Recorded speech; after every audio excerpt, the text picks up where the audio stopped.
Oh, damn. Joining a little bit late, but some people say better late than never. Showing up is what you're supposed to do. I guess people will be filing in as they file in. Let me, as that happens, do my usual housekeeping. People file in. Okay, hold up a second. Peace, everyone. Once again, it's Friday. Get a chance to chop it up, get in depth with the various topics that are happening in boxing. And after we get through that, whatever else people would like to discuss, the conversation goes where it goes. But yeah, and I suspect we're going to delve deep into a bunch of different subjects today, just because of the subject matter. I don't know what people's thoughts are on the matter, or whether or not they've heard the absolutely what is it? I would say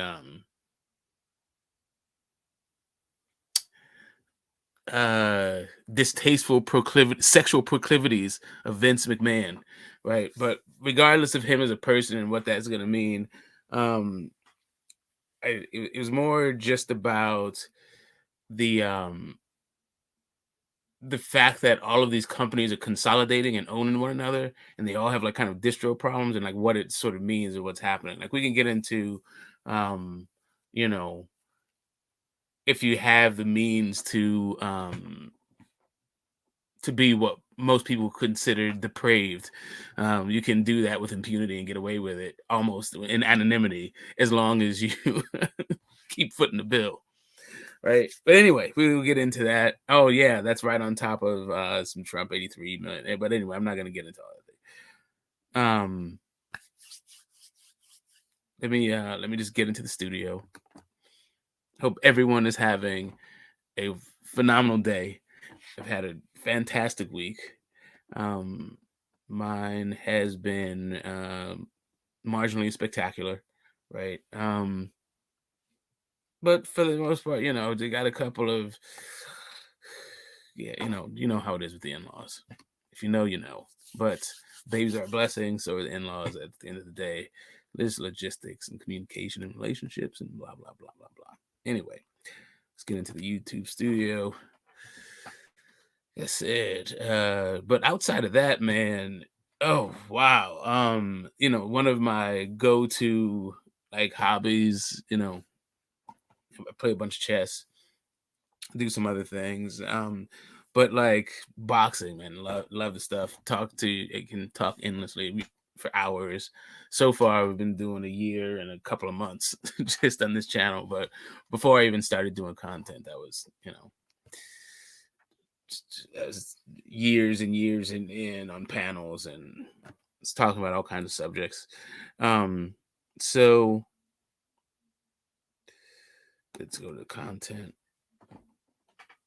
When it comes to the way I'm just experiencing the moment, right? I go back a ways. Oh, you guys know I'm on the fun side of 50. I remember when there was just a few different television stations and TV. They used to like do the national anthem, without singing it, but showing the flag, and then it just go to snow. There was just reruns, not yet, not a lot of content, right? Remember radio was like huge, like really just man, like everyone listened to the radio, got a whole bunch of things from there, but like yeah, like when it comes to today's and I'm not going through all the stages of evolution, right? But just when it comes to if you just look at the number of stations and the telephone, right? Just the advancement in those two things. How many devices there are all over the world and how people consume content, right? Yeah, it's some I don't know. It's a very interesting world. I don't know how to tell the future or anything like that, but I do want to endeavor at least to understand the moment. So I'm interested in people's perspectives on you know, where they see this thing going, because man, um yeah, we're gonna get into it. Sorry, let me do my whole thing with the link and welcoming people into the building. And yeah, we're gonna talk about these fights and rumored fights and pay-per-views and yeah, whatever. If people can point the finger wherever they want. Here, what I am attempting to do is, like, I don't want to miss the forest for the trees. I'm not trying to hate the player. I'm trying to understand the game. It comes right down to all of it. But give me a sec. Switch this out.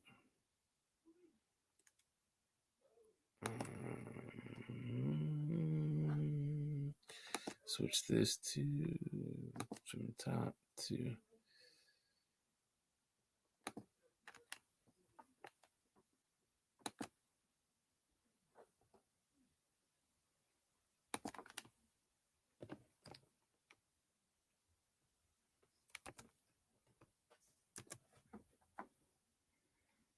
Yeah, man. Let me hook this up right quick. Do it like that. I like mods.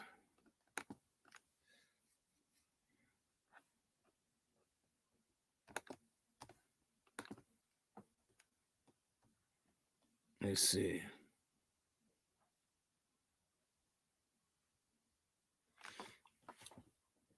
Yeah. WWE. Yeah. We're gonna get into that, Pittsburgh. We're definitely gonna get into that one. Yeah, that TKO network. That's what's up. Oh shit, there's Tony. What's happening, Tony? Let me go back in here. Let me put on my eyes. And welcome people into it, and then let's just get cooking on the state of the state. You know what I mean? Let's get busy one time. Let's go up here. Oh wow! Oh, we got Mr. Lightning. I don't know, man. Shakur. What's up, Daniel? The first one. What's up? What's up? Just Blaze. Mr. Lightning, Puto, Pittsburgh, Gertz. Yeah, all right, cool. As you guys file in, hopefully I'll shout you out or whatever. But type away, hit the link, whatever it is you feel comfortable doing, but letting your voice be heard, or just kick back and listen as your desires dictate. So check it out. All right, I guess so. Also circumstance, not just desires, but also circumstance. Wow. All right. We got like Rolly Romero and Pitbull Cruz pay-per-views, Tim Zoo and Keith Thurman rumor. I don't know. Shakur Stevenson is a free agent. Wowzers. What else? I was just going through the whole thing. The PBC's debut on Amazon being completely underwhelming, anticlimactic. After all that build up, I was very optimistic all the way until I got the Kim. We just haven't heard the rollout yet. Maybe the rollout will be dope. Maybe it'll be star-studded. It'll be one of those cards that are more packed than that Saudi heavyweight card or an old Don King card. You know what I mean? What's up, Skills? Great to see you back in the building. It's been a minute since I've seen the mad face. Yeah, it fucking reminds me of Onyx. Anyway, gotta keep that shit going. What was the point I was making? Oh, wait, actually, hold on one second, guys.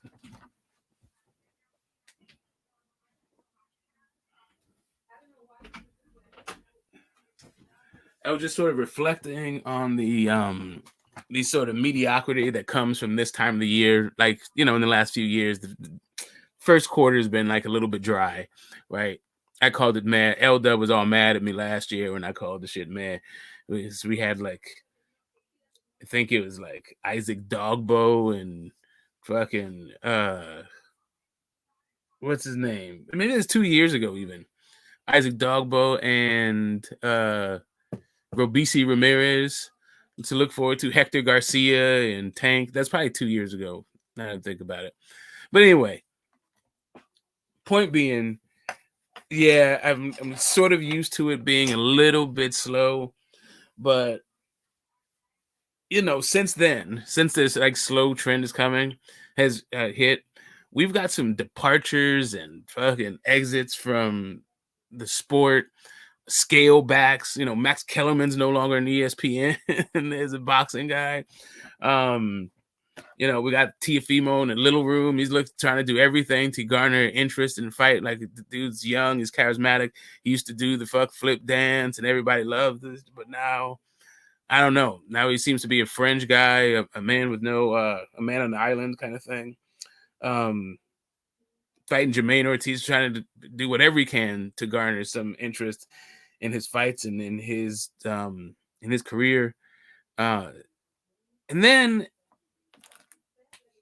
I was hit with the absolutely revolting accusations made against Vince McMahon today. And while I was sifting through that whole thing, they dropped a couple of things that I was not aware of. I mean, anyway, I'm not going to go into a whole deep explanation of like why I feel like I should have been aware of this earlier and why I'm sort of glad that I wasn't. I'm trying to get into a different head than what I have typically been in, but I would have been all over this story. If this was 5 years ago, I definitely would have been all over the story when it happened a couple of years ago, or a year and some change. WWE and the UFC have combined into one entity owned and operated by Vince McMahon. I didn't know that until today. Right? And I don't know how people how they missed it, how no one's talking about it. Regardless of whether or not he did what he's alleged of doing, and how it came to pass. Like, we want to get into all the titillating, like, sensationalism behind it, fine. But I was just like sort of taken aback with the idea of the consolidation that's happened within this sport, within the world of combat sports, and the scaling back with the distribution partners. Right. And it just like, man, that coupled with the feeling I was already having about just this quarter being like a mad thing, it just gave me this idea. Like, Showtime has been gone, right? Since L-Dub was telling me about that whole, like, how we should have been happy about that shit. Like, since then, Tank Davis's premier network, Boots Ennis, when people talking about his premier network, those guys were signed exclusively to Showtime, right? They now are Men Without an Island. Sure, they have the Amazon deal, and we were talking about that, but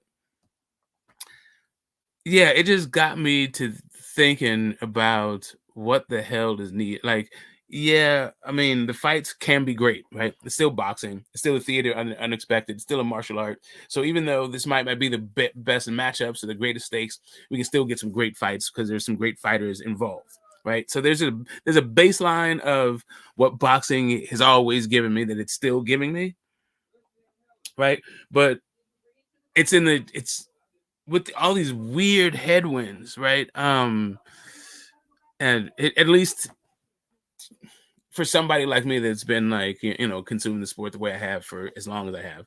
So maybe this is just on some old man shit, and like other people are experiencing like completely differently. But yeah, when you start getting this whole like, when you start getting this sort of concentration of power, right? It's generally mean when you get these kind of monopolies, it means that the market itself and the sector itself is shrinking, typically, right? So yeah, when it comes to the Tank Davises, when it comes to the Canelo and Charlos, when it comes to what the Deontay Wilders or the Devin Haney's, the Lomachenkos. I'm looking around and I'm seeing that the way that the boxing is right now, the way that the fights are being sold to us, um, even the fights that we get that we want, like Bivol and Better Beef, how long we've been waiting for that. Even those kind of fights, they're just not. There's something happening. I think with like entertainment in general, but like specifically combat sports as a sector, and how boxing is how they're competing within the sector, and what the distribution networks are talking about it, because I don't think typically they're used to they're not used to like live sporting events, and they were going into this foray. Yeah, I'm very I was cautiously optimistic, but I'm starting to get a little bit more anxious. How you doing, Phantom? How's your Friday? Ladies and gentlemen, Phantom, the always present, always what thought or emotion provoking with his takes. Don't know if he how much of it he actually believes, but it's always a pleasure. What's up, Phantom? I'm liking these illustrious introductions, bro. I really appreciate that. But what did you say you were anxious about as far as in the combat sport world? What's going on? I'm just like I'm looking at consolidation of huge of like major promotional companies, right? You got WWE and UFC being owned by the same company, being headed by Vince McMahon. Fucking like yeah, that's pretty big. That's a lot of what we even think about combat sports and sports entertainment, which is what boxing is part of. Both of those things, kind of in that like in the hands of an organization that has what is it really to me hmm not enough star power, um a lot of disorganization, a lot of try to sell you on products that aren't that good, a lot of bullshit, a lot of politics. um and it's strange to me that, like, well, first off, that nobody even talked about it, to the extent that, I mean, maybe nobody cares about it that I do, like the way I do, or maybe they just don't know about it. But if you do know about it, I don't know how you can like sort of under emphasize the importance of like Vince McMahon owning both WWE and the UFC. Well, with Vince McMahon, you're talking about somebody who's been in the business for what, like 40 years now. So, I mean, if he has that kind of longevity, I don't understand how that's a negative.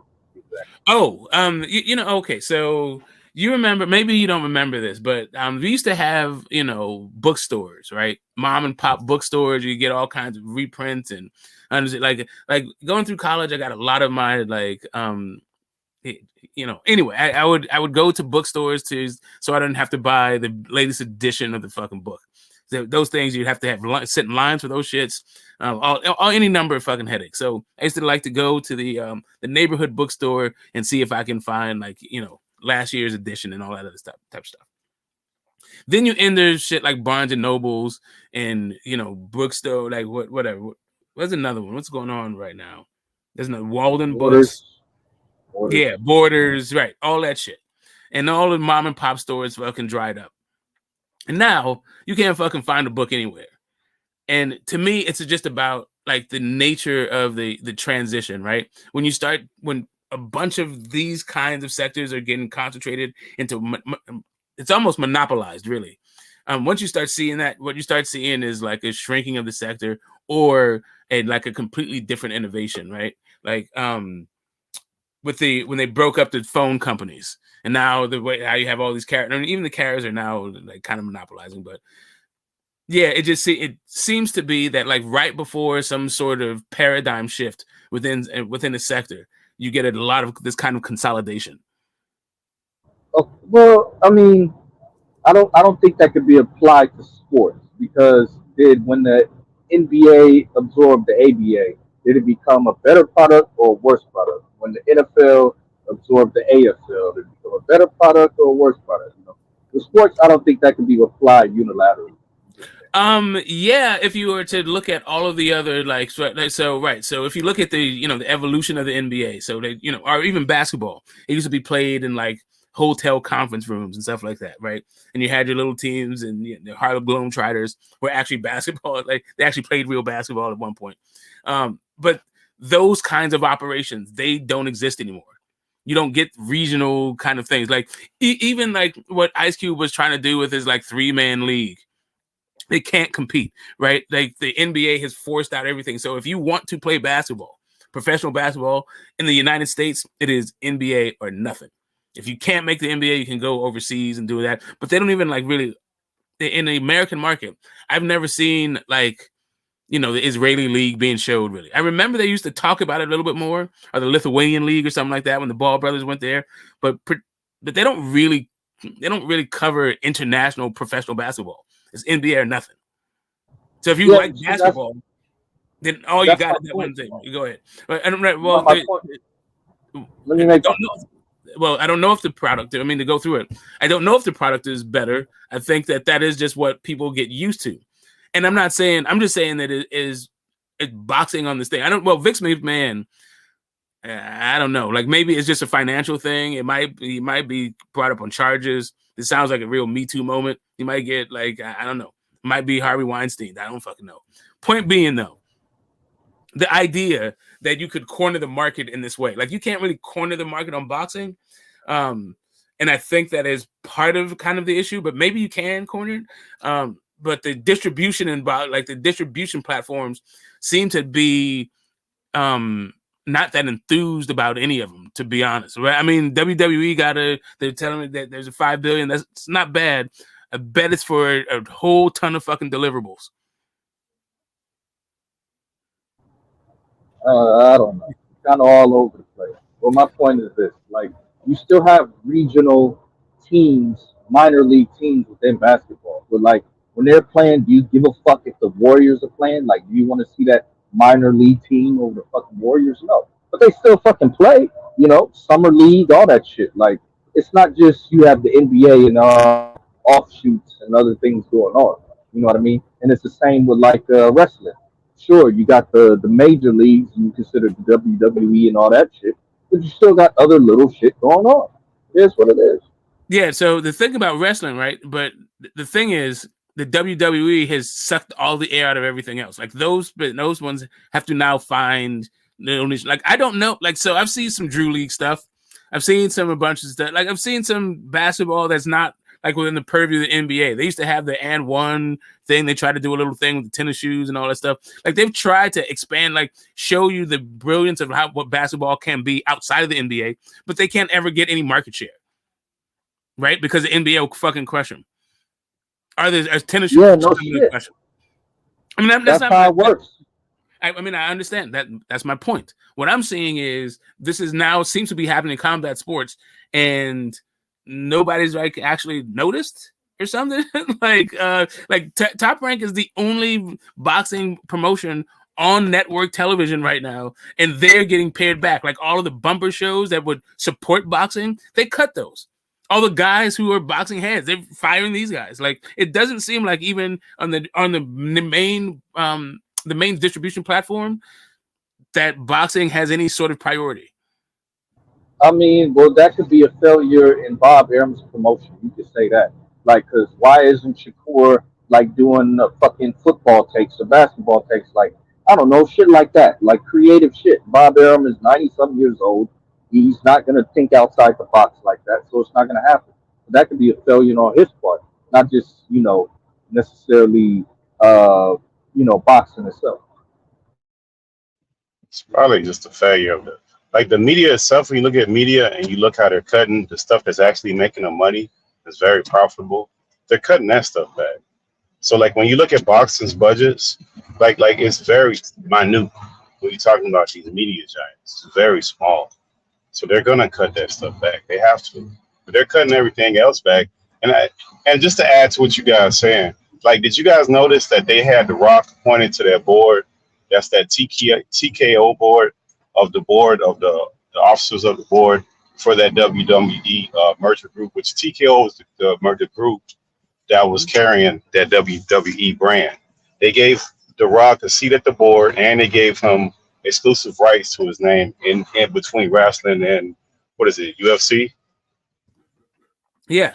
See, it seems like that one is doing the best. They have the best like sort of overlap, like with the already the products that platforms like Amazon or have Netflix, like The Rock. You can do that all day long. Brock Lesnar, I don't know, I don't know what's gonna happen to his rep after this. Or right after this, I mean, I think it's about to get like ugly for a lot of these WWE stars if these allegations continue to come out. And if they start getting proven, like you don't actually need to be having any proof at a certain point. The sheer number of allegations point to the likelihood that you did it, and that's the way it fucking works. That seems to be the way it works in this new book. We paid that woman already. I don't know if you know that, but he paid the woman already, allegedly $3 million over a span of time. She signed a non-disclosure. Yeah, it was supposed to be $3 million. Apparently, but he only paid one and it was in breach. And so it could be just a financial matter, but it also could just open the floodgates to a whole bunch of other, like you just can never tell with this kind of stuff. But already, like the board is like Vince McMahon is not the one making statements. It's like the board. They're like, oh, we didn't know, we knew. Well, anyway, it seems like he's at least it's going to lead to his ousting. What's his name? His son-in-law has been running that company for a while. I think that around that if you correlate the original lawsuit that he was supposed to pay, that's right around when his son-in-law took over the brand out of the blue. His son-in-law took over that brand. I forgot the dude's name, the wrestler, whatever his name is. I don't know. They're advertising Vince McMahon as the chairman, as the chairman of the board. Right, but what's his name? Took over Triple H. Triple H took it over, and then Vince McMahon went to the back seat, which was the board, but the front seat was supposed to be Triple H. Oh, all right. So you're just talking about WWE. TKO also owns UFC, so I'm talking about the entire thing.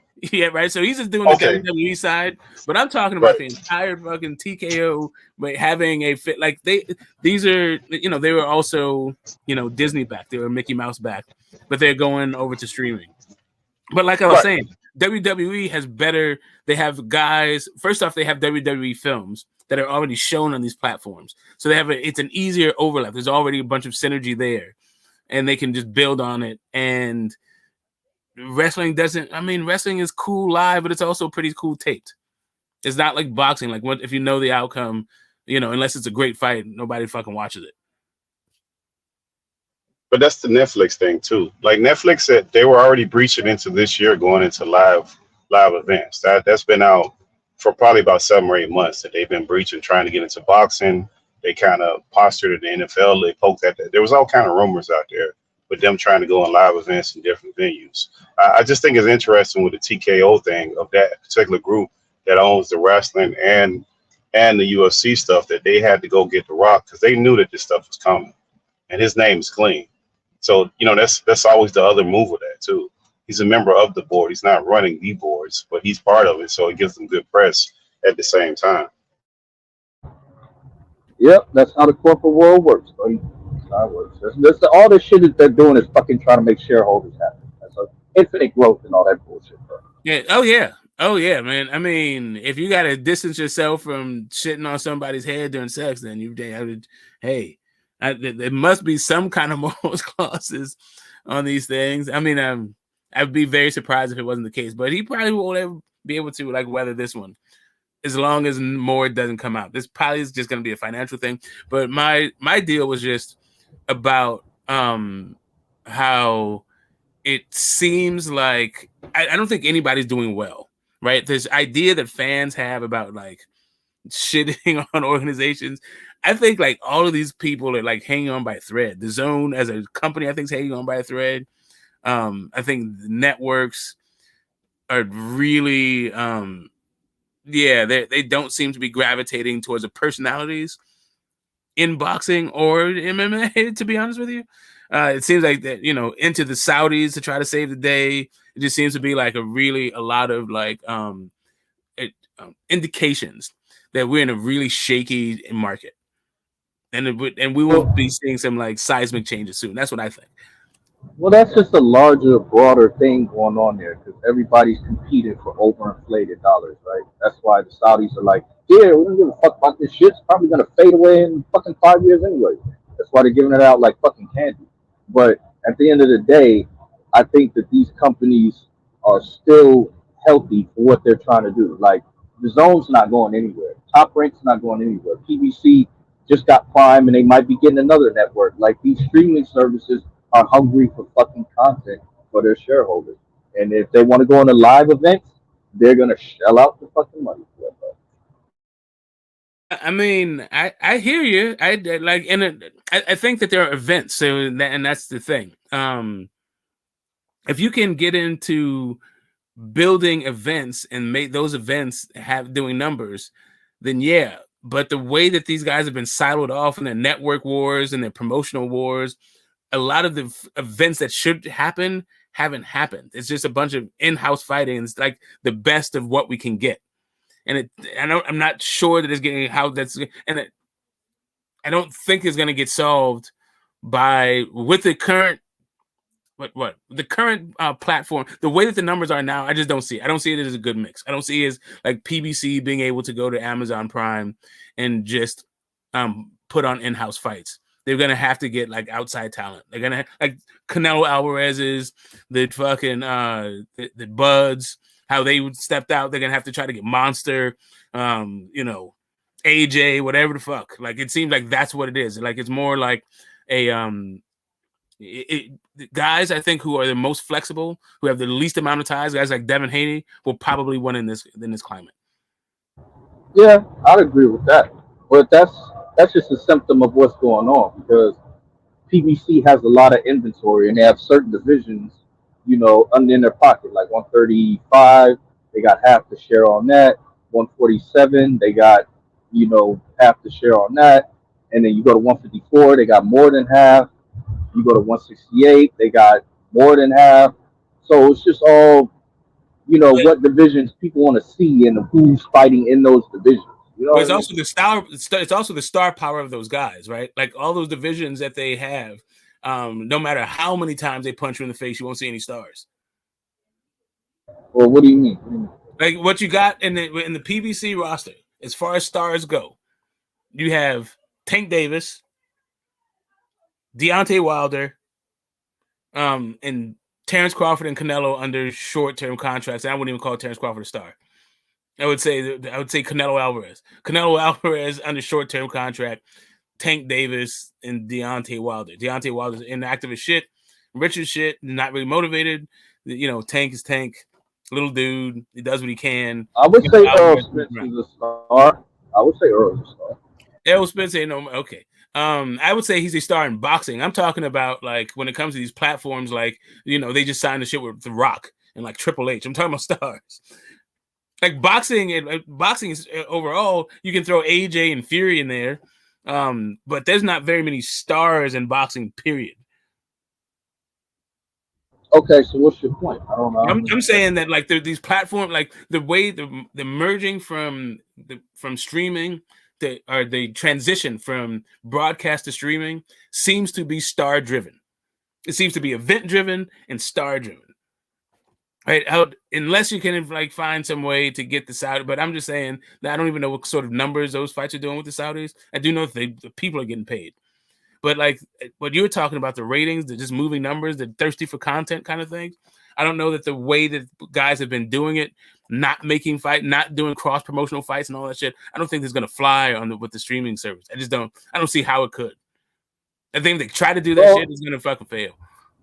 No, I think well that could be a barrier removed because maybe the streaming services won't be as fucking relentless as the networks. Like, because the Zone was willing to give up a lot of shit to Showtime in order to make the Ryan fight. Like Showtime, they let them take the front seat and everything. Like, I don't think the streaming apps will be as restrictive as traditional networks are.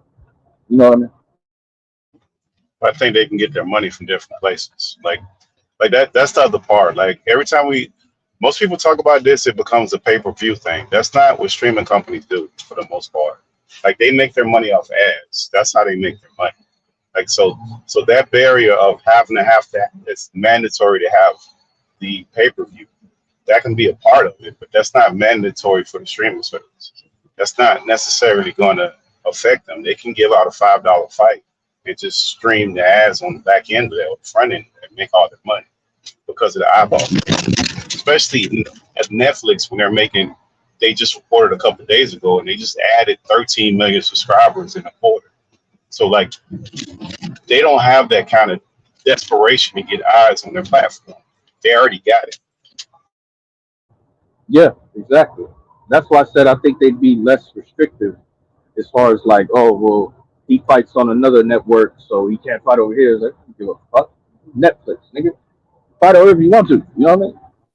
Well, no, well, Netflix does have exclusives, and so does Prime to do their exclusive things. But that's not even what I'm saying. I'm talking about the promotional companies, not the networks. Might be amenable to like both airing the same kind of content, but typically they're not. But let's say your shit's so good and so big, like I don't even know if there's a fight that exists that would be like a cross like platform, like streaming service. Maybe, I don't know. Maybe you could have the Zone involved. I don't even know why the hell you need the Zone for anything. If you're Amazon or Netflix. It's like Pittsburgh says, it's about ad space. They already got the eyes. They just want to sell the ads. So they're not going to be as restrictive as Showtime, who don't have no fucking ads at all. Well, the thing is, not all of them have ads, right? So Netflix is not an ad-based service. Their revenue is based on it's a subscription. Now. Why you think they added 13 million in one quarter? They got ads now, bro. $5.99. Yeah, there's an ad subscription model too that most of us don't have. They do have right, an ad. So I just don't have that. So right. So but the actual model is a subscription model. The ads are just another revenue stream. Really, where they get their money from is their stock price. Right, but anyway, but we can talk about how the operations and impact the stock price and all that other stuff. But like I said, like this is just another revenue stream. But the business model is subscription service. That's what Amazon Prime is. That's what Netflix is. That's what all these things. So they're looking for subs to their channel. Correct. But if you already got the subs, then if you can sell the ads, then that's another bonus. You know what I mean? Like. That's the point. Like you already have the eyes, like you said. You just got to keep building that. But you got the eyes, so now you sell the ads. Well, right. So we're just talking about the amount of money being different, and the revenue, but the revenue streams are essentially the same. Like Showtime was a subscription service, HBO is a subscription service, right? But these ones, like typically subscription services aren't that great, but these seems to be the ones that are fucking whooping ass, right? Amazon, Netflix. I mean Hulu to a certain extent. I think Hulu's like, I think Hulu's whooping ass. And then you have your vanity fucking premier channels thing. So Paramount Plus or whatever the fuck, or Disney Plus or whatever. But anyway, the point being made though is the product that they show. I don't think that whatever the streaming service is, they do have series that don't get picked up again. Correct.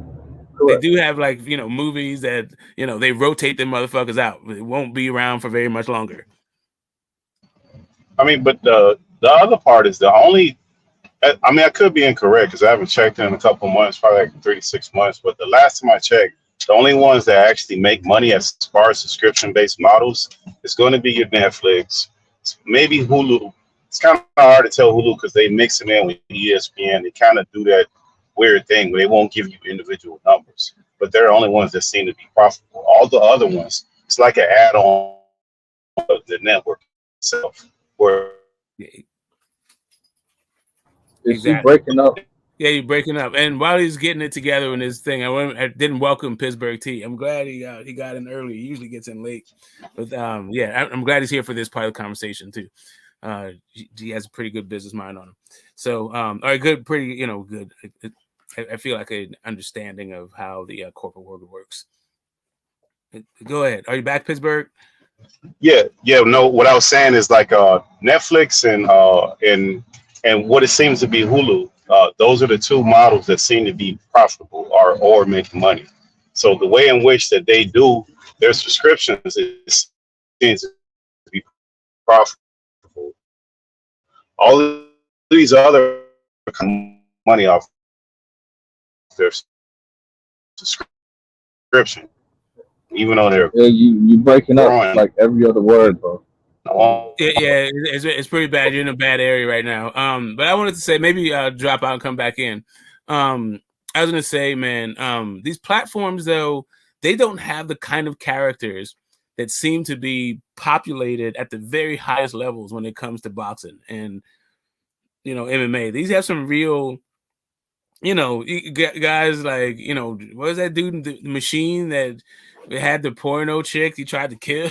He's doing life or some shit, or like the dude from Bully Beat Down and choking out chicks, and, Kovalev, goddamn Tank Davis hitting pregnant women, peeling off. That's not typically the kind of like the bio, like the backstory that these streaming platforms have for the people who are on them. They seem to be like kind of wholesome, being able to like meet the stipulations of moral clauses and stuff like that. I don't know. Vince McMahon is shitting on people's heads, man. Oh, well, but is that what He's accused of it. Being accused of accused doing? of it. Let's say that. I'm not saying he did it, but let's say he's been accused of that kind of shit. That you don't really hear that from Jackie Chan. There's some rumors about Jackie Chan being fast and loose with like young chicks, but you don't really hear stories of people coming out. Did he do it on purpose or on accident? Like, did he accidentally poop on the head, or what's going on? Apparently, that was it. That was what he liked during set. Like, she's coming out with some crazy stuff. Like, that's and here's the thing. I'm tired of hearing everybody is like about their personal lives involving shit. Like, it's the second time in like less than 12 months, and I feel like these shit stories are too goddamn much. But anyway, go ahead. Yeah, I guess so. But I think we talked about this a couple years ago, Smoke. That boxing should go to Netflix and Amazon and Hulu and all this shit. And now it's happening, and now you're getting fucking anxious. I don't understand. Like, this is the way it should be going. This is good. It's positive. Well, 2 years ago, though, Vince McMahon did not own both UFC and WWE.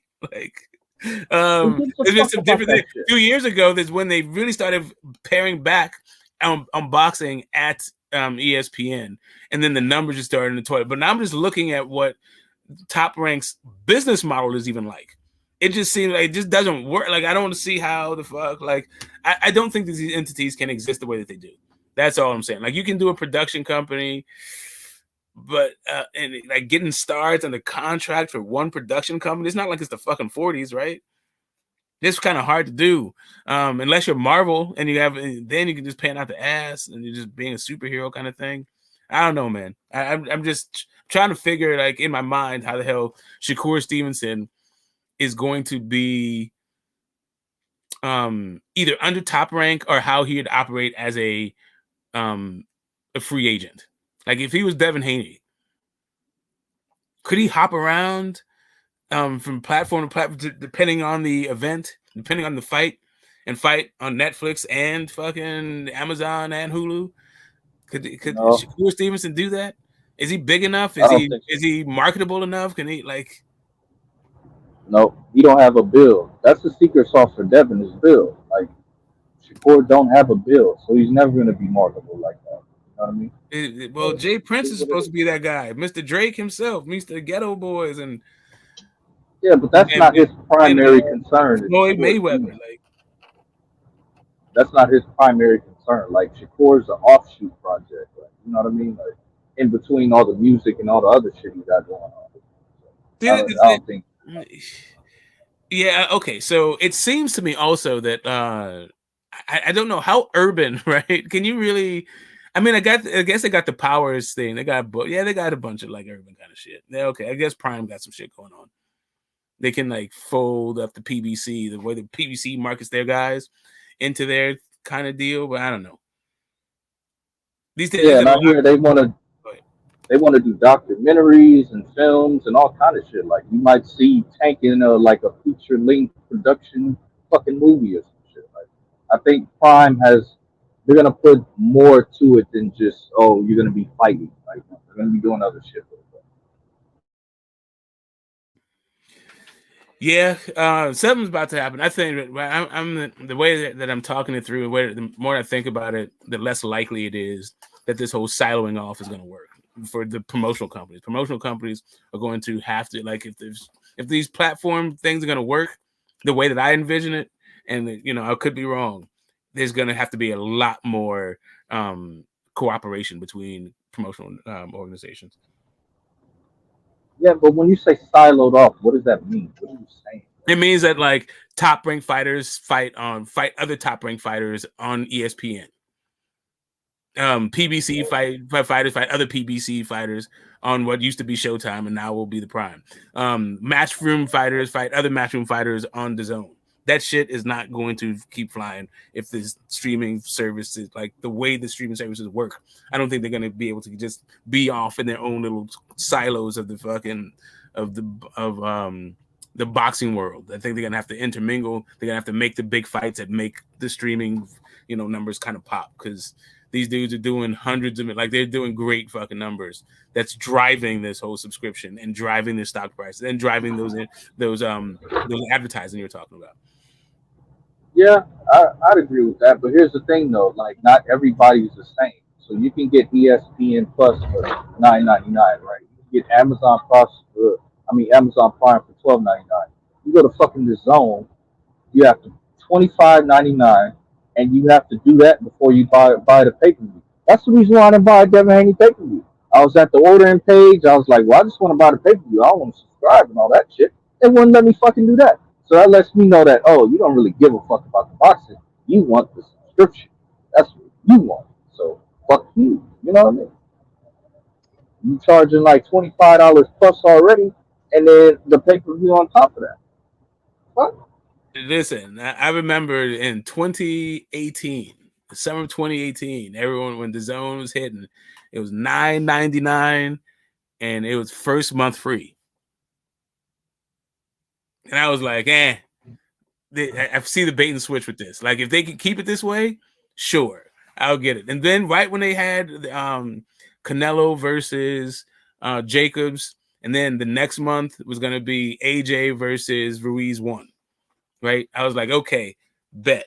That's a bet. If you could give me first month free, if I can get both of those fights for $9.99, you got me. I'm a customer.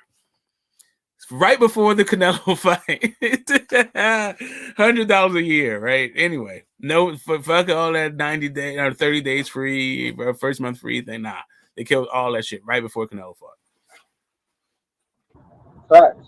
So that structure might need to change. Like, if you're overcharging for your product and it's not that good, then where are you gonna go with that? I mean, Amazon Prime is reasonable. Not only do you get Prime Video, but you get a whole lot of other shit. If you're really a sports junkie, ESPN Plus for $9.99, you get football, basketball, NHL, all that shit. You know what I'm saying? So, not everybody's the same. Not all streaming services are the same, though.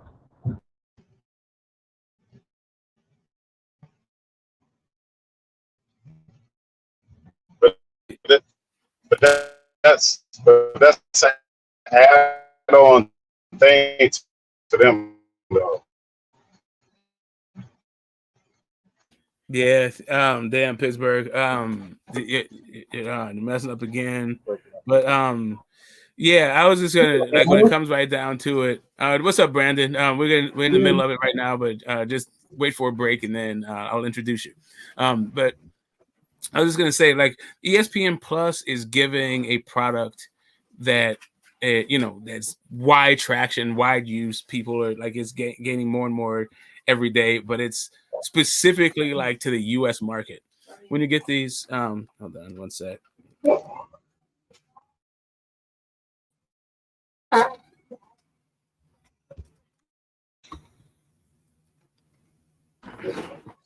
Yeah, the right. Sorry, the old lady's leaving.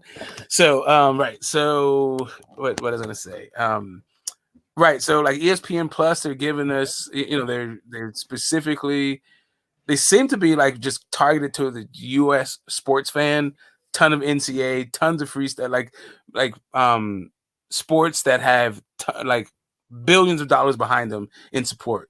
Right. Boxing, is not like that. Like UFC, I don't know, man. And even then, like the way that these like the way that the Shield, right, or the way the NFL, NBA, MLB, they have their own as leagues, marketing campaigns and budgets to create their stars, right? And I don't know, man. It seems like the boxing promoters today don't know how to create stars. That's it. They just either the star power does not exist in boxing, or these guys don't know how to sell, or a combination of both.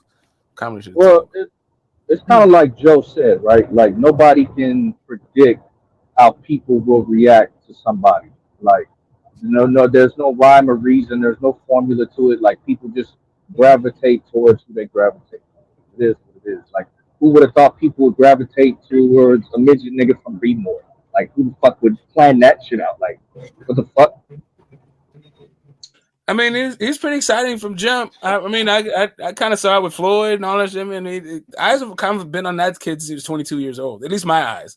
But the guy, but I'm saying like baseball, boring ass fucking sport, seems to turn out these stars every goddamn year. Somebody, Yasiel Puig comes out of fucking nowhere. Big Papi comes out of nowhere. Kershaw comes out every damn year. Yeah, hold on. What Brand? One second, Brandon. Every year, these guys being like a Kelsey or a CJ or whatever the fuck, pick a quarterback. Pick a Yeah, rookie. it's easy when you're on free TV and you're televised. Well, no, nationwide, what I'm saying is that there's a machine behind it. There's a machine that's able to do it. I mean, yeah, and they're functionaries, and it's how well you perform your function and all that stuff. And maybe it's a lot more personality driven for boxing and all that shit. But I'm just whatever it is happening right now. I'm just saying with this transition to streaming, it seems like something's got to give. They need somebody with some damn personality. It seems like guys like Tyson Fury should be able to fare pretty well with the transition. But guys like Shakur Stevenson, like guys who are like don't have the best personality, like Bud's on his way out, so like he can like maybe cash out into the status that he has already. But guys like Keyshawn Davis, it might Navarrete might be able to be all right in it. I think guys like Monster can make a killing in this kind of environment, but like Devin Haney could probably do okay. T.O., the fuck T.O.'s gonna do? Indeed, GT. Yeah, well, let me ask up, you this, Brandon? because 1 second, Brandon. Okay, it's Brandon second. No, go ahead. Yeah, go ahead, Francis. No, Brandon. No, Brandon, say what you got. Brandon's on the panel. Let Brandon speak. Yeah, okay. Yeah. We're in the middle of a conversation. I wasn't trying to change the subject. That's all. So if I could direct traffic on my own panel, I would very much love to hear what you had to say before we close this topic out. Before we go on to Brandon. Does Matt no, it's Looney Tunes, nigga. Looney Tunes. Okay. What's up, Brandon? How you doing? Matt, does Matt Check come in this panel? He does. I don't know if he'll be here today, but he does stop by. Give a shout out. I'm thinking about firing up the juke joint after this. I got a couple days. Do you do shout outs? You can shout out whomever you want. I do. Shout out you. Me?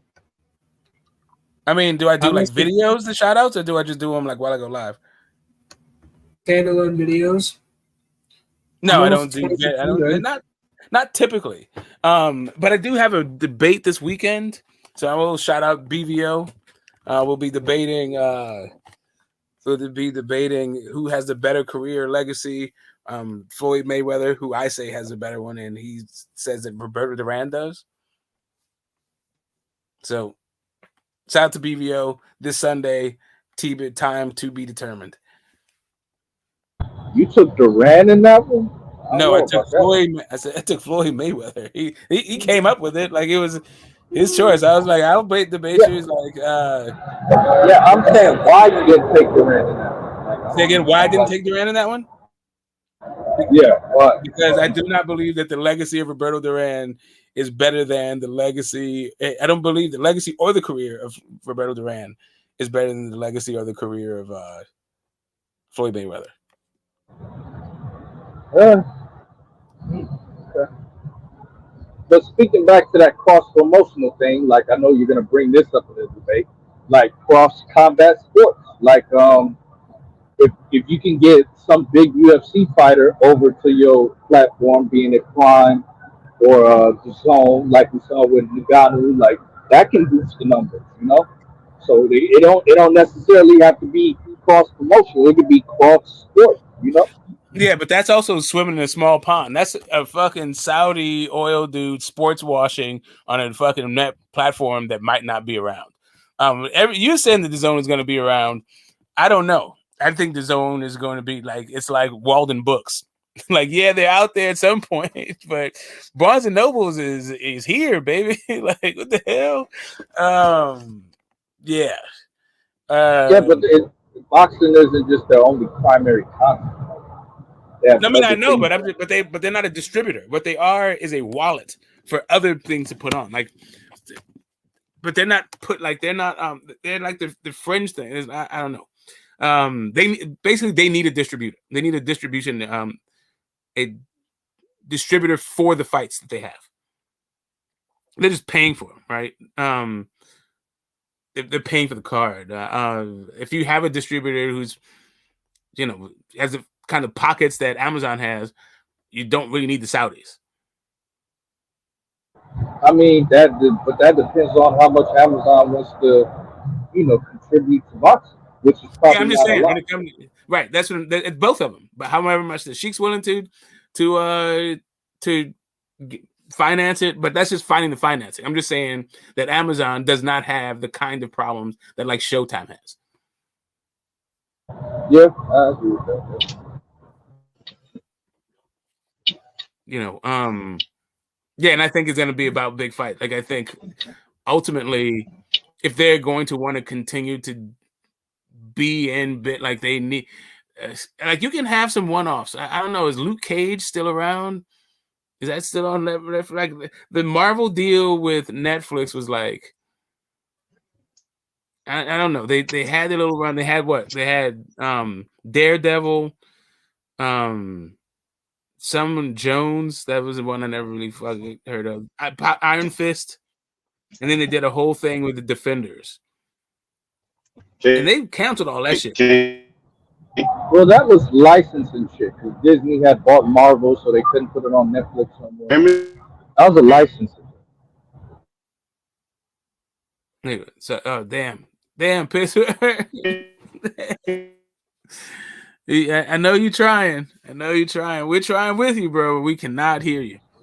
Yeah, you gotta put your shit on airplane mode, bro, and then like reset the fucking network.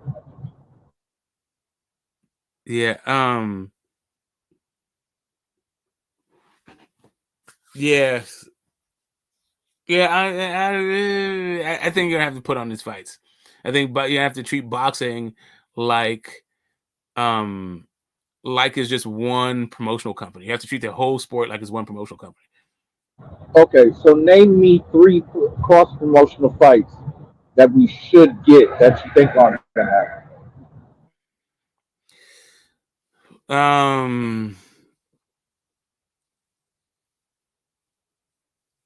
Probably a Fury AJ fight. Well, you got Matchroom and Queensberry, right? Yeah. Okay, the sheik Yeah. just said, well, I want to do a competition. ESPN was also ESPN and Matchroom. Okay, I don't think that's a problem because they're working together. They've been working together. ESPN. Yeah, no. So that particular fight, you just said name three. That one, that's a DAZN thing. But DAZN doesn't have the they don't have the reach in order to really get that. I'm just saying let's take DAZN out of it and let's talk about like Amazon Prime or like Netflix, right? Put DAZN on one side. Let's just say, I think that fight could cross over to the new streaming world, right? Past the reach of DAZN. Let's see. Wow. Can Canelo better beef? I think Canelo better beef could.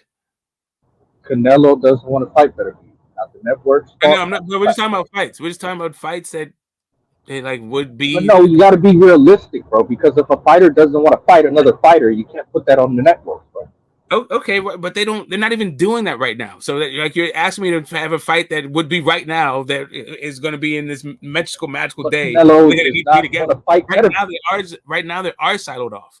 I'm just saying that I don't think if the thing it's going to be successful if they continue to silo it off. They're going to need to make fights like Canelo versus Beterbiev. Now, because Canelo may not want to fight Beterbiev, maybe if you gave him $100 million, he would fight Beterbiev.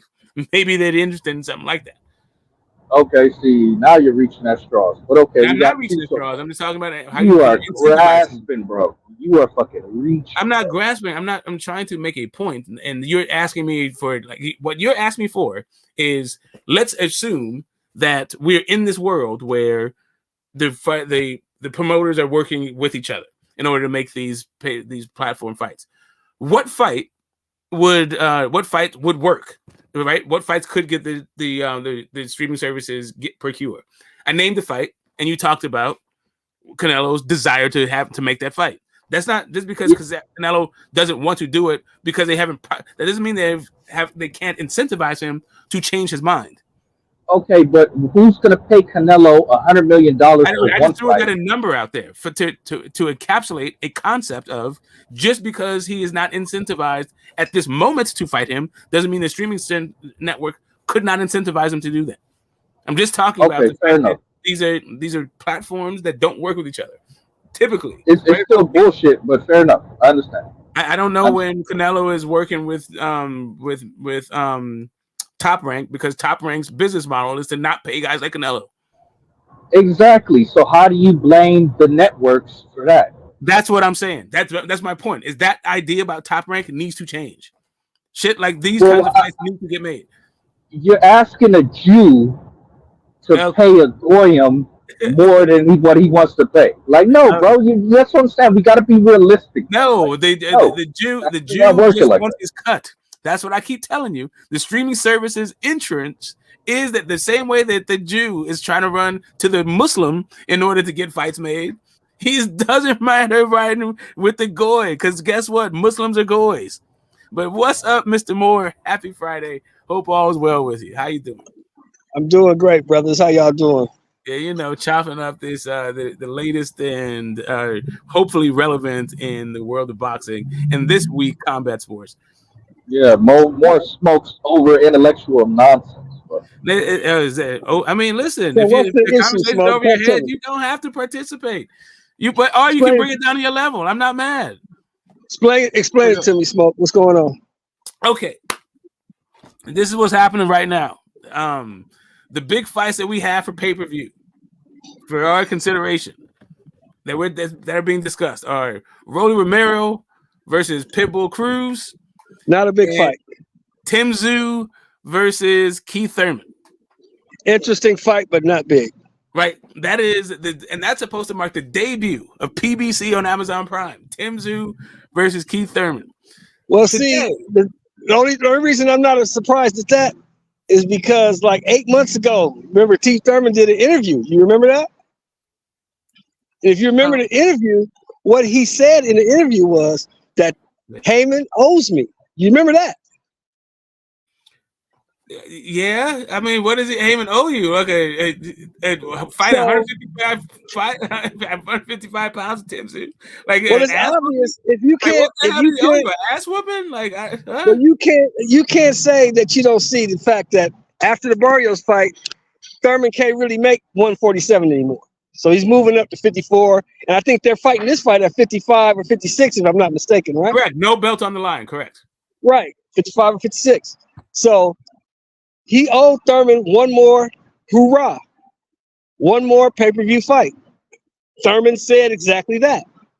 Here's your payoff. You want to fight? I got Tim Tszyu for you. You beat this motherfucker, you right back in the mix with everybody else. But if you don't, you can ride your ass off into the sunset, and I ain't got to deal with you no more. You get it? Yeah. Okay. Makes sense. Yeah. So what's the point? I'm saying that like, as far as putting your best foot forward, your prime, your grand opening for a global platform that has, over 100 million eyes worldwide. But you got to think about it. You got to think about the position they're in. The big guy they want to put out there is Spence, but he ain't ready and won't be ready for a minute. Won't be ready by March 30th. The big guy Right. they have is Tank Davis. And he don't want to fight nobody that they want him to fight. He's not gonna be ready either. He's not gonna be ready. And Right. he don't want Right. to fight nobody that they want him to fight.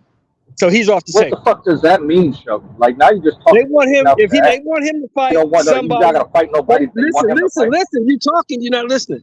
They want him to fight somebody that people want to see him fight. Nobody wants to see him fight Pitbull Cruz. Yes, Nobody they do. wants to see it. That's Nobody. exactly who they want Tank to fight, and Tank says no. That's Well, what's going on. Pitbull Cruz is fighting Rolly Romero, and who cares about that? That's exactly. That's Because what they Tank want. don't want to fight him. You know what Exotic Cruz said? I want to beat Rolly, get a belt, so Tank will hopefully fight me at 140. That's what he fucking said. But this is Everybody the thing. who's But on this is the Tank's thing. side of the Nobody aisle in the wants to public see Tank fight besides you. Pitbull Cruz, bro. Nobody in the public besides you wants to see Tank Davis fight Pitbull Cruz. No, They can't sell nigga, it. now you not listening. Yeah, no, 'Cause what I'm Tank saying doesn't is that's what their team, that's what Tank's team wants, right? It's Pitbull Cruz. Right. Tank does Right. not want Pitbull Cruz, so he says, "Fuck Right. y'all, I'm not fighting him." Yeah, because Tank is smart enough to understand that he can't sell that fight. Nobody wants to see it. Of course they can sell it. That's the whole point why they want him to fight him, bro. What are you talking about? You can't sell that fucking fight, man. Nobody wants to see that shit. Yes, Especially after you Pitbull can. Cruz's last performance. Nobody wants to see that shit. You are crazy, bro. It's a Mexican, a real Mexican, and a black fighting on Amazon Prime, bro. Like, are you crazy? But if it was a big enough fight, it wouldn't be the undercard now, would it? What do If you mean? Pitbull Cruz is all that, it wouldn't be the fucking undercard. So that kills Well, your he's theory the right there. co-main. He's the co-main. It's the undercard. You can call it co-main, you call it what you Still want. the co-main. It's the fucking undercard. It's not the main event. But like you It's the just said, if Al Heyman owes Keith Thurman a headline pay-per-view, why the fuck would he He put does. Pitbull Cruz He does. over him? He What does. sense does that And make, that's bro? what he's You're gonna filling do. out a And get- card, and you have get that him as out the the way. co-main. And get him out the way. Exactly. That's true. That's what he's gonna do. Get him out the way. Because Keith Thurman's probably gonna get his ass whooped and be out the way, more than likely. Because I don't think Thurman can beat this kid. I don't. Because the kid got too much volume. He's a plus 600. Keith Thurman 61. And this kid hits harder than anybody Keith Thurman's ever fought. So, and if you can get I if you don't get know. chased around the ring, if you get chased around the ring from a body shot from Barrios, this kid's gonna knock you out. I don't know, Sheldon. I think Tim Tszyu likes fighting in that shoebox for a reason. I think he needs to be set and planted in order to throw his shots. And if he ain't set and planted, he can be outboxed. That's what I think. The other guys they have is I want to welcome Victor. I hope you've been having a great Friday. we heard my man Dr. Moore's pager going off. Yeah, and it's when they started talking about Tank. I knew Victor was. Oh, you know I'm coming. You know, hey, listen, hey, Smokey. What's up, baby? Hey, Smokey, love you, brother. Hey, what's going on, Phantom, and the rest of the panel? Hey, look here. Hey, Smokey, look here. I come when they start shitting on Tank or lying. Shitting, lying, one and the same. Listen, and I agree. I agree with Phantom. That fight with Pitbull will sell.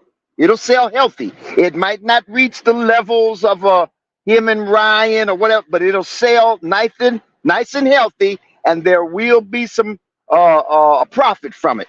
Because when a Mexican, and damn near anybody, but when a Mexican gets, let me tell you this, let me say it this way. I'm gonna say it two ways. I'm gonna say it this way first.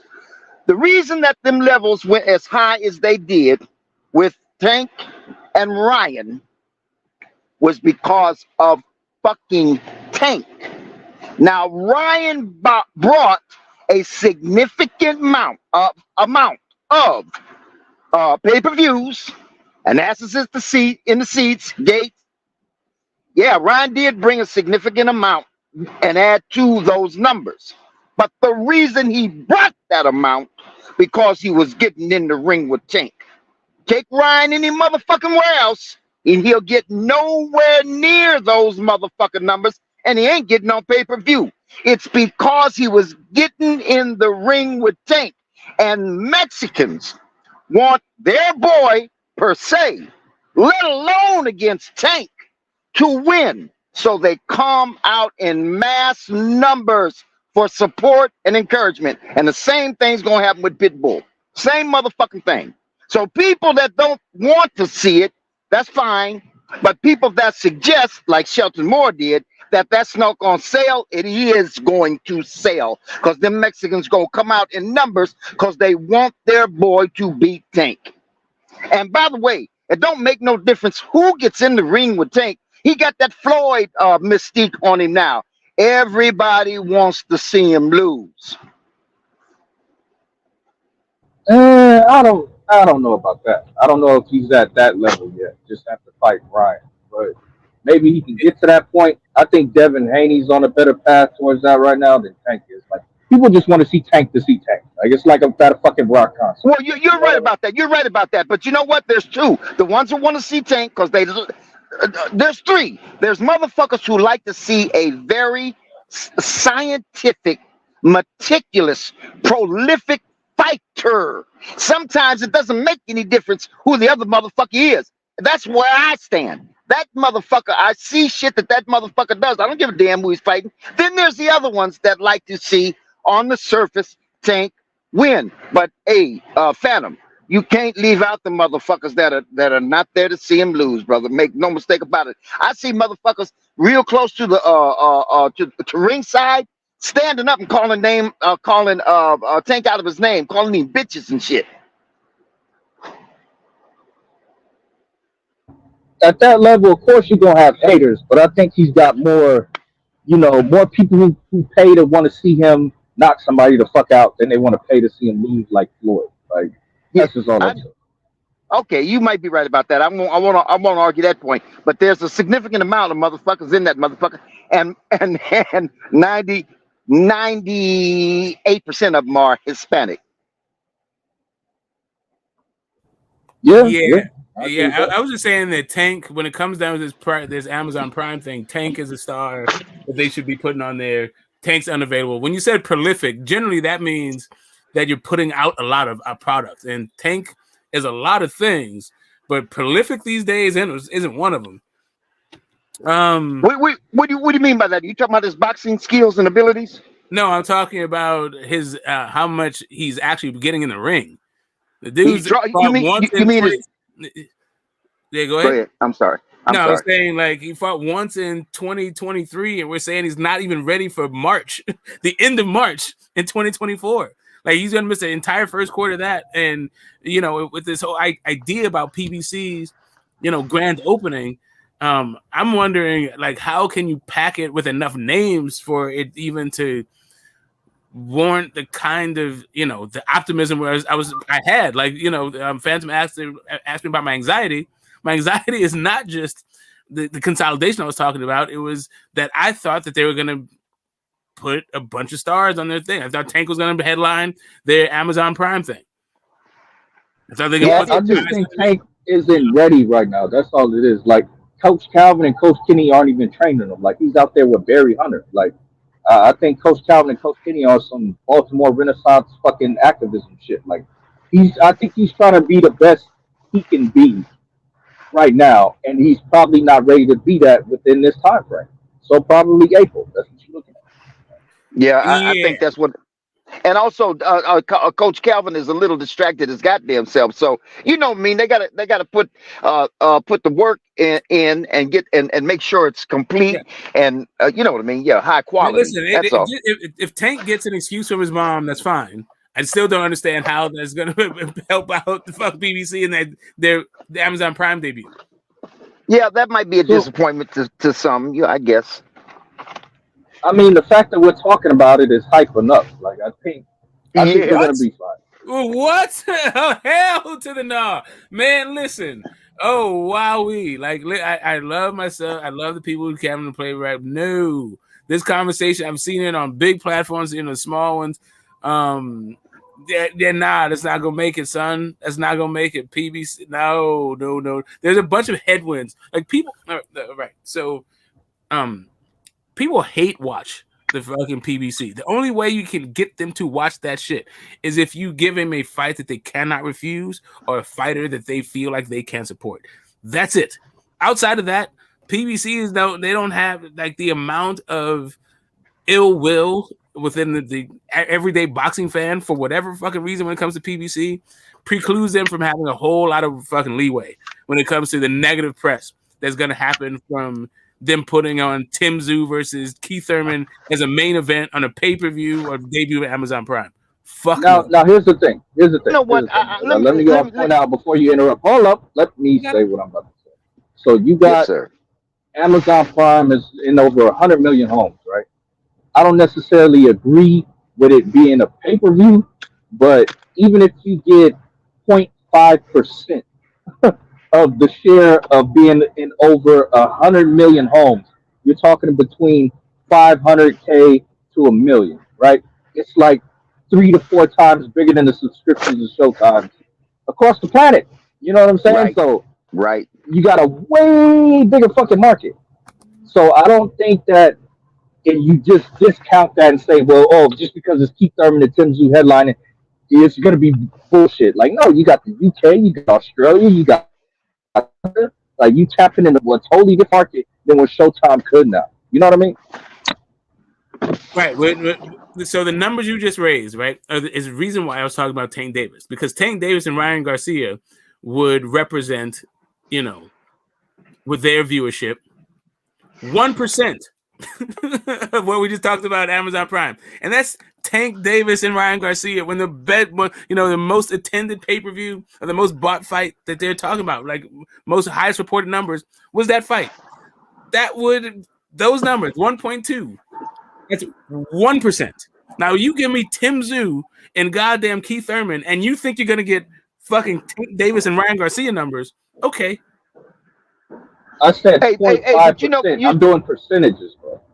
I know, that's what I'm Right. saying. The biggest fight was 1%. 1.2 Yes, million. and I'm saying that if Tim Tszyu and Keith Thurman can capture 0.5 they're gonna do 0.1%. And those dudes gonna do Showtime's 30 0.1%. something million. It's still Ain't big. nobody That's buying still over 200K, bro. Ain't nobody buying this bullshit. Ain't nobody fucking paying for no Keith Thurman, who hasn't been in the year for 2 fucking years, against Tim Tszyu, who's virtually unknown in the US. Ain't nobody paying for this shit.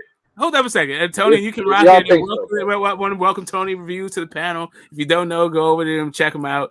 He drops content all the time, and he also comes by and gives us what for with his particular brand of the reasoning, right? But I just I do want to like piggyback on something that Phantom said, because they can sell it in Australia, but I don't think it's going to be 1 million people buying that shit in Australia with their Australian dollar, but maybe. Go ahead. But no, you talking about Tim motherfucking Tszyu. Every fight in Australia that features Tim Tszyu is a pay-per-view. Those motherfuckers used to get robbed. Yeah, the question was the numbers it'll do. I'm just saying, bro. Every fight. Look. I'm gonna. Let me say it. There's a reason why Tim Tszyu is headlining, and it's on this particular platform. Australians are used to paying that promoter who's all Tim Tszyu fight and his brother Nikita Tszyu's fight on fucking pay-per-view. I'll tell you about this shit.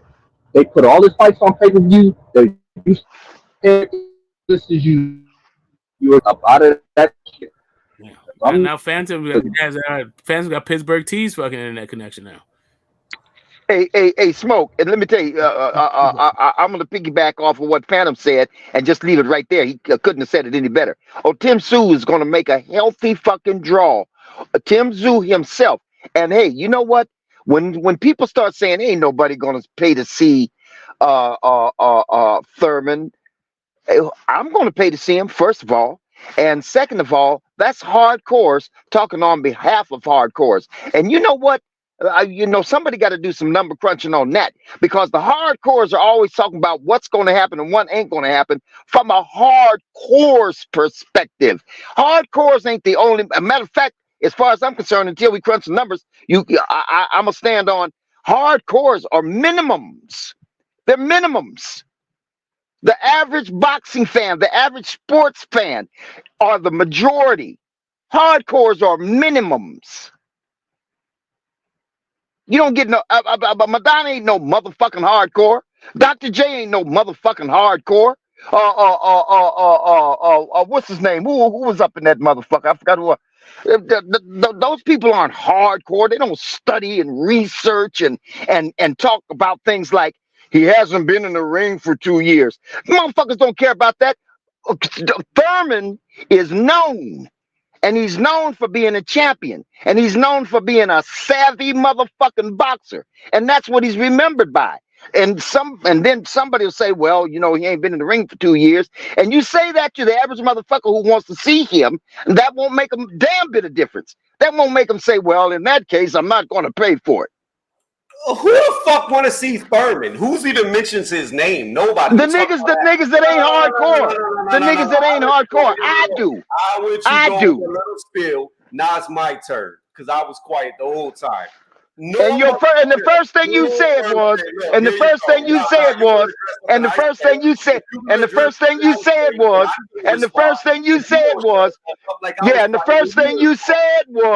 who wants to see him?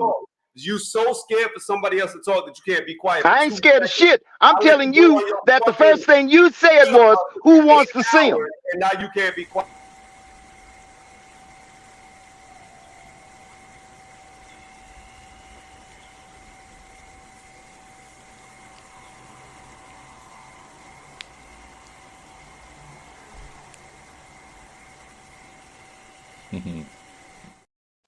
I'm not interested.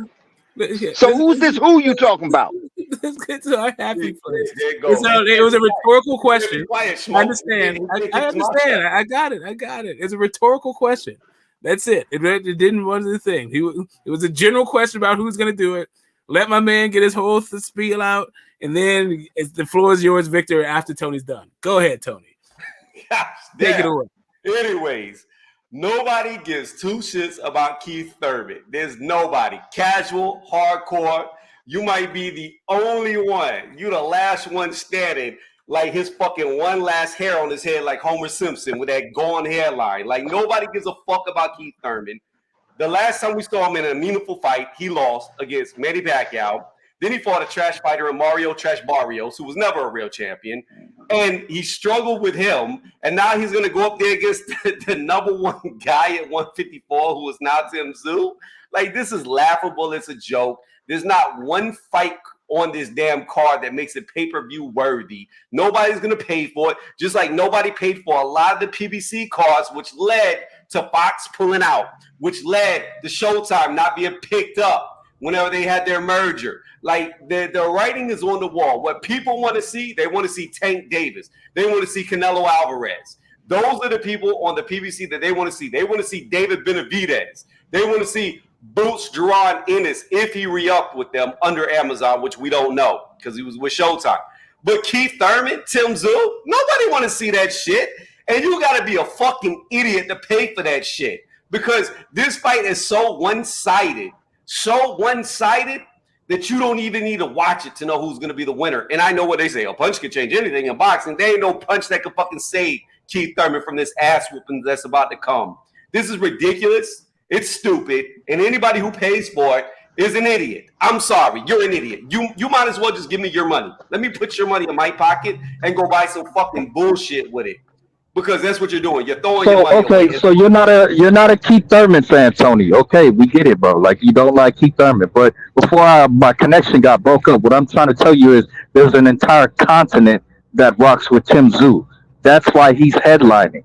They're trying to test his market share because they want to see how big he can get. Like, eventually, at some point, some fighters are going to get big and they got to be on pay-per-view. Was Tank on pay-per-view his whole fucking career? No. They kept putting him on there, and he eventually got a big fucking fight and cashed out. Like, that's the way the shit worked, nigga. Yeah, what the fuck you on, bro? Just real fast. I'll be real fast. And then you got it, Tony. I just want to make a point of clarification. The continent that Tim Tszyu is from has fewer people in it than the state of California that you and I both reside, Phantom. But go ahead. Yeah, and 1% of them equals 700,000, right? Yeah, I mean, I'm not saying. Listen, wait a minute. He's not even going to get 1% because he's never got 1% of the population on any pay-per-views he's ever been on. Tim Tszyu has fought on pay-per-views in Australia. Tim Tszyu has fought on pay-per-views in Australia, and he's never had 700,000. So I don't know where the hell you're pulling this number out of. Correct, but has he fought on Amazon Prime, bro? Has he fought on Amazon Prime, bro? I don't give a fuck if he's on the damn moon. That's what you're missing. That's what you're missing. Like I said earlier, every Tim Tszyu fight is on pay-per-view in Australia. Every fight his little brother fights is on pay-per-view in Australia. They keep putting them on it, so obviously it's turning a fucking profit, bro. Because every fight, every Tim Tszyu fight is pay-per-view. Hey, that's why they call. Phantom, that's right. And a lot of PBC cards were only doing 50,000 pay-per-view buys, 20,000 pay-per-view buys, 60,000 pay-per-view buys. You know what? If they cool with doing 100,000 and below, then yeah, by all means, he'll probably make 100,000 buys at best. But at the end of the day, it's a complete commercial fucking flop. It's a failure. It's a. Well, wait. You're already saying that before the fight even happened, bro. Like, what are you talking about? People in Australia, I wish Carl was here. People in Australia don't even want to see this damn fight. I bet you Carl would be jumping for joy if he were here right now, bro. But what I'm saying is this. You got a situation where you got a brand new platform. You got somebody in it from who can bring in an international market, and you want to test that out. Like, who the fuck thought Tank and Pitbull was going to do huge numbers? It fucking didn't. But Tank and Ryan did. Was that an international fighter, or was that just a Mexican-American? Like, you know what I'm saying? So you got to test the market, bro.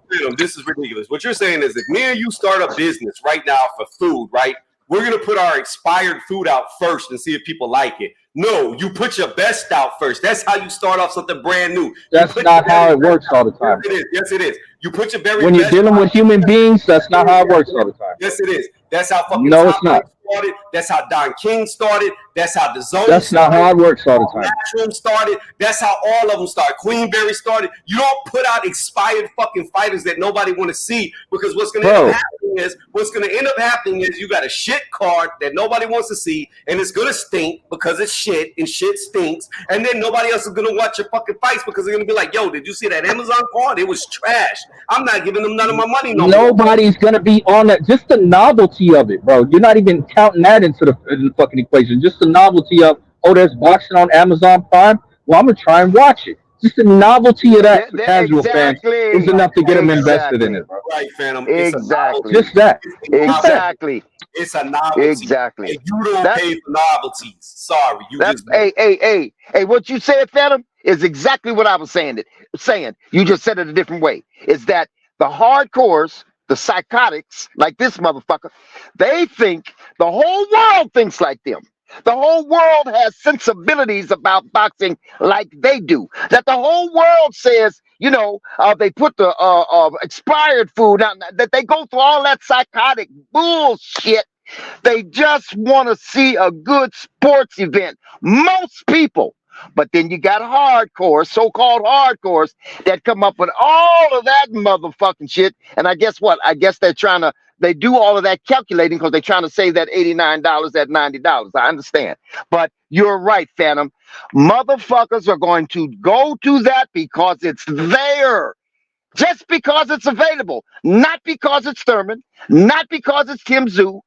Not because it has all of those other things that those guys are talking about. Just because it's a fucking available. I think I'll look into this. Let me ask you a question. Let me say this, because he directed some shit at me at the start of that statement. You have got to be the biggest hardcore, not me.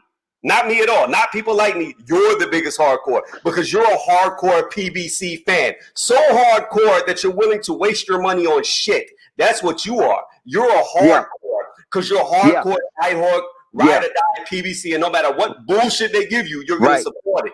So if you want to support bullshit, it's your money. Support bullshit. But somebody like me, I'm gonna call bullshit for what it is, and it's bullshit. It's not worthy of $1. Fuck no. And I don't go that far either to say I think I'll watch PBC. No, I think I'll watch this one. No, I think I'll watch that for. I want to watch a boxing match, and I don't give a fuck who's putting it on, whether it's PBC or any other motherfucking platform. So I don't do all that calculating either. So there you go.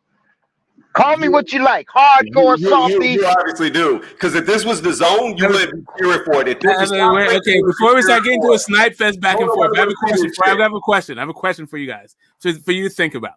Do you think, given Amazon Prime, what we understand about Amazon Prime as a platform, and how we understand boxing, do we think that Deontay Wilder versus Big Bang Zhang would have done better numbers than Tim Tszyu versus Keith Thurman? Yes. That's debatable.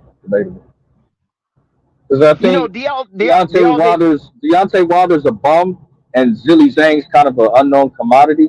I don't think anybody wants to pay to see that no more. Like, okay, but you do understand how much Asian shit is on Amazon Prime, though, right? Correct. That's what I'm saying. I don't know. I can't say. To me, it seems like there's way more Asians on Amazon Prime than there are Australians. No, my point is this though. Like, how many of them would buy into boxing? Like, I think Tim Tszyu and Keith Thurman could cater to different audiences across the globe. I don't know if Zilly Zhang and Deontay Wilder can do that, because who still wants to see Deontay Wilder? Yeah, see, that's my whole point. Like the marginalization of Big Bang Zhang on a platform like Amazon Prime, while to me it seems to point to you over glorifying Tim Tszyu's impact on both boxing and Australia's impact on Amazon Prime. Like, there's not that many Aussies. No, what I'm saying is, let me finish. So the same novelty for having boxing on Amazon Prime is going to be there for both fights, right? But it typically, fair enough. I wasn't done. I'm going to enumerate a couple things. Just give me a second. Let me lay it out for you. It seems to be that the heavyweights, in general, have more interest than everybody else, right? There's big dudes that not many people are that big. They just are an anomaly. They're an attraction all of them to themselves because they're big dudes and they're fighting, right? So that's another kind of that seems to be another boost for the Wilder versus Big Bang Zhang. Not your base numbers, but them being Asian, heavyweights being the thing that drives boxing. If you don't think that fight would be better, then I'm not. I think that you're overvaluing Australia's impact on the sport and this, like, the novelty of it all is my overall point. But go ahead, Phantom. My point is this: you have people who have a track record of paying pay-per-views, right? The Chinese people don't even really know what the fucking pay-per-view is. Bro. Like, what I'm talking about, the whole Commonwealth, they have a track record for that. Chinese people, boxing is fucking illegal over there. Bro. Anything in boxing is over there. So can it? Maybe. Definitely maybe. But I just don't know. Right. So I'm gonna check back in, Smoke. My issue wasn't about the Chinese specifically as a group of people who are totally understand pay-per-view. It's one of the most, like, open market society. But anyway, that's just a misunderstanding of the Chinese market, which is fine. You're not a Chinese consumer. Fuck would you know how their habits. Fine. They do understand pay-per-view and they do understand how to pay for shit. But I was talking about the Asian market writ large. They know how to steal shit. Yeah. Well, they also know how to pay for things, like the way that they. How much intellectual property they be paying for, bro? Like, get the fuck out of here. Right, and they make billions of fucking dollars off it. It's not that they also understand knockoffs. They Stealing understand shit. how to pay for shit. Yeah, and who do they sell it to? Do you think they? Yes, they'll steal it and sell it, but they ain't trying to buy it, steal it, sell it. I hear what you're saying, but the question is, do you think that Amazon? I guess really what it is, but I'm not even trying to get into your understanding of the fucking Chinese market. If you think that Amazon Prime doesn't have Chinese subscribers, okay, just think that. But I was talking about Asia writ large, not just China specifically. Okay, well, we got to talk about China specifically, because who the fuck in Malaysia gives a fuck about Zilly Zhang? You know what I mean? Because there's just Asia's bigger than China and Malaysia, right? You still have the Koreans who give a good they care about Chinese culture and they consume Chinese culture. No. I think the Koreans care about Koreans, but they don't even really care about boxing. No, that they do. Well, I'm just trying to give you a let me help you broaden your perspective. When it comes to the entertainment industry, the guys who are the forefront of those things in Asia are the Indians, the Chinese, and the Koreans, and they all consume each other's content. They may make it their own in some kind of way, but they all consume each other's content. Right. So what happened with Zhu Shinmi? What happened with him? Huh? Yeah, who the fuck is that? Right, I know. What No, happened with okay, that? hold on a second. What does that have to do with what I'm saying? I'm just saying, bro. Like, you don't know the market till you test it out. I know Tim Zhu sells because he has a track record of being on pay per view in his own fucking country. Silly Zhang cannot fight professionally in his own fucking country, so I don't know how that shit would sell. Right, but whatever Tim Zhu has, whatever his track record is, has no bearing on whether or not that's a good fucking debut fight for the PBC. What you're talking about is you can play the numbers. I wasn't done. What you're talking about is the best of the D team. Some dude that sells in Australia. Like who the okay? Nobody's saying how much is Silly Zhang sold in fucking China? None. How much is Deontay Wilder sold in America?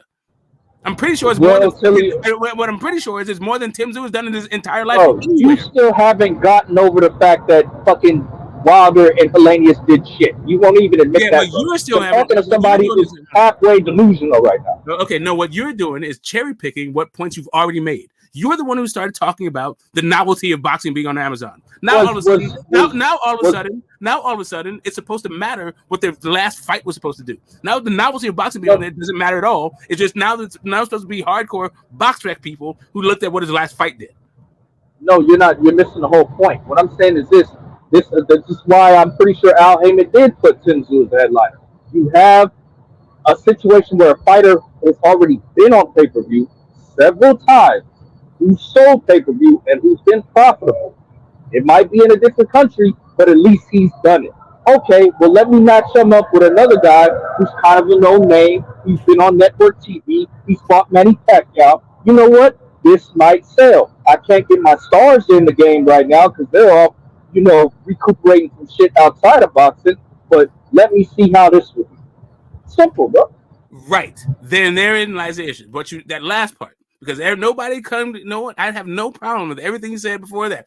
Who else can I get since the guys that should be on here aren't?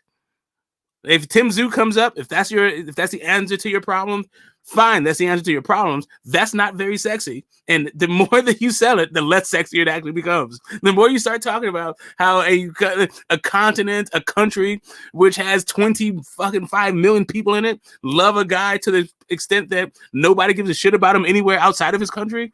Okay. Like, listen, Monster Inoue gets 30 million views within his country. That's more views than the entire population of Australia. That is a better look. If he could get Monster Inoue to fight Neri on Amazon, that is a way fucking better look than goddamn Tim Zhu versus Keith Thurman. Way better. And I would submit from the arguments that you made to bolster the interest of Tim Zhu versus Keith Thurman, that argument would make Deontay Wilder and Big Bang Zhang a much better fucking option. Nobody wants to see Deontay Wilder anymore. We saw what he looks like now. Nobody wants to see that shit. Nobody wants to see Tim Zhu or Keith Thurman anywhere outside of Australia. Correct. So if you just said these are heavyweights and you can sell the big guys better, yes. But just say, oh, it's Deontay Wilder, so he's going to sell better. It's like, no. I said Wilder and Zhang. I didn't say Wilder and anybody. I said Wilder and Zhang. Okay, correct. Wilder and Zhang. Okay, but Zhang is already fighting Joseph Parker, so that's not realistic now, is it? So you're just talking out your ass? Okay. Again, I was doing a thing about whether you thought would be bigger numbers based on the argument you gave for Keith Thurman. Okay, so bullshit hypotheticals. Can we move on now? No, it's not a bullshit hypothetical. Okay, hold up a second. You talking about Keith Thurman, people are going to buy this fight is a bullshit hypothetical. I'm not saying they are or they aren't. I'm just saying to say it's going to be a commercial failure. This whole thing is it said you're going to buy it. This entire argument, no. Entire argument has been predicated on people are going to buy it. No, I'm just pushing back on the fact that they're saying, well, outright it's a commercial failure. Like Tony already said, it's going to flop. It's a flop. I mean, the fight isn't even happened yet. It is a flop. No, it's already happened. The minute they announced it, it was a flop. Yeah. See, that's what I'm pushing back. What do you consider? We don't know, bro. What's considered successful in pay-per-view terms? What would you consider successful? Anything 100K or more in this particular instance, successful. Brand new platform, two fighters who might not be pay-per-view worthy anymore, or in America, you would say. We'll see how it goes. Anything above 100K, bro. It's not like they So paying these niggas tens of millions of now dollars.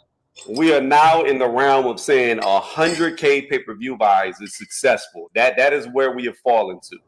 That's me saying that. That's just my opinion. That's not no weed. There's no mouse in your pocket. Shout out to the tavern. But that's just me saying that shit, bro.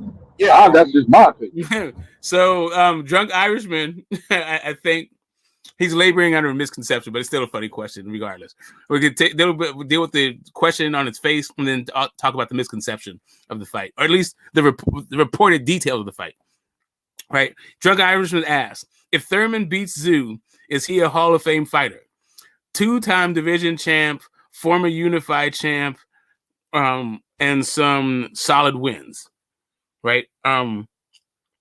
So the misconception or the reported details of the fight say that it won't be a title fight. So that takes out a lot of what you just said. The 2-time and the whatever. The 2-time is done.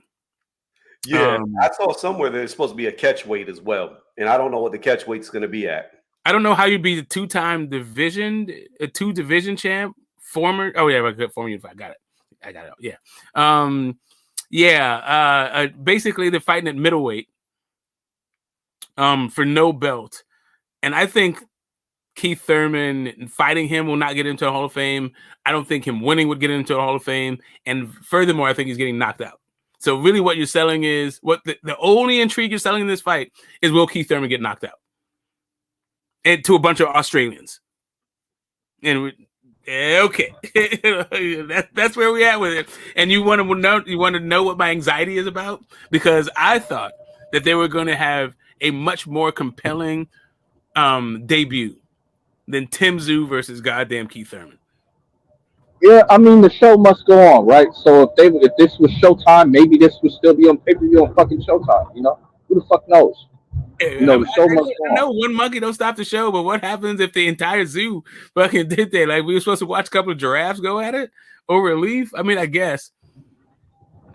I don't know. I just think that as a boxing perceptions are clouded right now. What I'm saying is that, like, to the extent that two practitioners on their level can give us a good fight, sure. To the extent that in and of itself is worth pay-per-view, dubious. Dubious at best. Probably valid. I mean, it all depends, bro. Like, was Caleb Plant and David Benavidez a pay-per-view? Like, just because Caleb Plant knocked out Anthony Durrell, went viral for a quick second, like, that means he could fight David Benavidez on pay-per-view, even though he got fucking starched by Canelo. Like, pay-per-view fight. But they sold the shit out of it. So let's wait to see how it sells, bro. I mean, that's fine. We can do that. We will do that. That's fine when it comes to, I'm going to flop or will it not flop. But when it comes down to, confidence in the state of boxing right now, and the state of combat sport, just boxing specifically, combat sports in general, the state of it, I don't know how confident you can be. Like, I'm not particular. Like, I was really optimistic with this whole transition, but the way it seems to be shaking out, I'm not confident without a completely different paradigm shift in what the hell we're getting right now. And that's just survive. I don't even know about thrive. That's just to survive. Because outside of Tyson Fury and Rolly Romero, who even has a personality? Well, I mean, if that's what you're looking for in the sport, that's fair enough. I don't. Okay, but what I'm saying is the sport's gonna go on, bro. It's just that for these overpaid fucking boxers might start having to take pay cuts if they don't have quote unquote personality. What kind of personality does Tank fucking have? None. They don't need to take just gravitate towards the nigga. They don't have to take. It is what it is, bro. They don't have to take pay cuts. They can go to Saudis. Well, that's debatable. How long are they going to do that? We don't know. I mean, that's what I'm saying. I'm just talking about today's market. In today's market, the way that these goddamn streaming platforms are, they sell markets and they sell stars. That's what these dudes are doing. They go in. I'm saying that they go into a market. They go into a Chinese market or a German market or a Spanish market or a German market, and then they start selling you stars in that fucking market. They'll give you some subtitles and some other shit to make it go like international. But really, they have they do a bunch of microeconomics. And then they add all those microeconomics on a one platform so you can access it. Right? That's essentially what they do. So what'd you say? I mean, to an extent, because name me 5 characters from the Game of Thrones. What are their real fucking names? You wouldn't be able to tell me. You remember the show though. You remember that product. You know what I'm saying? But to say they're building individual stars, that's something else. That was HBO's thing. I'm talking about what the streaming platforms are doing. What they're doing. I'm just talking about in general, bro. It's not right, you're talking about individuals. It's about content. Right. So my specific right. So you are being too macro for the conversation that I'm having.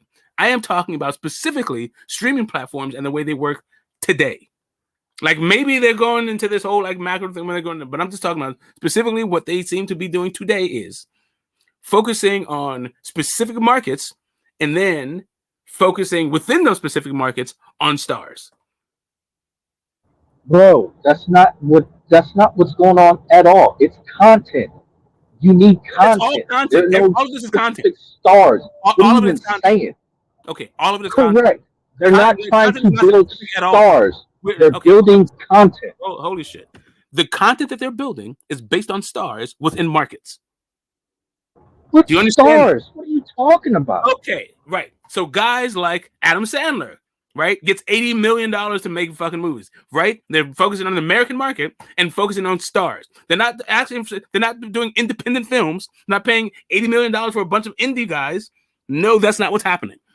Or Chow Yun-Fat or Michelle Yeoh or Danny what's that Donnie Lim, whatever the fuck, or Ju Shun, like whatever that, like pick a guy, or this guy, the Indian fucking dude, the German, the Scandinavian guy, like that's what they're doing. They're going to all these niche markets and getting stars in these niche markets, and then offering all of these niche people on a platform. You keep doing this, bro. You apply one thing to a specific case and then apply it unilaterally. Because listen. I can tell you right now.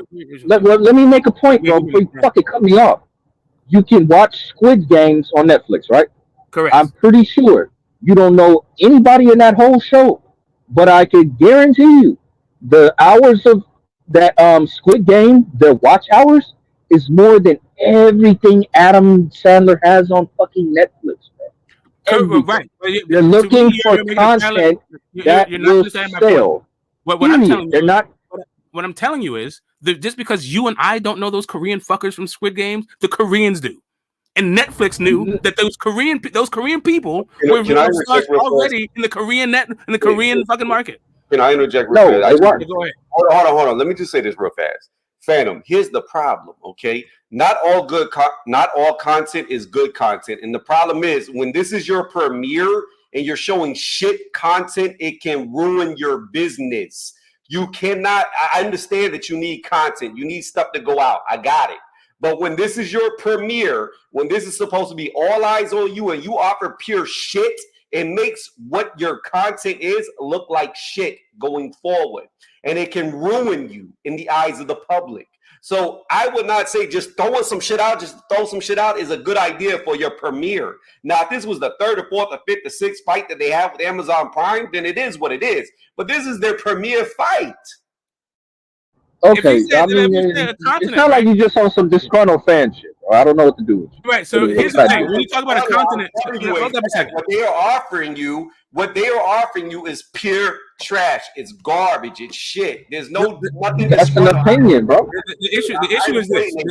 There's a difference in effect in being disgruntled. I'm not mad. I'm not disgruntled. I'm not paying for the shit because it ain't worth it. Like, I'm just stating the fact. So the issue is your fact, I guess. When it comes down to it, right? The continent, when you talk about the word continent, right? You're typically talking about at least 1 billion people. Around 1 billion people, right? That's generally what you're talking about when you're talking about a continent. The issue when you're talking about Australia is it's the size, it's a decent sized country when you're talking about the whole continent. Right, it's just kind of like it's okay. It's not that bad. It is to me, it is at least a cause for alarm if you have any sort of sense of what the hell is going on. Right, like I don't know how you'd be confident about what's going to happen if this is the best thing they can offer you in the damn near the beginning of the second quarter. Actually, yeah, it's the beginning of the second quarter. They're kicking off the second quarter with this shit.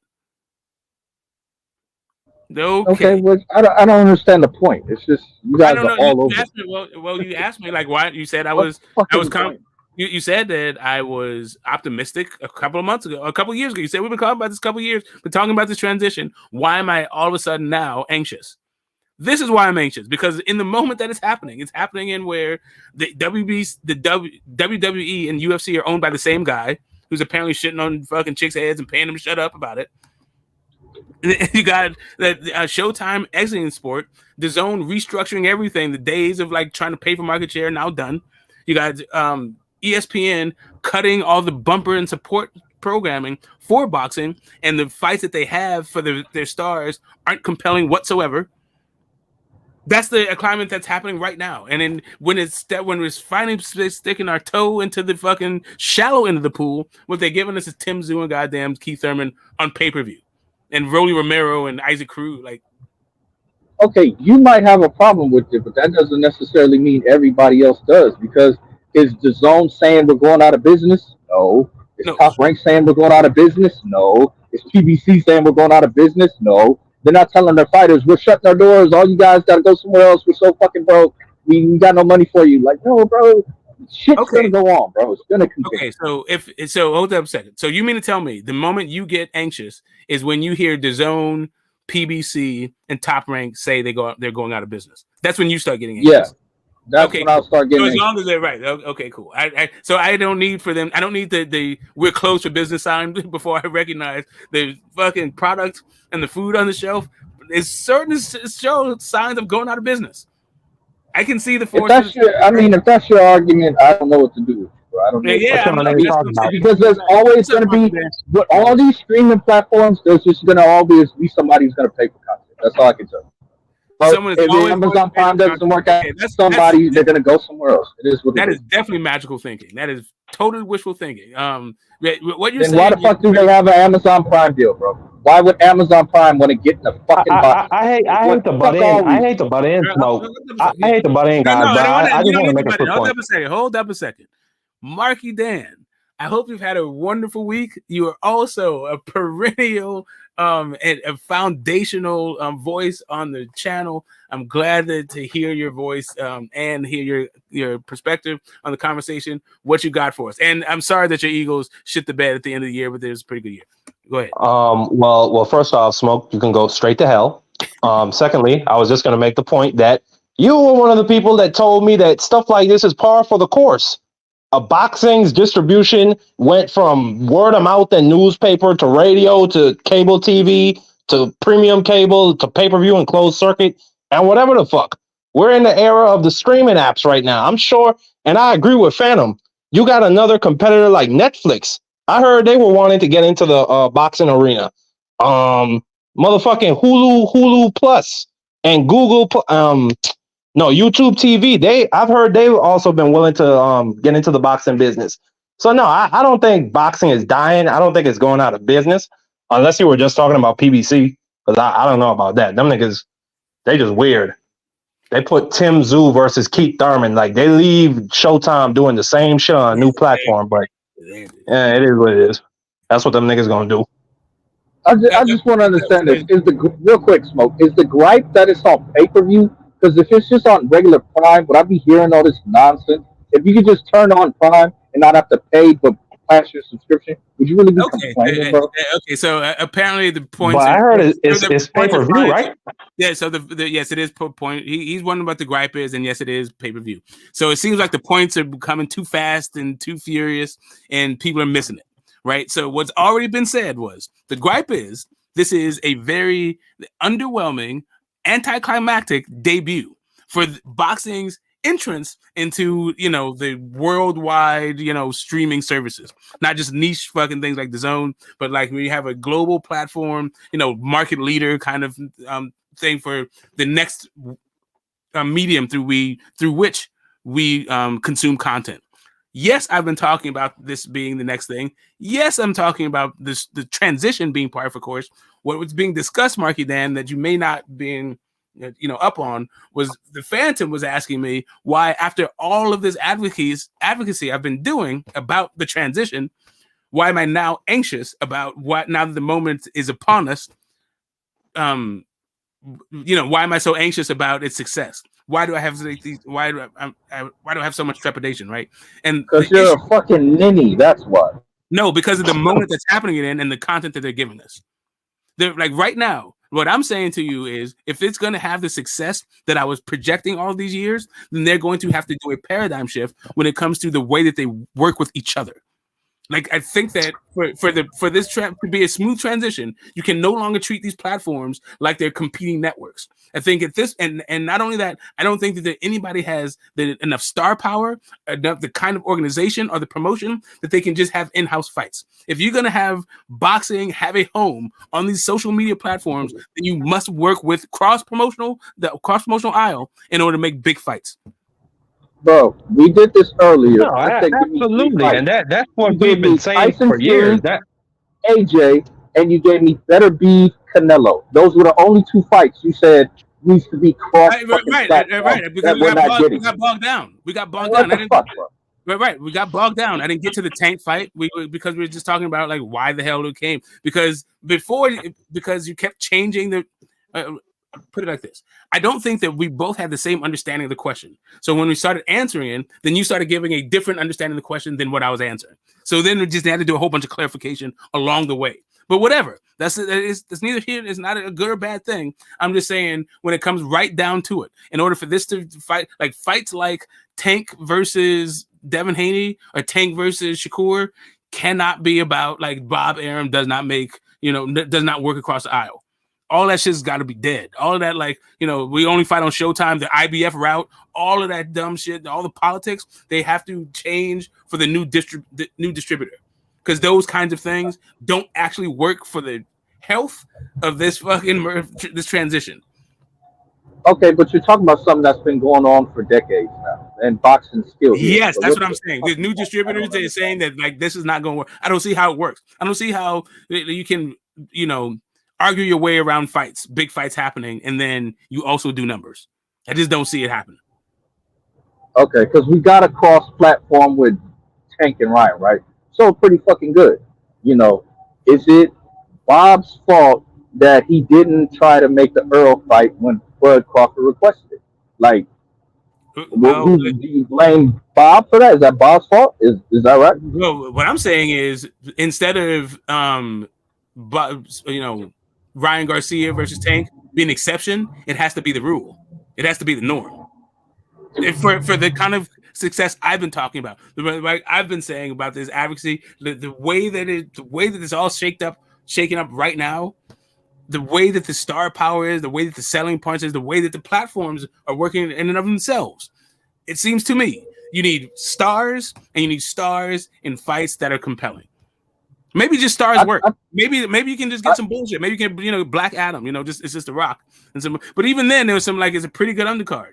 Yeah, I think it's about to be a game of stars. Really, I think you created a solution looking for a problem, because if the streaming platforms are saying, well, boxing doesn't sell as much, but you know what, we'll still put it on because it is selling. It's still getting viewership. Cool.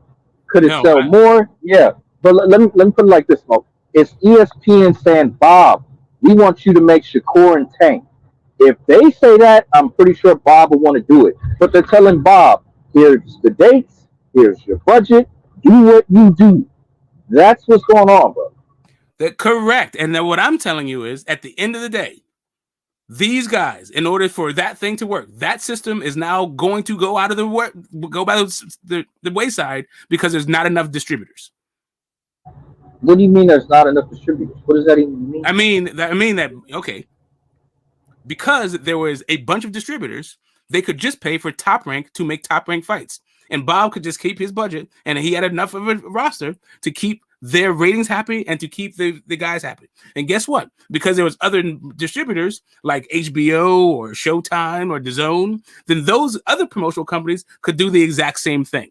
Now, though, there's fewer distributors. There's only one fucking distributor in the United States you know, and an United States broadcaster. And guess who's not on there? Matchroom fighters are not on there. PBC fighters are not on there. And guess what's happening to that network?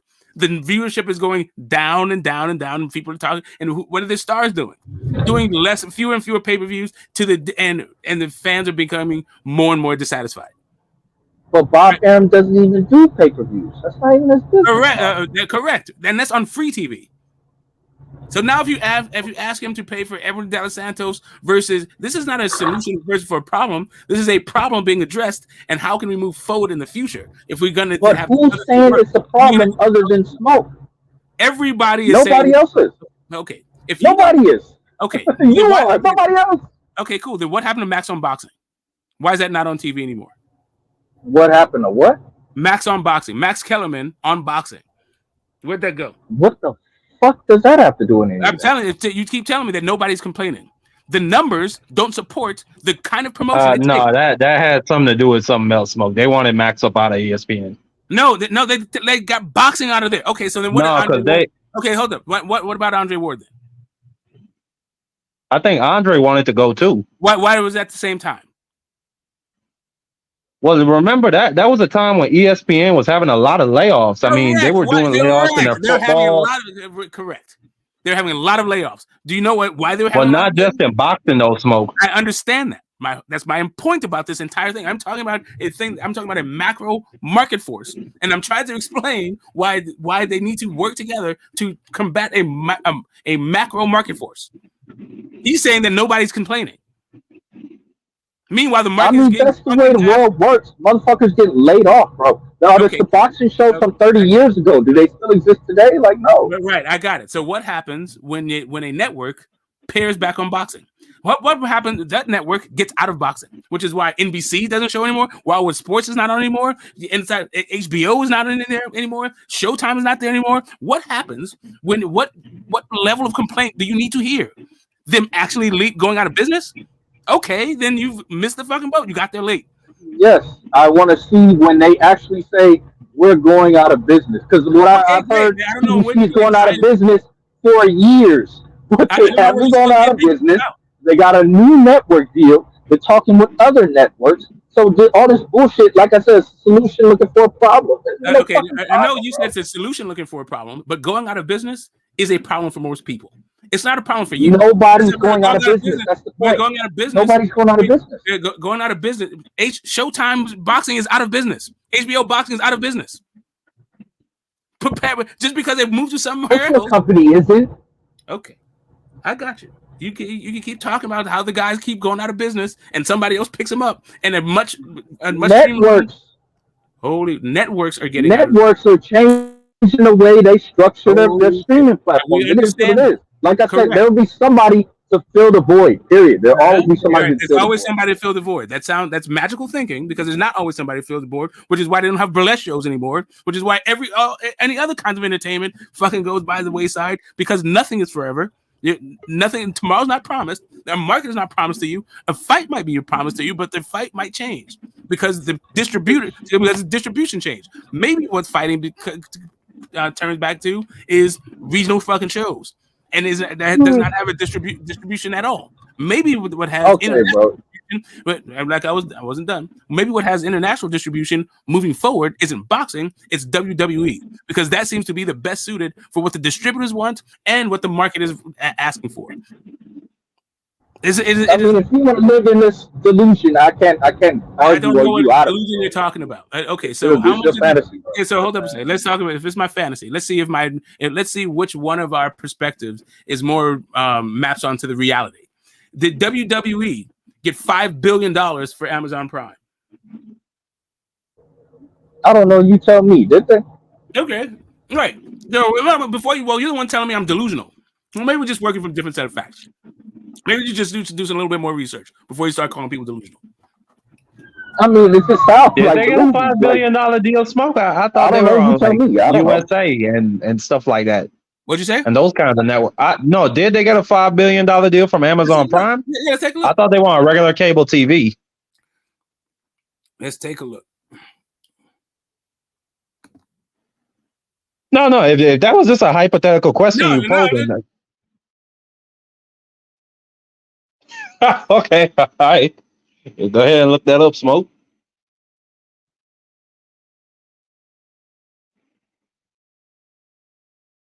Yeah, man. Yeah, I don't know. This argument it lost its feeling a long time ago. You want to find out what crazy shit happened to me yesterday, Smoke? I hit a horse going full speed.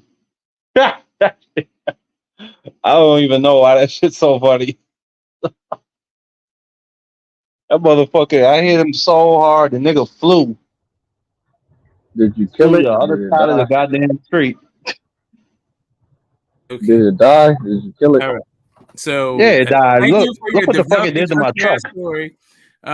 Yeah, you're not supposed to be fucking hitting horses full fucking speed, but I guess if they wander in your path, what can you do? You don't have Nah, like yeah, it's some stupid old man that doesn't tie up his fucking horses, and it was like 3 of them in the road, and I had to be the unlucky fucking person to come around a bend and hit the motherfucker going full speed.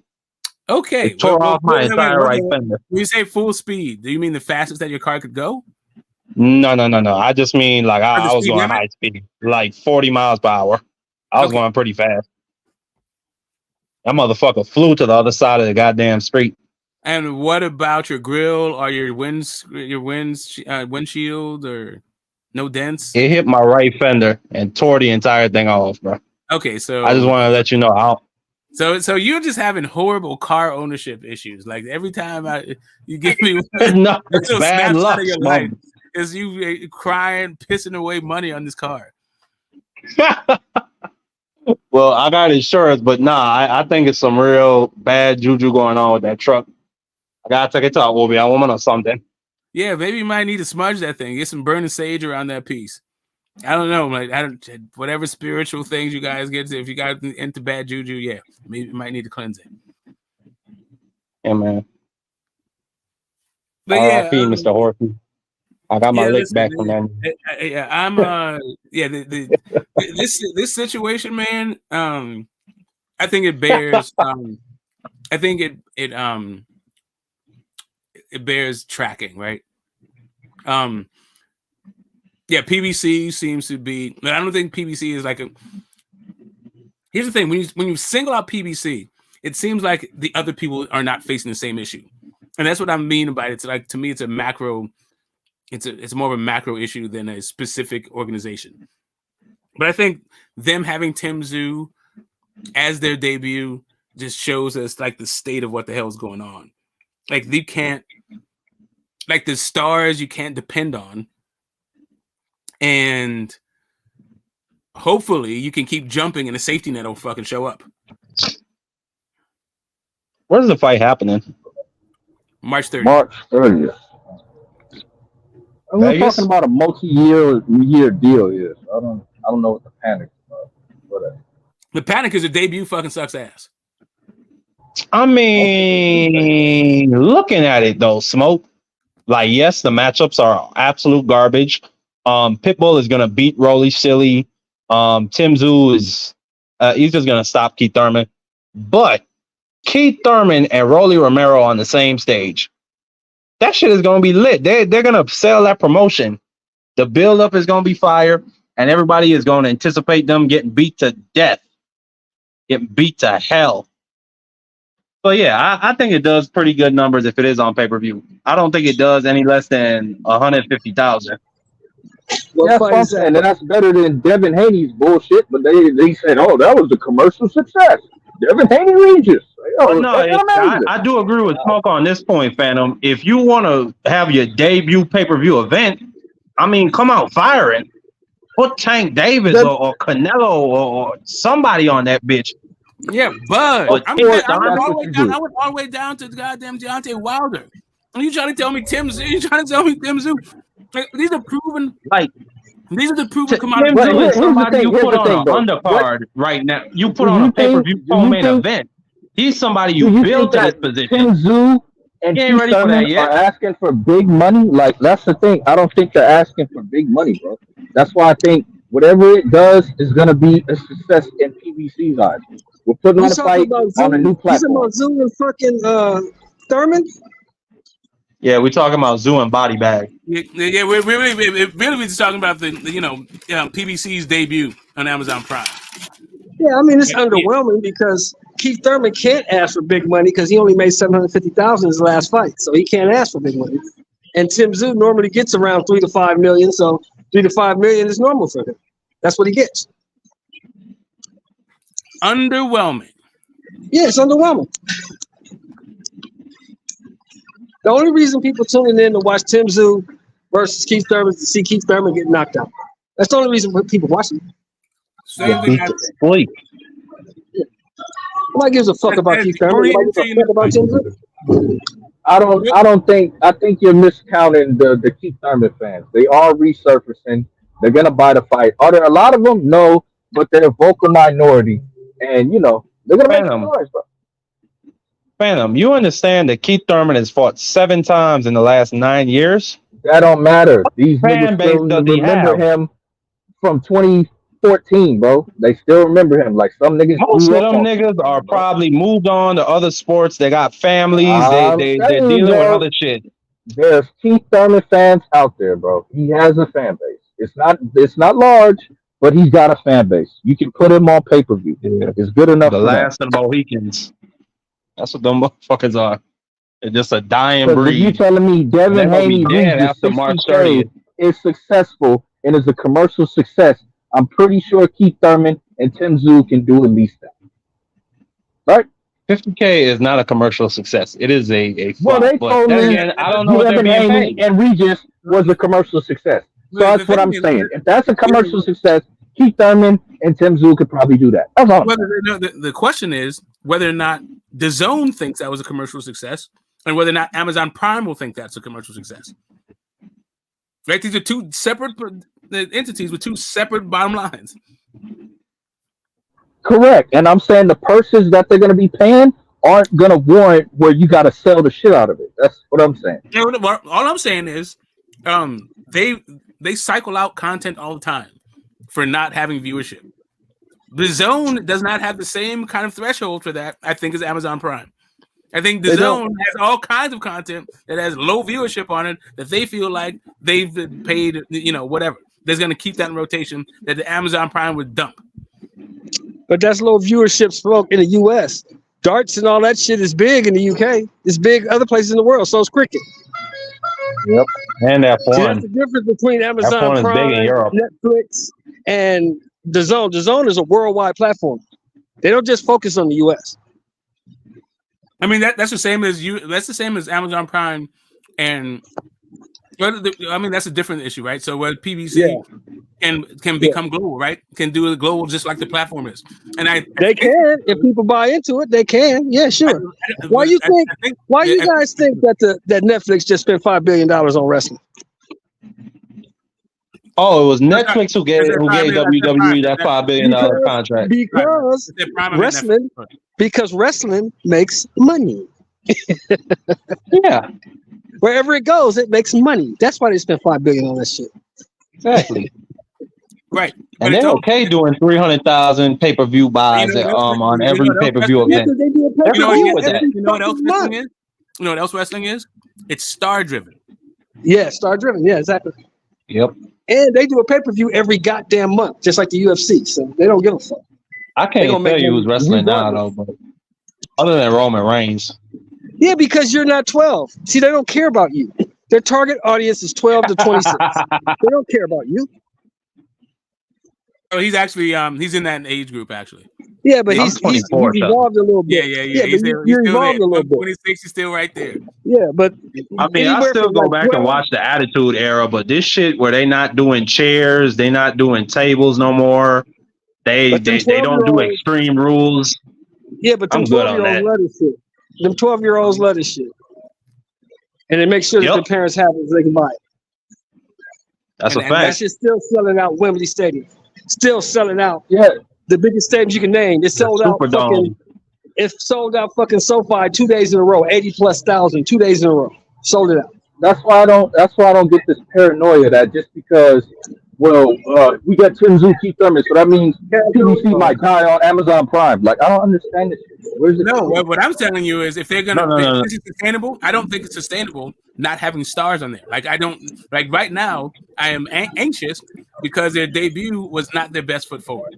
It's some like it's the best or whatever else isn't the best, right? Okay, but what if they have what if they have Gary Charlo, Antoine? Wait. Let me say this. Bro. Was Canelo's best foot forward? No. Did it still sell hundreds of thousands of pay-per-views? Yes.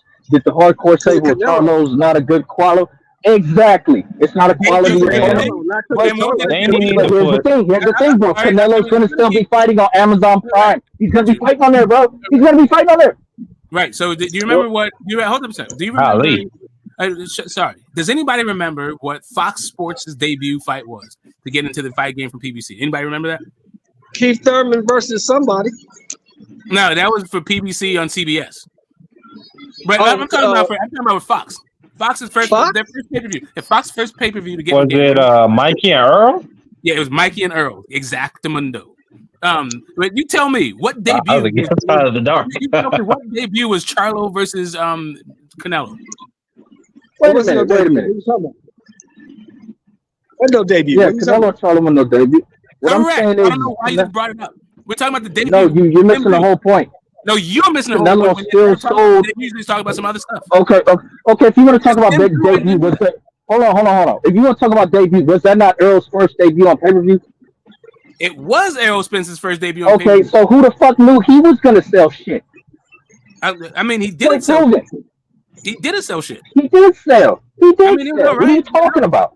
Okay, hold up a second. Didn't they have 40,000 people in Cowboy Stadium? 12,000. That's why they kept putting them on pay-per-view because he did sell. What are you talking about, bro? Okay, they kept putting him on pay-per-view because of the numbers that they wanted, not because of the numbers. Because it was a great debut, but a great pay-per-view debut. But That's you what can't. I mean, 300,000 is pretty good for your first pay-per-view. Smoke, come on now. What you keep But missing? you can't put Alvarez in this conversation because Alvarez is gonna sell no matter where he goes. All right, I don't even know. Like, I don't even know why I mentioned the fight. You keep missing the point. You keep wanting to cut me off and not let me finish. Let me get a little bit deeper, bro. I wasn't even done talking. Okay, say what you gotta say, Smoke.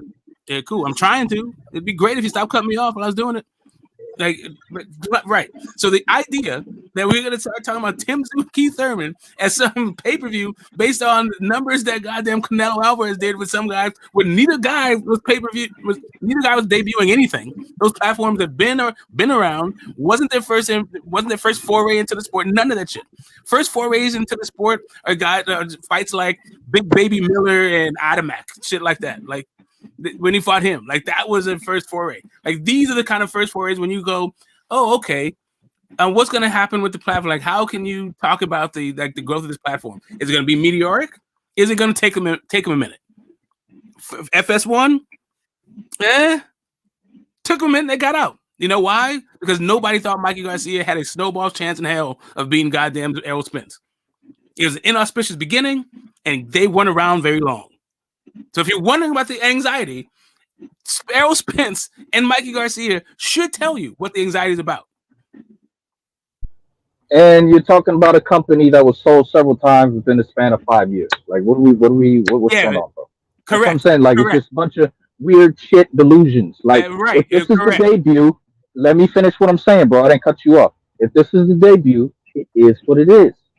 There's a debut for Keith Thurman being on a new platform. There's a debut for Tim Zoo being on a new platform. There's a debut for this whole production company being on a new platform. Just being able to put on the production, just being able to make it happen, getting all the camera people in the right place, getting all the equipment done. How are you going to do all that? There's a whole backstory to all this shit. Just putting forth a product is successful. Hopefully it sells, bro. But just getting it out there to the public, that's the success.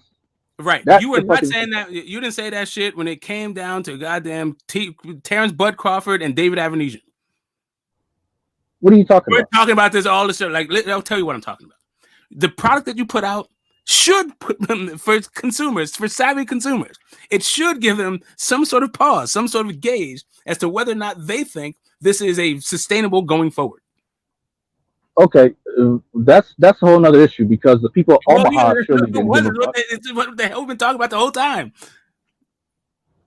That's separate, bro. That's a Yeah, whole. no, it That's a isn't. separate issue. No, okay, what? Separate Because from what? let's put it like this: if Bud Crawford had fought, let's say, Alexis Rocha instead, would that have made well, No, BLK Prime's in the market now? Like, so no, that's what I'm saying, bro. Like you can't apply no, every no. That's fucking the point. situation to every situation. Correct. No one's talking about every situation, but the only situation I'm talking about is stars are the ones that drive these things. You know what drove the Zone's whole thing?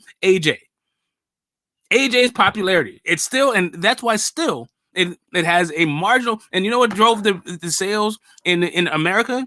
Canelo's entry to the Zone. Outside of that, nobody's giving a good goddamn. They sold. Remember, they gave Mikey Garcia a ton of money to fight Vargas. Nobody gave a damn about that. They gave Triple G a ton of money. Nobody gave a damn about that. That's what I was gonna say. Are they still signing? Are they still signing fighters? Say again. Are they still signing fighters? Both you guys are talking at the same time. I can't understand either one of you. No, I said they gave Triple G $100 million. Nobody gave a shit about it. Right. None of those fights. Right. Like the idea. They give, that deal, yeah, that multi-fight. No, I was just I forgot what show. I forgot that Triple G got that multi-fight deal. Yeah. No, what I said was they gave Triple G $100 million for like 4 or 5 fights, and nobody gave a shit. People still didn't buy that shit. That's what I'm saying. But is the show still going on, or is the Zone saying, "Oh, we're going out of business now because Triple G didn't sell as good as we thought"? No, because the Zone, the Zone got the Saudis backing it, so they got unlimited resources. That's why they keep pumping billions of dollars into that shit, because they got money to do it.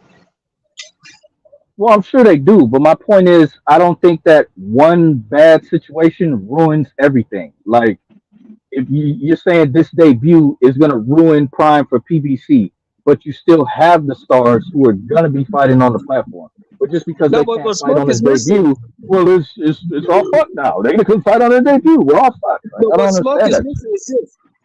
Prime doesn't give a fuck if it sells or not. They're just trying to get new viewers. They making enough money without boxing. They don't give a fuck if this does great or not. They really don't care. They're just doing a test run to see how it does. If it fails, so fucking what? We still making money. We don't care. And there's that. But my thing is, I think them just bringing a new form of content to the platform is what they're interested in. That's all they do. That's all they do. Exactly. That's all they do. New kind of content. That's what I'm saying. You don't necessarily need big star after big star after big star. It's just content, bro. And that's what I think. Hey, look at this. Having a problem understanding. No, look at this. But you have a problem. Hold on, Smoke. Look at this. Why not? We got every other fucking sport. Why not? Right. The issue that you guys don't seem to understand is, yes, it is all content. They're all in the content game. We don't even need to speak about it being content because it's all content, all of it. The issue is that the content that they sell you is stars. Yeah, we could talk about them being like interested in like a new shiny new toy and it being boxing. Their product is stars.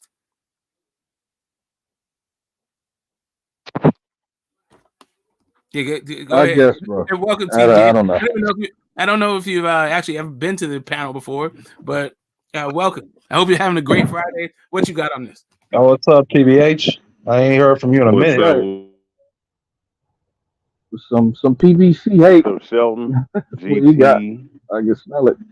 and salute, fam. Big dog. What's happening, bro? What's up with I saw TBH talking about some Top Rank too. Like I think his finger is in the fucking air too. His wet finger's in the air. He can see which direction the wind's blowing. What you got on Boxing Story? And let me not put words in your mouth. So, yeah, the PBC is not gonna last long on Amazon Prime. They're not gonna last long on Amazon Prime. I think they have to understand that. Well, I mean, they're not being, core subsidized by Amazon Prime, as we all know, but money's just not there, man. And if they don't do well their first 3 or 4 events, Amazon's gonna can them as quickly as they sign them. So I don't see this being sustainable, man, for the long term, honestly. So what we Do hear they is have a a multi-year long-term deal, deal, right? or or That's is what I'm it saying. I think the deal's like for a one multiple years. contract, or So are you saying there's are like they something in the signed for just contract a where couple of events? if it's not a particular success margin that they'll just cancel it? Is that what you're saying, TBA? Yeah, Yeah. because that's what they've done. Anything else, it doesn't make money. Okay. Well, I can't think of anything that's been canned, so I'm not going to disagree with you. But I'm gonna go do some of my research. Oh, wait, things have been canceled on streaming services. Oh yeah, on Amazon What? Prime specifically. Oh shit! Fucking John Ryan, 4 seasons. Do you ever think about when you're out Jack of here? Ryan. You mean Jack Ryan? Yeah, Jack Ryan. That's it. No, isn't it Jack Reacher? No, sorry, Jack No, Ryan. Jack, not, Reacher's still going. I think it's still going. It's No, in. Reacher's gonna yeah. Reacher's I think gonna Reacher's still have a going. third season because But, they've been yeah, doing but Ryan's so well. done. Yeah, I think they did that Reacher's- thing about. I don't know what they're doing with the elves. That may go more. I don't know, the Lord of the Rings shit. Yeah, I'm good on that whole Lord of the Rings theory. That shit, yeah. That shit, man. That was the most. As for a TV series, that was the most. That was the highest budget in history for a TV series, and it was so shitty. Yeah, I mean that's the House of Bro, Dragons. I didn't even finish the first 20 minutes of that shit, So and I'm long as it like, bro, sells, from the bro. time So I long was as 3 years old, I've been watching Lord of the Rings. Hell That yeah, shit was garbage. I TBH. seen the original cartoon.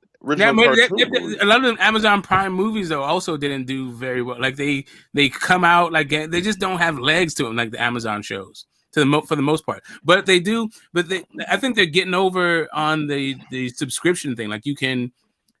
They're signing networks. Basically, they're going to be basically a distribution thing, like a cable like a cable provider. So they're just signing networks and putting out their own, specialized content. And I think NFL, yeah, right, exactly. Like in other brands, and I think it could work. The thing is, I think it will work on boxing. I'm just predicting how it will work, not that it won't work. And if they don't do it, I don't see how it's going to work. If they don't work together to make stars and to make fights, then I don't think this experiment is going to work. I don't think like trying to shove Tim's, like trying to make Tim's do it. Maybe Tim's can be a star, but I don't think he has a personality for it, honestly. Keith Thurman doesn't have I don't think he has the body for it yet. I don't think he has enough in the tank. I think he has the kind of personality. I don't know about that, Smoke. What? Tim Tszyu, he got like that kind of aura around him. Like, it's hard to say, but he got a certain confidence about himself. And it's not his art. I'm talking about being a star. I'm not talking about being confident. I'm just talking about being a star. That dude could be like, he could be. No. But I'm just saying it's the same thing with Tank. Like, it's a certain kind of charisma those dudes have. Yeah, but Tank is also they're not really. Yeah, Tank, I think you can market now because he's savvy enough. But like, what I mean is like, and as far as stars, the personality to be stars, I see 2 guys that can kind of pull it off. Tyson Fury seems to be really the only guy. Then to a lesser extent, Rolly Romero. That's a fact. It's this multi-year deal, fellas. They signed a multi-year deal, so it's not going to be just 1 year. Yeah, I'm aware of that, but I'm saying is TBH saying like, is there some kind of clause where we want a specific profit margin or we'll cancel the contract? Yeah. Like, is that what he's getting at? Well, with Amazon Prime, from what I've seen, they're really quick on doing that. Now, here's the thing: I'm not going to say it's in just 1 year, but they can't just like how in 2021, 2022, they were just bombing every time because they kept doing pay-per-views, right? They can't do that on Amazon Prime and expect to stay as long as they did with Fox or Showtime, is what I'm saying.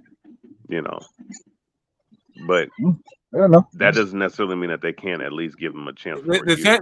The other thing about streaming, it's all about the rewatch and how many viewers, and it's like live sporting events, the amount of viewership after the fact drops off precipitously. Like it's fear of missing out, and once everybody knows what it is, everybody just talks about the result. They don't go back and watch the match, right? Well, here's maybe not. Maybe not. I mean, I'm just saying historically. I don't know how they're going to switch that up, but historically, here's the thing, Smoke. Here's the thing, and this is what needs to happen. They need to stack the cards. Whatever the dates that they're given, they need to stack the cards with their best talent. And look, I mean, the fighters they themselves have to look at the bigger picture because they're going to be demanding money. But if the money's if the amount that they want is not there, they're going to have to take that cut, man. You know what I'm saying? Until more investors and more money comes in to satisfy their their the money, the money that they want. But that's the dilemma that they have right now, you know. So I think okay. So to put on a production, paying the fighters is part of it, right? If you can reduce that operating cost and still sell it, that is profitable. So if you have a Tim Zoo, Keith Thurman, Pitbull, Cruz, Rolly Romero, these motherfuckers don't make a lot of money. You don't have to pay them a lot. When you talk about stacking cards, like having Canelo and Charlo and then Tank and Frank Martin on the as a co-main, it's not gonna fucking work because those two command too much money. Yeah. I think that I don't know. I don't know what the budget's going to be like or anything like that. I do know that the more star power has, the better off it'll be for these platforms. And just like boxing in general, I don't see how you can go about business as usual and satisfy the market forces with these new platforms. I just don't see it. Like I'm going the IBF route and you're ducking me and all this. I just I don't know. If they can make it work, okay, cool. I'm all ears. I'll be watching, but I don't see it. I just think that so long as production costs aren't as expensive, because you're talking about shows that they put on where it's like 20 to 50 million per episode or some shit. I don't think you have to pay that much in production to put on a boxing event. And if you can sell the shit out of it and get some viewership, I think Prime Amazon is going to be very happy.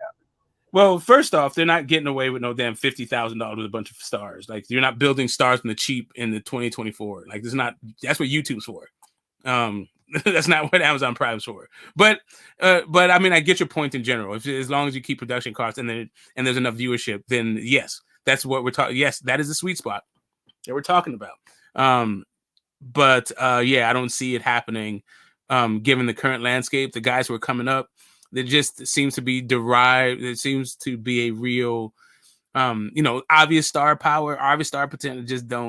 It's just not there. And then and the way the guys are working with each other these times, like how do you become a star based on like a bunch of in-house, showcase fights? Yeah, good luck with that. Let me ask you this one. This is a pay-per-view, right? So let's say this thing does 500K. Would you consider that a success? Oh, it doesn't even matter what I consider a success. Listen, if 50,000 is a success for them, that's fine by me. It's what they consider success. Like that's why right. I'm just asking you. I'm asking you for your opinion, bro. Your individual opinion. 500K, is that successful? If it does 500K in the United States, I think it'd be phenomenal. No, globally, all over, like the pay-per-view sales. I don't know. I couldn't speak to it. Probably not. I don't know. Okay, so what's the success margin? That's what I'm saying. Like, what's the success margin for a debut? Motherfuckers can't even line that out, but you're saying it's a bad debut. I don't understand. No, what I'm telling you is the product is a bad debut because I've already been through a bunch of bad debuts. I get listen, Povetkin versus AJ was the DAZN debut here, right? Like for the first American guy in Matchrooms tried to sell us on was first they tried to say they're gonna get Tank, but it was Big Baby Miller, right? That was their first like U.S. signing, and then Daniel Jacobs after that. But he already had Daniel Jacobs. They tried to sell us Big Baby Miller first. Mm-hmm. But the fight that they gave us was Povetkin versus AJ, right? AJ, it was a huge star at that point. Like he was damn, like he didn't meet his star potential, but he was pretty much close to his zenith, pretty close to his pinnacle at that point. That's what they sold us to enter the zone into the market. And like I said, Fox Sports gave us goddamn, Errol Spence and Mikey Garcia. And you know what they did? Pump up their bottom line so they could sell their fucking business 2 years later. It's the first fucking bump in the road. And that's Okay, that's all it is. Like, it's just kind of like when you're looking at debuts, sure, there's debuts and there's debuts. This debut is not their best foot. It's not their second best foot. It's not the third best foot. I don't even know how far, like, are you even on your second foot? Sorry, it's okay. not. Let's lay that out then. What would have been the first best foot? Would have been the first best foot and the second best foot? What card would you say? I think the very first, their best feat that they could have put out there was probably, if you're gonna have Tim Tszyu, Jamal Charlo for undisputed. That would have been the best. No. I'm just saying, since you like hypothetical weird shit. Yeah, I'm giving you. You're calling hypothetical. I'm asking you a hypothetical. It's not weird at all. Both guys are in PBC. Both guys are champions. They could have put out Charlo versus Tim Tszyu. They've known they've had really.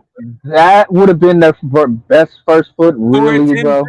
For Tim Tszyu. No, I'm talking just in general, not Tim Tszyu. It doesn't have to be Tim Tszyu or Keith Thurman. Just any fighters on PBC. No, the best thing they've done would probably been, I mean, out of all of their inventory, maybe Canelo Benavidez. I mean, it could have been Canelo Benavidez. It could have been, Bud versus Charlo for his unified title, but maybe not. Probably Canelo Benavidez is bigger than that. Tank versus Haney.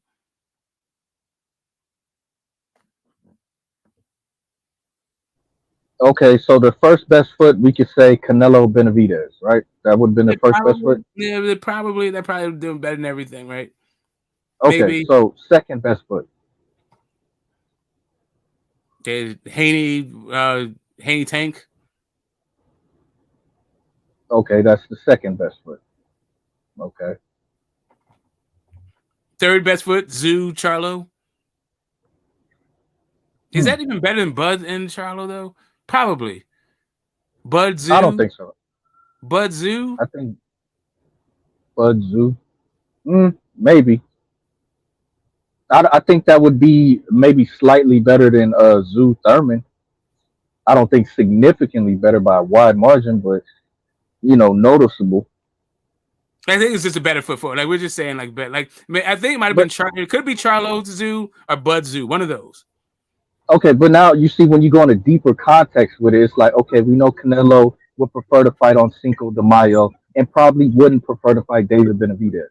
So as PBC, can we wait that long? Do we want to wait that long to premiere Canelo in May instead of if we can put on a card in March? Right, but the issue is you have to go to the third best foot, and then it's not even against the guy either one of the guys that would be to make that fight pop. Look, Canelo's not fighting until May. He's fighting Cinco de Mayo, and he's fighting probably Jamal. He's probably gonna fight. That's what I'm saying. That's what I'm saying. And if you want to go into context with Tszyu Bud, well, Bud's waiting on Spence because I think he still has a contract for that rematch. Correct. That's what I'm saying. Bud now is changing his tactic and saying if Ennis wants to fight, he got to go to Al and tell Al to make Spence step aside, and he'll fight him. Yeah, I heard something about that. Yeah, because Bud don't really want to fight. Because Bud don't really want to fight Spence. Because what's the point? I'm just gonna beat him up again. What's the issue? What's the point? Yeah, I don't think Spence is stepping aside for him. It's not a competitive matchup. We know that now, as we should. Well, we know it's not competitive. Facts. That nigga just won his run back. That's all that is. Yeah, but business supersedes what he wants, because I think Ennis versus Crawford will sell way more than Spence versus Crawford too. I still do. I do think that. Really? Oh, yeah, now niggas is changing their tunes all of a sudden. Interesting. No, I mean, because nobody's changing their tune because nobody wanted to see the Spence rematch anyway. Who wanted to see? At first, his Boots wasn't known. We don't know who he is. He ain't fought nobody. And now it's going. Now Boots is the money fight. Interesting. No, it's not a money fight. We're not saying that. We're not saying that. It's not a money fight. But nobody wants to see Spence again.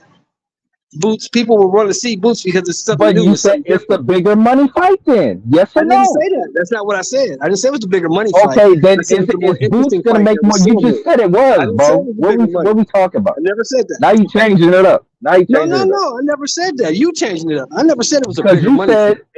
you I said said his it'll run sell back more doesn't get in the way of business. People would rather see Boots than Bud. Well, if you're because of the saying that, then sales. it's the I'm talking money about fight. no, What are we talking because about? of the sales. Spence Boots still gonna get his $2 million. He still ain't gonna get no big payday because he don't get big payday. Okay, but does Boots Bud sell more than Spence Bud? Yes. Okay, then what do you? I'm not lying on what you said. I got Yes. there. It's not, but it's still not a bigger money fight. The Spence Crawford fight will still generate more money for the fighters. But Okay, the that's what Spence you're Ennis saying. fight Okay. will generate more money for the fucking network, is what I'm saying. I don't know. That's confusing. Yeah, because ain't I'll nobody gonna agree pay. with you though. And it's no big money. Ain't nobody gonna pay, and it's no big money because ain't nobody ever paid, and it's no big money. They're not gonna start now. Yeah, it'll probably be more money he made in his career. But yeah, I don't think Spence is gonna step aside for Boots. I don't think that's happening. You said what? Yeah, you doubt what? You doubt what? You doubt Spencer what? I don't think Spence will step aside for Boots. I think Spence gonna do whatever the fuck they tell him to do. Well, it's not like Spence don't have no power in his over his career, but like he has a contract for a rematch. He says I want it. Not when it comes That's to this. enforceable. Not when it comes to this. Not when it comes to this. I guess. Not when it comes to this. Because we on a new platform, we got to put our best foot forward. And sadly to say, brother, you need to fight somebody else and build your name back up. Nobody want to see you after that molly whopping you took. Okay, That's just a fact. so you telling me? So riddle me this, Sheldon. Is Bud fighting Spence just to be fighting him there now because he keeps saying I have to do it? He would be fighting him just to honor his contract. That's it. Okay, so he has to honor his contract, right? He don't have to do shit. He can say fuck that contract and go to court. He don't have to do a month. Oh, okay. Maybe he does. Maybe he can go that way. What's up with the feedback? Why is you got that feedback? Is that me? That's Sheldon. Huh? That's Sheldon. No, I'm saying Do he you don't have have two to do nothing. You have Shit, feedback. you Do know you have that's your wrong. other screen open, Sheldon? Huh? Do you have feedback? Do you have two screens open right now? I probably do. Let me go out.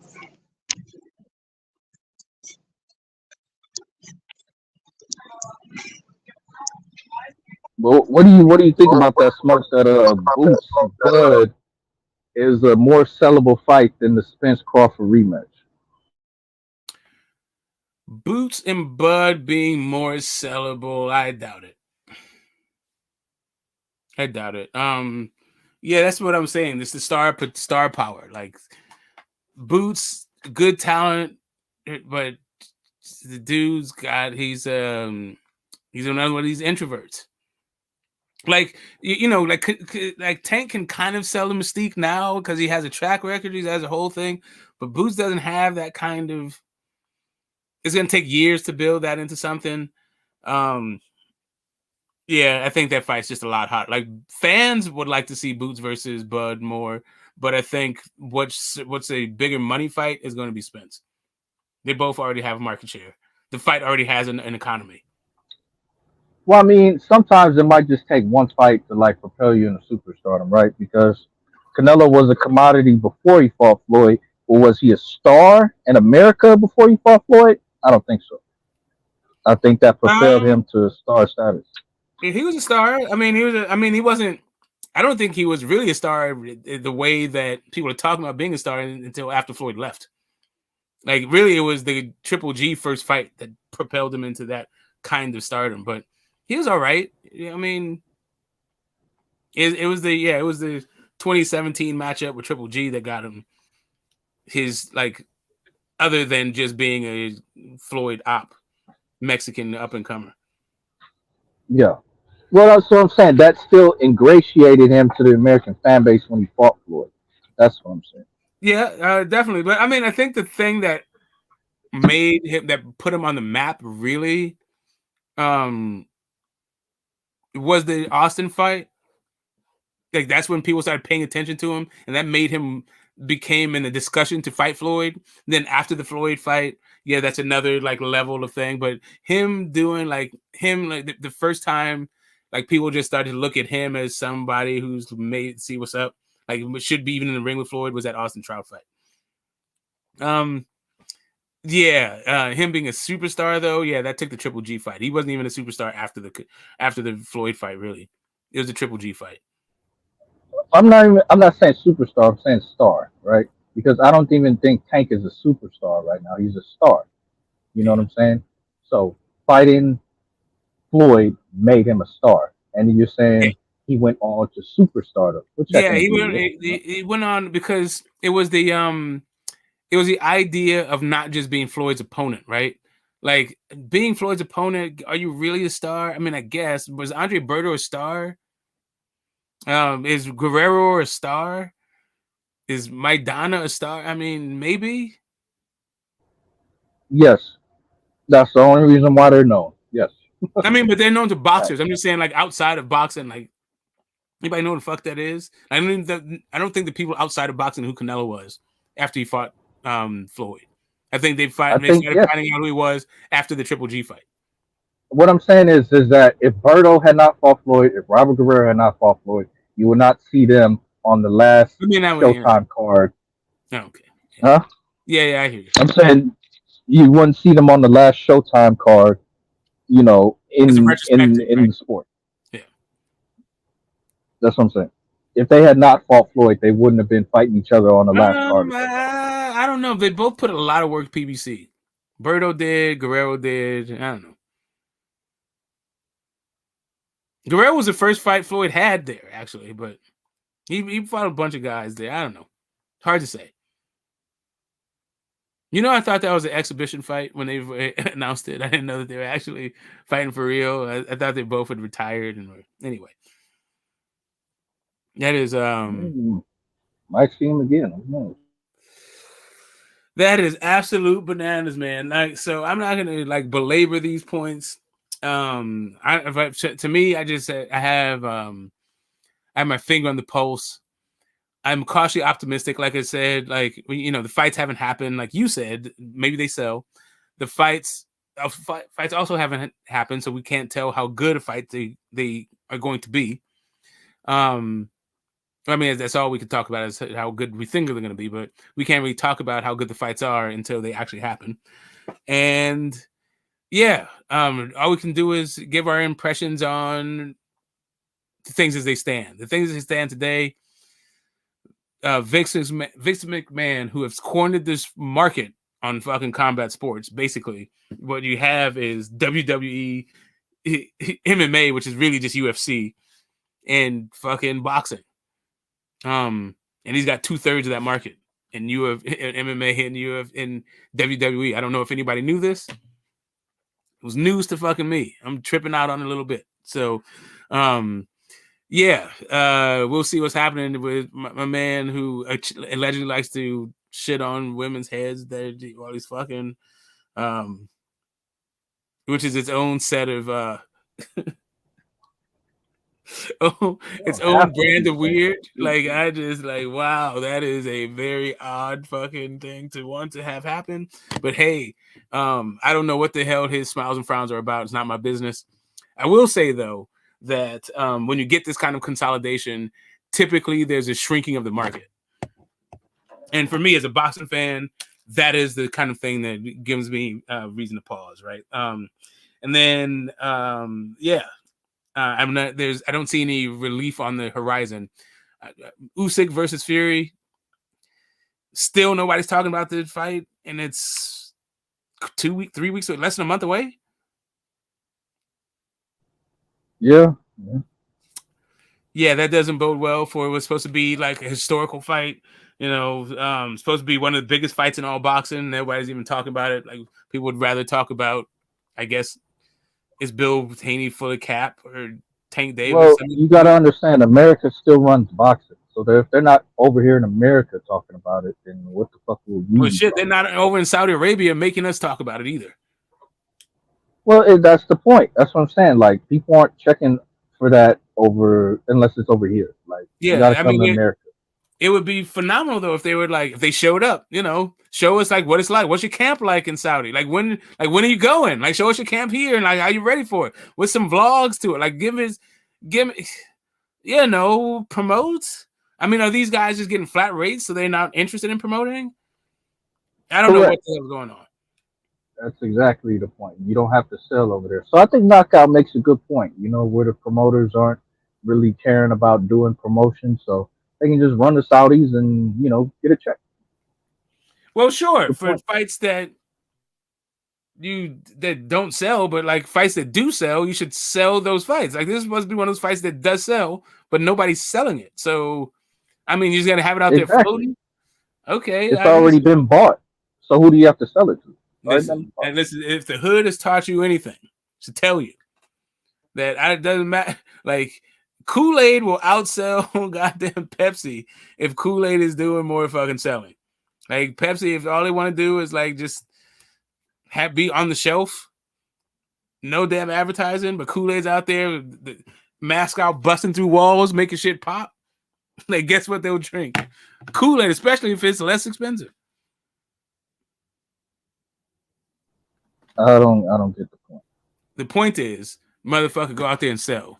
You can't just be like, oh, I'm Tyson Fury, or I'm Usyk, and the Saudis are paying me, and expect people to tune into that shit. So, do you think this deserves a world tour? Like, they should be flying to Canada? Motherfucker, it deserves them turning on their camera and talking a little bit of shit when they wake up in the morning, before the jog, after the jog, some type of like, yeah, this is a monumental moment for me and for the sport and all this other shit. Like, I don't know if they give a fuck. They might be at Disney World for all I know. Yeah, who knows? I think they've been doing a level of that for months now. Like, they've been talking shit back and forth for months. So, you need to do more of it? Is that what you're saying? Like, I don't know. We need to see more shit talking. Apparently, people don't really understand like the culture of the channel over here, because we don't go over here and promote other people's shit. We don't go over here and troll. A bunch of you people just don't quite catch the fucking vibes. And yeah. So if you didn't know, let me tell you. Don't come on my channel talking about somebody else's fucking channel about to go live and all this other dumb shit. Cool. Don't come over here just to troll other panelists who have the wherewithal to hit the fucking button just because you got some beef with them and you know now you want to follow them wherever you go and fucking stalk them. It's not the type of time over here. Like, enjoy the join the conversation about boxing or the topic, or bounce. No hard feelings. Is that Alonzo? I don't want to know. No. But who's Devin Haney fighting next? No idea. Probably Sandor Martin. That's what everyone's saying. Sandor Martin, back to Free TV. Well, I will tell you. I will say that Sandor Martin has a better resume than both fucking El Rayo and Frank Martin combined. So. Oh shit! He has to bring Tank up. Look at me. I got it. I have to bring it up to you because you're over here laughing while you're always capping for Tank. The Tank ain't fighting fucking nobody. Just say it with me, Smoke. Sandor Martin. You gotta say that. You gotta roll your R's. Roll your R's real quick. Say it like that. Yeah, come on, man. I'm not a trained monkey, but anyway. Roll your damn R's, please. Okay. So like I was saying, Sandor Martin is one of those fights. Sandor Martin is a fight that nobody wants, but everybody thinks he deserves. It's what happens in boxing. That's cool. But guess what? It's not. It's not a debut for an app. So I still think that Devin Haney has more star power than Tim Tszyu. Sandor Martin. I don't know if he has more star power than Keith Thurman. Like, Keith Thurman, if he was more active, I think he is the kind of personality that could drive Amazon Prime. You know what I think would be wise? What I don't think Bill Haney or Devin Haney be wise enough to do? Go fight Sandor Martin in his hometown in Spain, bro. In his hometown of Spain. Yep. Go fight in Spain. Take it on the road, bro. If you really gotta fight him next, yeah, take that to Spain. Fuck no, fuck that shit. Take him to the Oracle Arena right here in fucking San Francisco and go For platinum in your what? fucking backyard. Why not try to, broaden your fan base? Like, go fight Have you in Europe. You have already you been fought to in Spain? Australia. Have you Why been to not? Spain? Have you been to Spain? No, I've not been. Okay, I've been to Spain. Spain is not bad. I'm not like hating on Spain, but it doesn't offer enough for him to leave his backyard, where he can build a loyal and dedicated fan base. I mean, what I'm saying is this, right? Like, you could test if you're this popular and Regis was such a success, then you should be able to sell, bro. You should be able to take this show on the road and sell. Because I know if Tank He would able go to to take it on the Europe, road. he'd probably sell. Hold up a second. You're acting as if Devin Haney hasn't been on the road. Like Devin Haney already been on the road. Spain is not like a step up or anything. As a matter of fact, it's a step. It's at least a sideways step or a step backward from him bringing his happy ass right back to the Bay. Like, I don't know where does fighting Sandor Martin in the Bay get you. Like, it at gets least you, like I said, Regis could help you sell a fight. Sandor Martin ain't helping you sell a motherfucking thing. So no matter I don't where, know. like, listen, Sandor Martin is not helping. Like, the best bet you can get for Sandor Martin is in Spain, but that's not going to move the needle significantly anyway. Because guess what Spain cares about? They care about fucking Real Madrid. That's what they care about. They care about fucking cycling. Spain cares more about fucking running with the Bulls than they do about Sandor Martin and goddamn Devin Haney.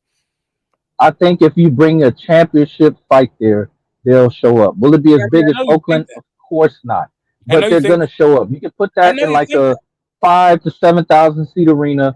I think it'll show. They'll show up, bro. I mean, I got you. You get all that shit without knowing shit about Spain and whatever. It's cool. That's what you think. I disagree. I've been to Spain. I'm not even a Spanish expert or anything, but I've been to Spain to understand what the hell they give a damn about. They got some titties on the beach. They like sticking fucking shit in bulls and running around with bulls, and they like goddamn importing a whole bunch of Brazilians to play soccer. They love that shit. Then some cycling happens there. They play basketball. Yeah. But even basketball, whatever. It is what it is. I think Sandor Martin is probably the biggest boxer in the country. Like, what I'm saying is he's a known commodity there. Like, bringing him to Oakland, is that really going to be beneficial? Is that really going to move the needle? You think that people were there because Regis Prograis sells? Like, nobody was there because Regis Prograis sells. He helped sell it, bro. Okay, then let me help you out to this.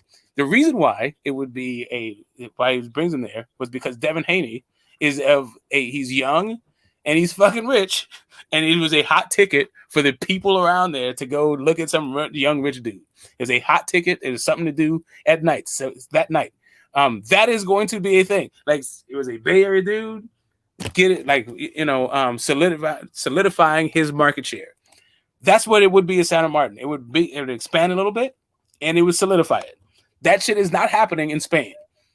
It's going to be one point is this, nobody gives a shit about that fight. Because you had another American there, right? You had a nigga in there with you, so that helped to propel what I think people want to see. Oh, it's two niggas fighting. This is an area where you have a large black population. Okay, we'll come up, show up, and show out. You bring a Spaniard there, I don't think you'll have necessarily the same the same outpouring. That's what I would say. I don't think it'll be the same. Yeah, I mean, it is. You're just talking about two markets you don't really know very well. That's all I'm trying to tell you. Like you should probably temper this idea of yours with the actual market you're talking about. And and let's get in and listen. Sandor Martin. Oh, you wrote that R. That was nice. Did I? Okay, cool. You wrote it. That guy, I'm glad. And cool. You check that off the box. Check that box at least.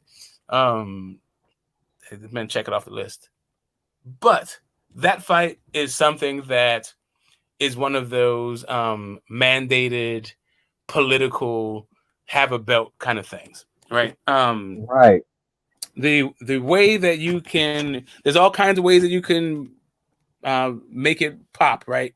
To me, I would take that shit. If I was Devin Haney, I would take it to Saudi Arabia since they're so hot for him.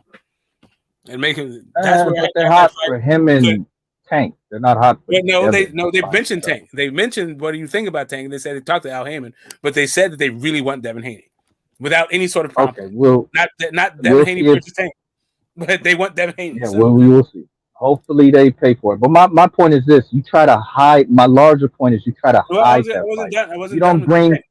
I wasn't done with it because of Spanish, because Spain has a particular they have more of a history with the Muslims, and the time zone is a lot closer to each other. They're both a prime time, so you can put it on. You can put the fight on when people are used to watching fights and shit. Here, that fight is like the time zone's all weird.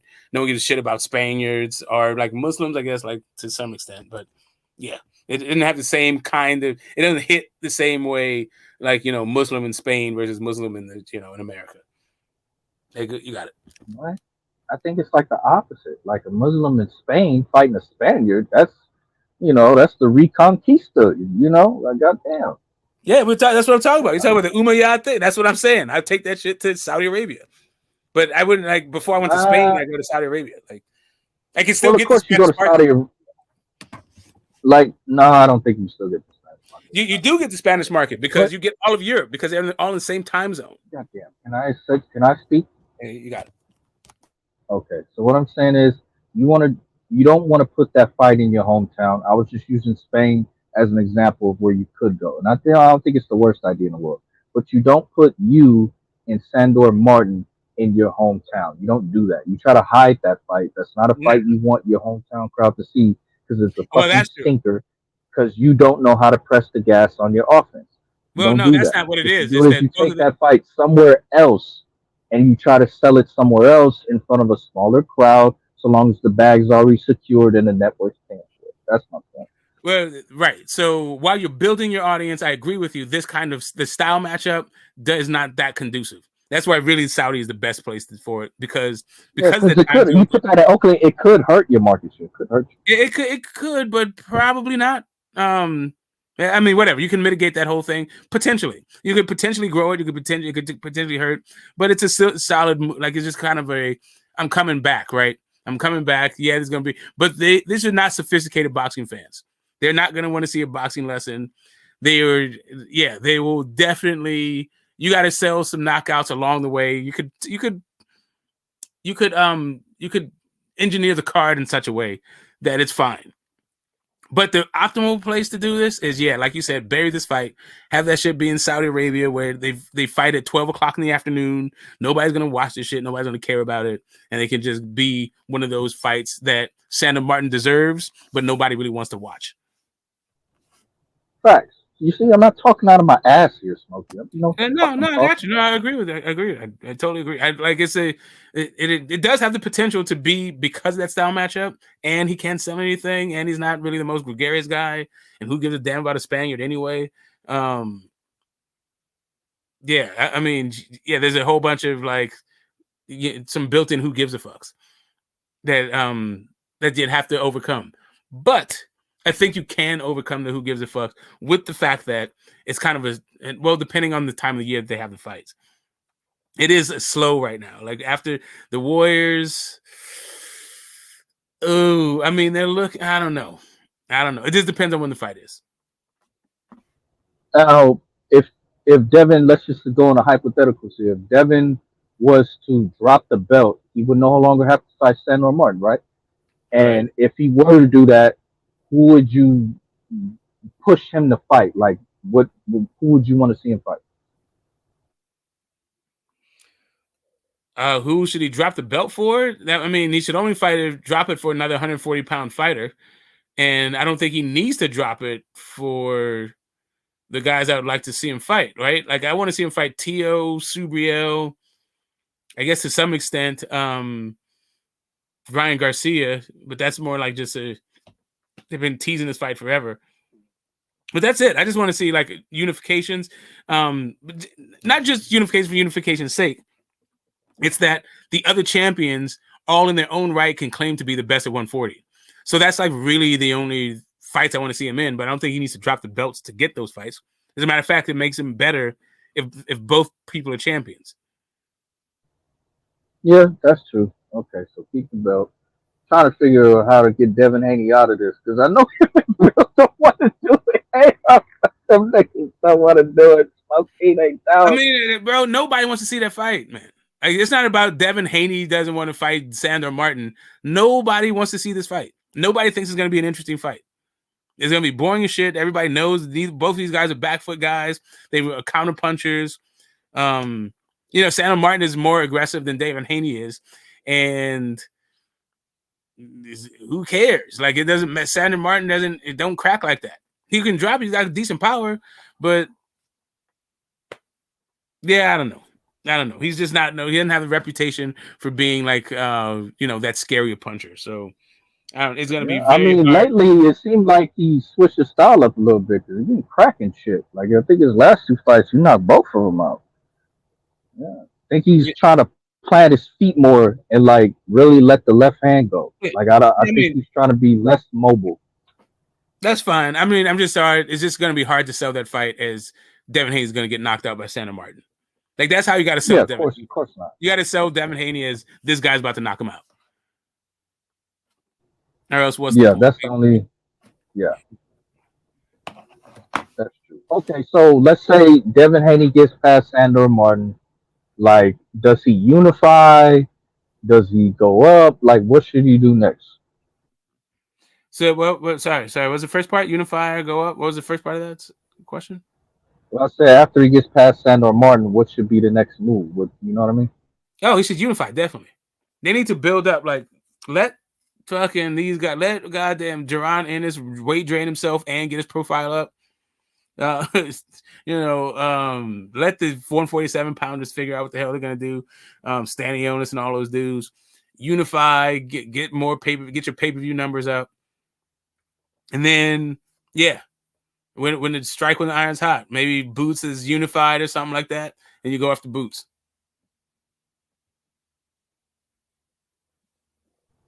Okay, so who should he unify with? Both of them dudes. So here's the thing. So now Ryan's out, right? So I don't even know who's gonna win Rolly versus Pitbull.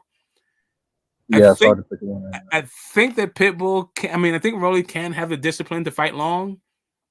It doesn't take a really good boxer to beat Pitbull if you keep it long. Right? We saw the last Pitbull fight, my man.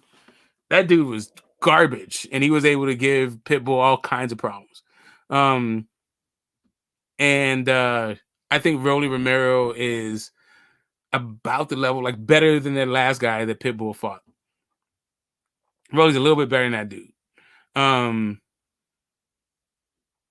don't know if I don't know that Rolly's gonna win this fight, but let's say Rolly wins a fight. If Rolly wins that fight, we should definitely get. I don't care who unifies against who, right? Rolly to me is food for them all. And I want to see an undisputed champion at 140. Like, just period. That's what I want all of those champions to be like concerned with, becoming undisputed. Rolly, I can understand if he's just interested in a paycheck. Those other dudes, paychecks and undisputed. Yeah, that makes sense. What's going on, fellas? Rolling. What up? What's going on? He said, "Oh shit." What do you mean, "Oh shit"? Just played around with it. What up, though? Now I hear you guys. I'm hearing you guys chop it up. I'm doing a quick little cleaning. I just want to hop on the panel real fast, but I'll be right back, like in 30, 45 seconds. Right back. Okay. Drizzy Joe, shout out to you. I'm not looking. I mean, the fight's all right. It's an okay fight. What's funny is there's like a narrative that Haney fans are supposed to be mad that if they sell more, if Haney that Pitbull Cruz versus Rolly might outsell Devin versus Regis. Well, you can't really put them in the same bracket because it's a co-main, so I wouldn't even. That doesn't even equate. Right? If it was the main event, then maybe. Damn. See what's going on with the Tank people? Because this is like a Tank fan. The guy that care, like he can find all kinds of ways to not criticize Tank, right? Like, keep the Tank criticisms to the bare minimum and find every goddamn reason under the sun to call the Haynes to carpet for whatever the hell's going on. Reminds me a lot of you. Who are we talking about? Well, my brother Knockout. Oh. You know, we got to start saying, like, when you're going to criticize one of the homies, you got to preface it with my brother, right? Like, I'm Cornel West over here. Well, I mean, Knockout knows how to frame an argument pretty fucking good. Like, he's pretty good at that. Yeah, but it's also it's pretty much horseshit, and it's like I don't know. But I think it's how do we keep interested in these boring times of where boxing is right now? These fights, it's hard to be interested in it. I don't know. You have to be really, really passionate about these fighters in order to care about these fights right now. Yeah, that's true. Well, I mean, Tank is going to be Tank, right? So it's like Tank Frank Martin, Tank El Rayo. They're going to be good fights because the dudes are going to fight, like they're going to be in the pocket, and you're going to see bombs being thrown, and 90% probably somebody's getting knocked out.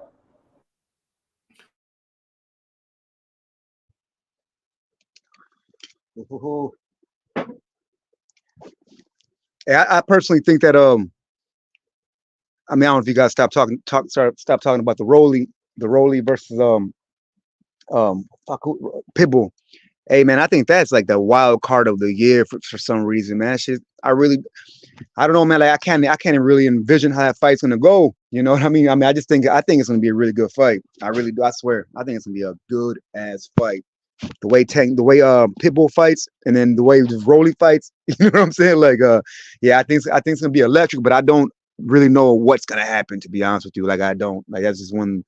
Yeah, I'm still trying to like get my pulse on that one right there, yo. That's a very it's a weird one. You know what I'm saying? It's a weird one, but I think it's gonna be dope. I really do. I think it's gonna be. I swear, man. For some damn reason, I feel like it might be like one of the fight of the years type of shit, just because of the like how crazy it might go. Because we don't know. I don't know what the heck's gonna happen. You know, I just know it's gonna be exciting though. It's gonna be exciting shit. Pitbull versus Rolly. Oh yeah. I think there's no other choice but to be exciting. The way they fight and shit. I never seen Rolly like on the back foot or anything like that. And the way Pitbull fights and shit is like, I don't want to say Tank when I say Pitbull because it's like they're so damn near synonymous kind of in a sense and shit. Because that was a good ass fight. But yeah, so I think it's gonna be a really good, very good fight. Very eccentric. I don't know how to feel about that one. For real. I don't know what you think about that one, y'all. Yo, what do you think is Smoke? What you think of family? Think it's gonna be a stoppage by Rolly or a stoppage by Pitt or some shit? Like what are y'all thinking? Oh shit, my little nephew. Yeah, I can't pick a winner. Yeah. Shit, man, I just dropped my little nephew off. Let me see. I'll jump right back on you guys. Just 1 second. I'll jump right back. See what's going on, my man.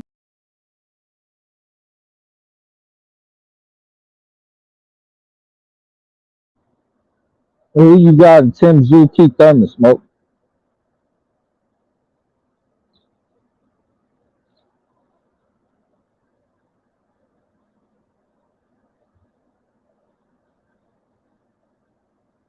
Smoke is out there right now.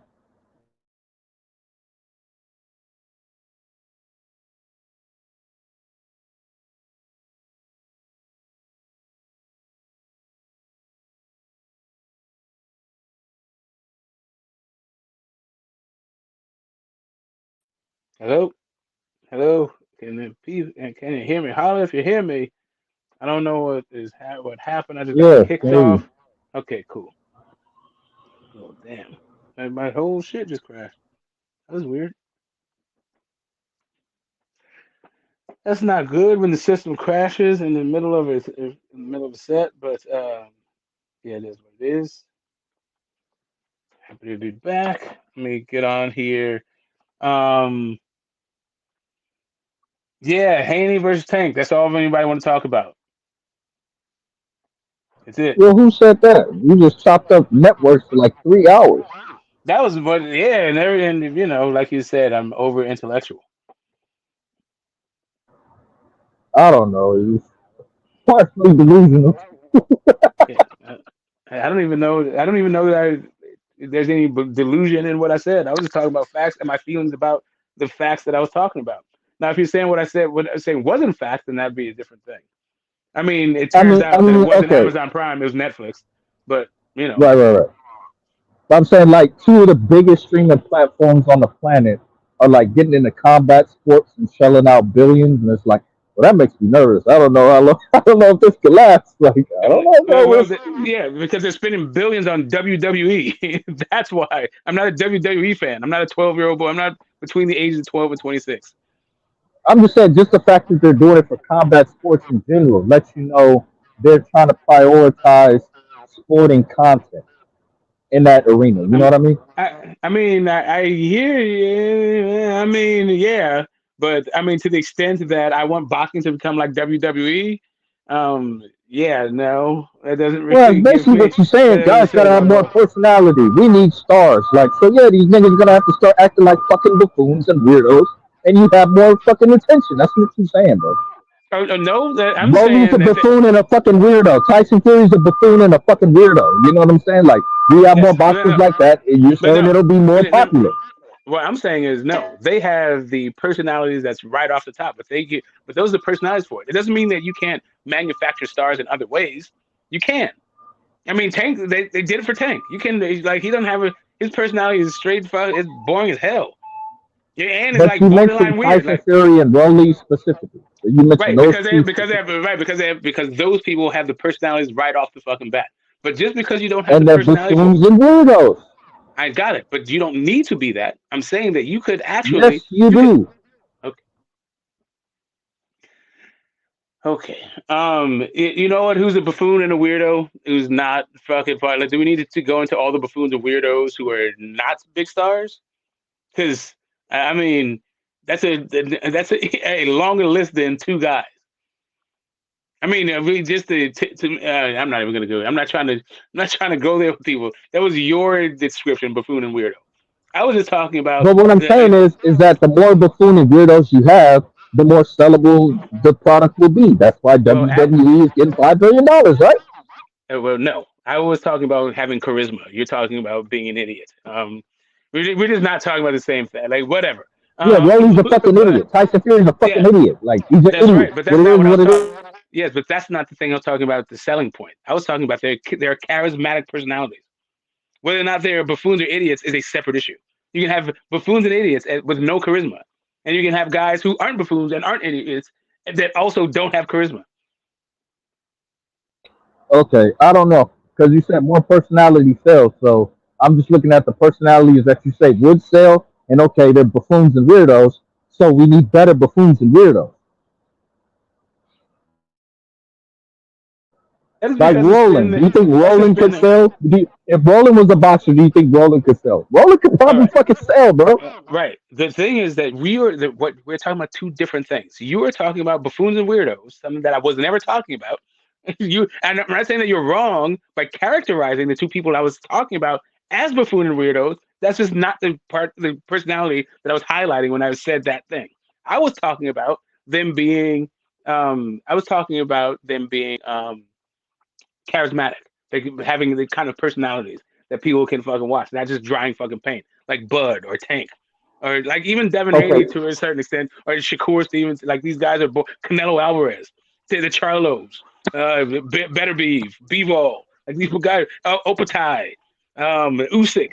Usyk even has like a little Well, bit become more a of a character swag. of yourself. I get it. No, I'm not saying a Become a character. Yeah, character. Because you have a bunch of characters in WWE. None of them are real people. And they sell. So become a character and you sell. Be a more profitable product. right. I mean, you have so the issue that we're having in your logic tree is a correlation causation thing. You keep talking about like I was talking about as being stars. Yes, you can be a star and be a character, but you don't necessarily have to be a character to be a star. Now, is Tyson Fury a character within himself? Yes, but he's also himself. He just Mm-hmm. happens to be a character. So when Yep. I'm talking about charisma, you can also talk about him being a buffoon. Cool. I'm not talking about selling buffoonery, although you could do that too. Right. That's a good point, though. Right. Oh shit. Yeah. Anyway, He said he can be a character. Yeah, I think you're right though with that one. I think he hit that right in the head. You know, he's himself though, which he can be a buffoon at times and shit. You know, like you were just talking about me, Pat, and shit. Like I'm you know, I'm the same way. Like I can definitely be you know, extra fucking silly and shit. You know, or I can be extra serious, man. You know, I don't know. I think we all can though. I honestly believe we all can. I just feel like most of us and shit, we don't want to try to look. We know we're too afraid to look like the buffoon. You know what I mean? We're afraid to kind of look silly because we're too caught up trying to look cool and shit. So I feel like those are the ones that don't sell, the ones that are too caught up in trying to look cool and shit. You know, like Canelo. Canelo ain't got no personality like that. I mean, Canelo, that he hit it. Great point. Canelo, like you know, he's here because of his fighting and shit, you know, like I mean people he fought and things of that nature. He ain't got no personality like that. He ain't no Adrian Broner and shit, you know what I mean? Like seriously, so it's like yeah, like Tyson Fury just has that perfect mix, I believe, and shit. Speaking on Tyson Fury and shit, yeah, gotta but be you can respected. go to a place like I was gonna say, like Motown had a way that they developed you. They refined your skills, so they made you media savvy. They put out the Right, kinds of right. content so they knew how to market their talent, and that's what I'm saying. Like, Oh, nice. understand who the hell you have. Like the promotional companies today do not know how to build stars. The platforms, the distribution partners that they're going into thrive on fucking stars. Hey, That is the bridge that needs to be gapped, as far as I can tell. that's That is a that's Well, I another massive great bridge. think point. boxers focus. They have to focus more on like actual combat than wrestling's rehearsed shit. So wrestlers have more time to focus on crafting a personality and a persona and all that, whereas boxers don't. But I think if promoters were to start getting them into acting classes and improv, you'll have more of what Smoke's looking for in this particular Correct. instance. That's what I'm Yeah. saying. You can manufacture some guys that are passable, right? Like these guys, like most actors, also aren't these like natural born charismatic people. They go through Right. years of training. Mm-hmm. Exactly. For sure. For sure. Hey, you know what? And man, now you got me thinking on something else though. Too, Smoke. It's like, all right, so are they really that incompetent over there? Like you said, we're talking about Bud, right? When Bud was with with Bob Arum, because everyone's talking about Bud ain't got no personality, Bud ain't got no personality.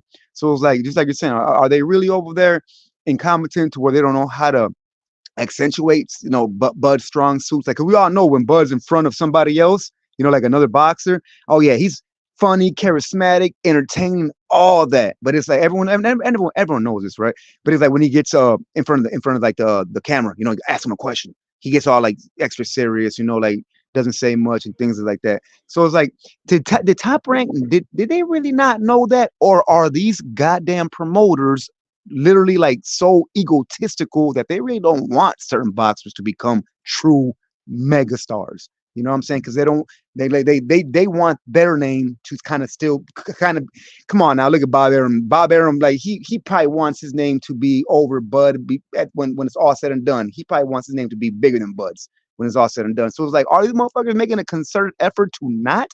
Are they just want to blame?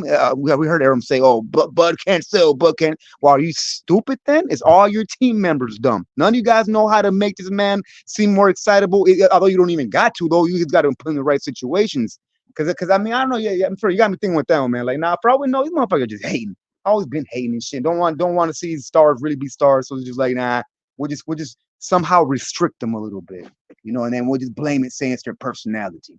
I don't know, man. Now, Now you well, got me thinking. the thing is, Bob Arum, his business model is based on the best talent on the cheap, right? That's Right, his right. business model. So it's not about marketing. All he needs to do is sell you that they're the best thing going, and they'll beat everybody else. And if anybody doesn't fight him, they're ducking. That's all he got to do. That's all he ever does. He's not interested in building stars because he can't afford stars. He doesn't even want to make you a star because once you are a star, he can't afford you. He wants you gone. Right, can't afford the people, exactly. Oh yeah, for sure. Yeah. I don't know, man. He starts talking about how he's losing money on you, and of course he's going to be losing money on you because he's going to use you as a loss leader because the stars cost money. All right, so promoters, they get paid like a percentage, right? Right. But what Bob is interested in is his network budget. That's what Top Rank. That's what all he's worried about is getting his contract renewed, and he gets his nut based on his network deal, right?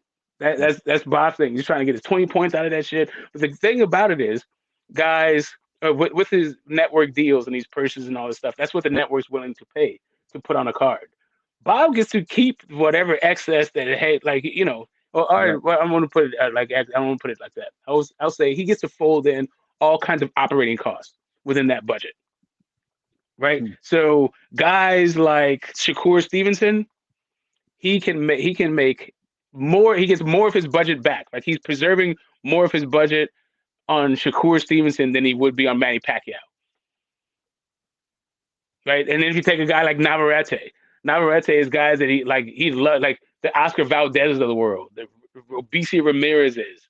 Like those guys make him money. Guys like Tyson Fury cost him money. Right. But the cost is worth it because you need to have the premier talent around and be still associated with the best and all this other stuff. So you want to be on brand, but those guys will cost you money while you make up the money that you're paying for this talent on the up and coming risers kind of shit. So you'll see those guys get way more fucking pub, way more push than a guy like Tyson Fury on the Top Rank. Like why is a guy like Monster getting so much fucking pub over a guy like Fury? Mm-hmm. How many? All right. How many staff members do you think they got? I mean, I know it's kind of like a little crazy question and shit, but like, how many staff members do you think they got over there at Top Rank? Smoke, like or Phantom, like how many? Oh, I see Phantom's going. Staff members when it comes to. What do you think? Staff members when it comes to which part? Just like the marketing promotion side? This is the overall shits. What do you say the overall top rank shits? Yeah. I would say it is a small company, as in fewer than 100 employees. I can't. Probably fewer than 50. You echoing a little bit, Smoke. Oh, sorry. I was saying it's fewer than 50 people. Yeah, you got it. I think it's Shelton that causes the echoing, but I'm not sure. I don't hear it right now. I'm on mute, so it can't be me. Okay, cool. Yeah, I didn't even hear it. So. Yeah, it sounds like there's a robot swimming underwater and shit, trying to fight each other. I can't hear nothing. Is that me? Yeah, can you hear me well? Can you hear me, Shelton? I can't. I hear you great, Smoke. Okay, cool. Yeah, that's you. That's you. So you was talking about Top Rank? Yeah, we're just talking about like promotion in general, and this transition, how it works. Like the way that I see the transition being its most successful, and how these promotional companies are going to have to change. Start getting into not just developing fighters, but developing stars. Okay, so what was that number, Smoke? I didn't hear you. Which that number was at Top Rank, you think?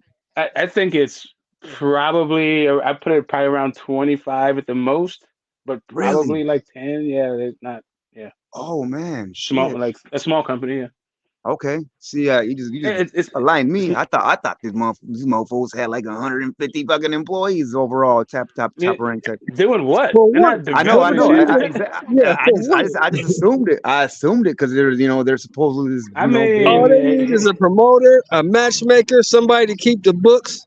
They don't need that many people. They got a marketing promotion. They're a marketing promotion company, and they have a gym. Yeah. Like they need somebody to. I guess operate the facilities at the gym. You need a janitor. You need somebody to open the gym up. Right. I guess you need somebody got a lawyer to buy equipment, to look over contracts. Yep, got a lawyer. Something like that. Yep. Yeah, they don't need that many people to do what they do. Yeah. See, Bob. People forget what Bob is. Bob is in this business to make money, not to lose it. Yeah, no, but why the hell would Top Rank need like if they have 25 employees, that'd be a lot to me.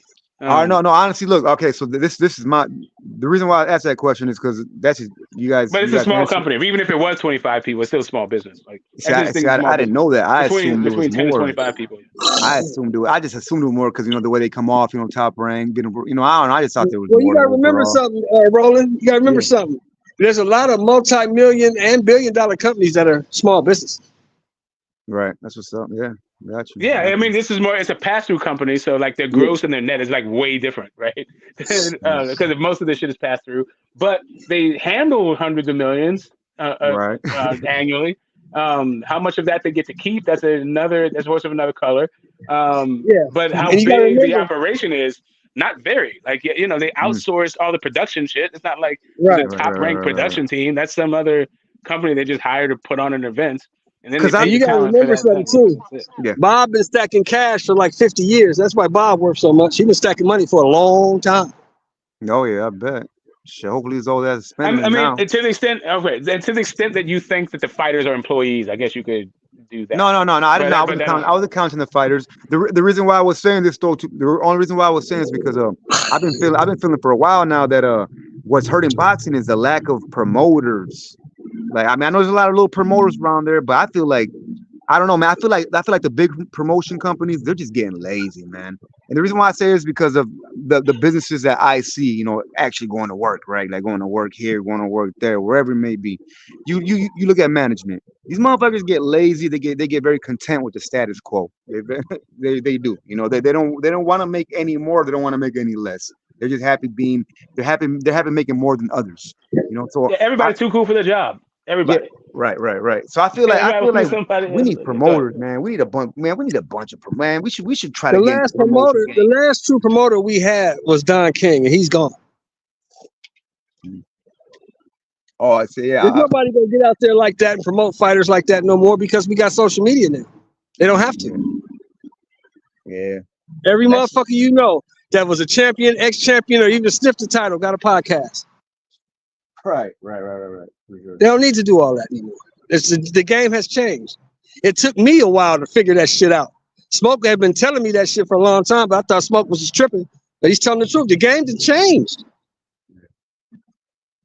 Yeah, for sure. I know. I agree 100% with that. Definitely shit. But I still feel there's something to be said about the old school way of promoting and shit. I'm pretty sure you guys would want that too.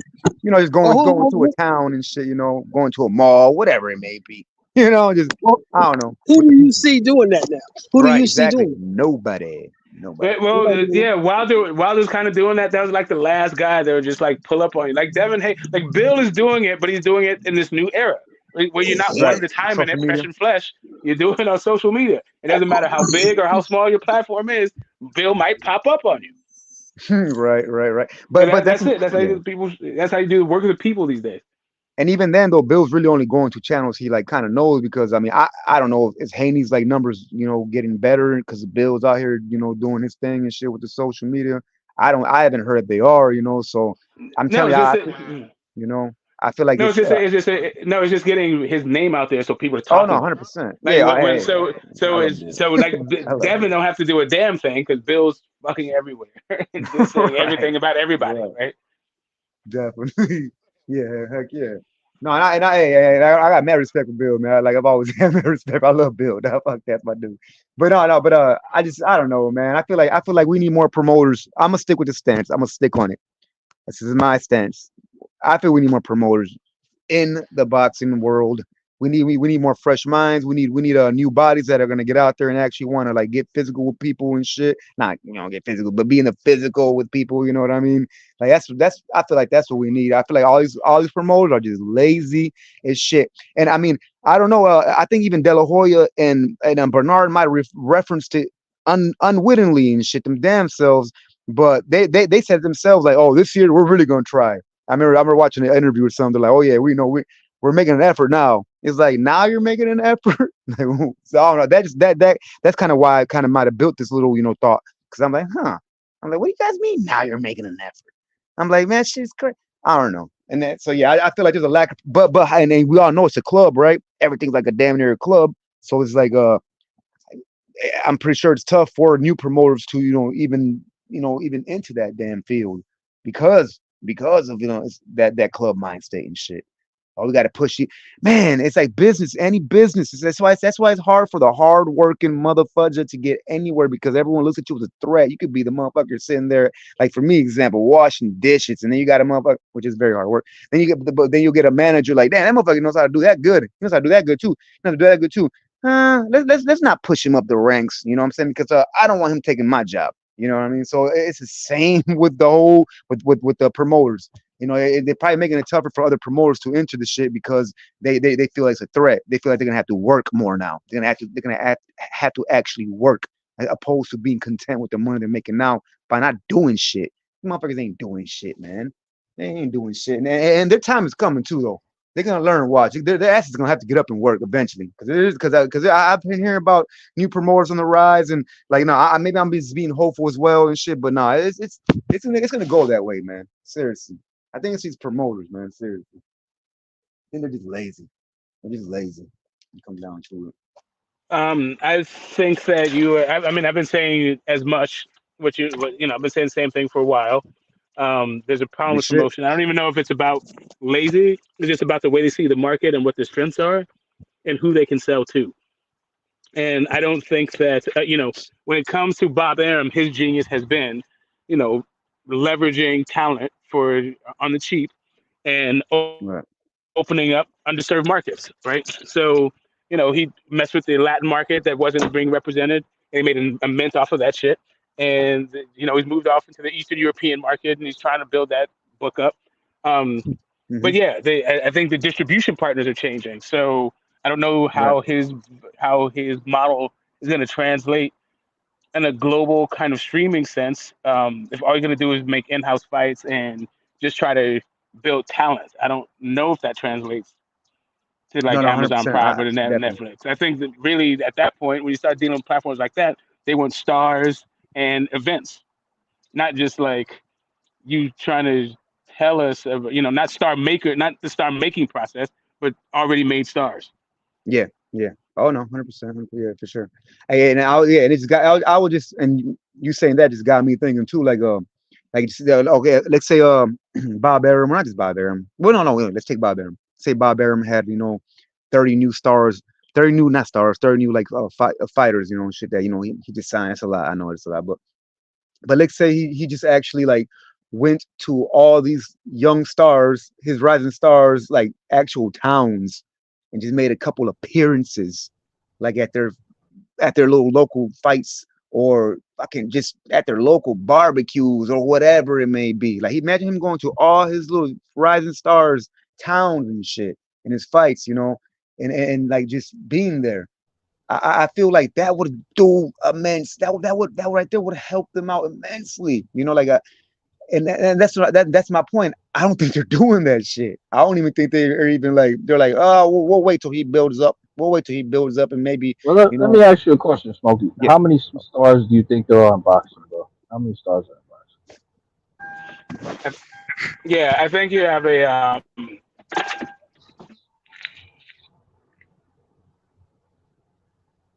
You went back on mute.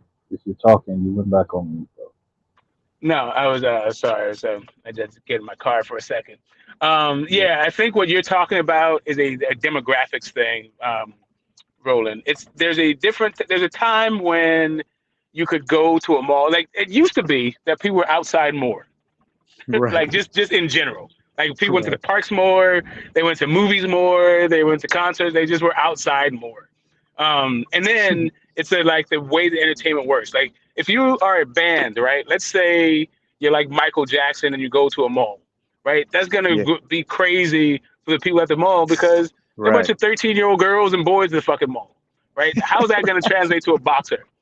Probably right. not very well, right? Like even if you took like it's like tantamount to Deontay Wilder, right? When he was on the top of his game.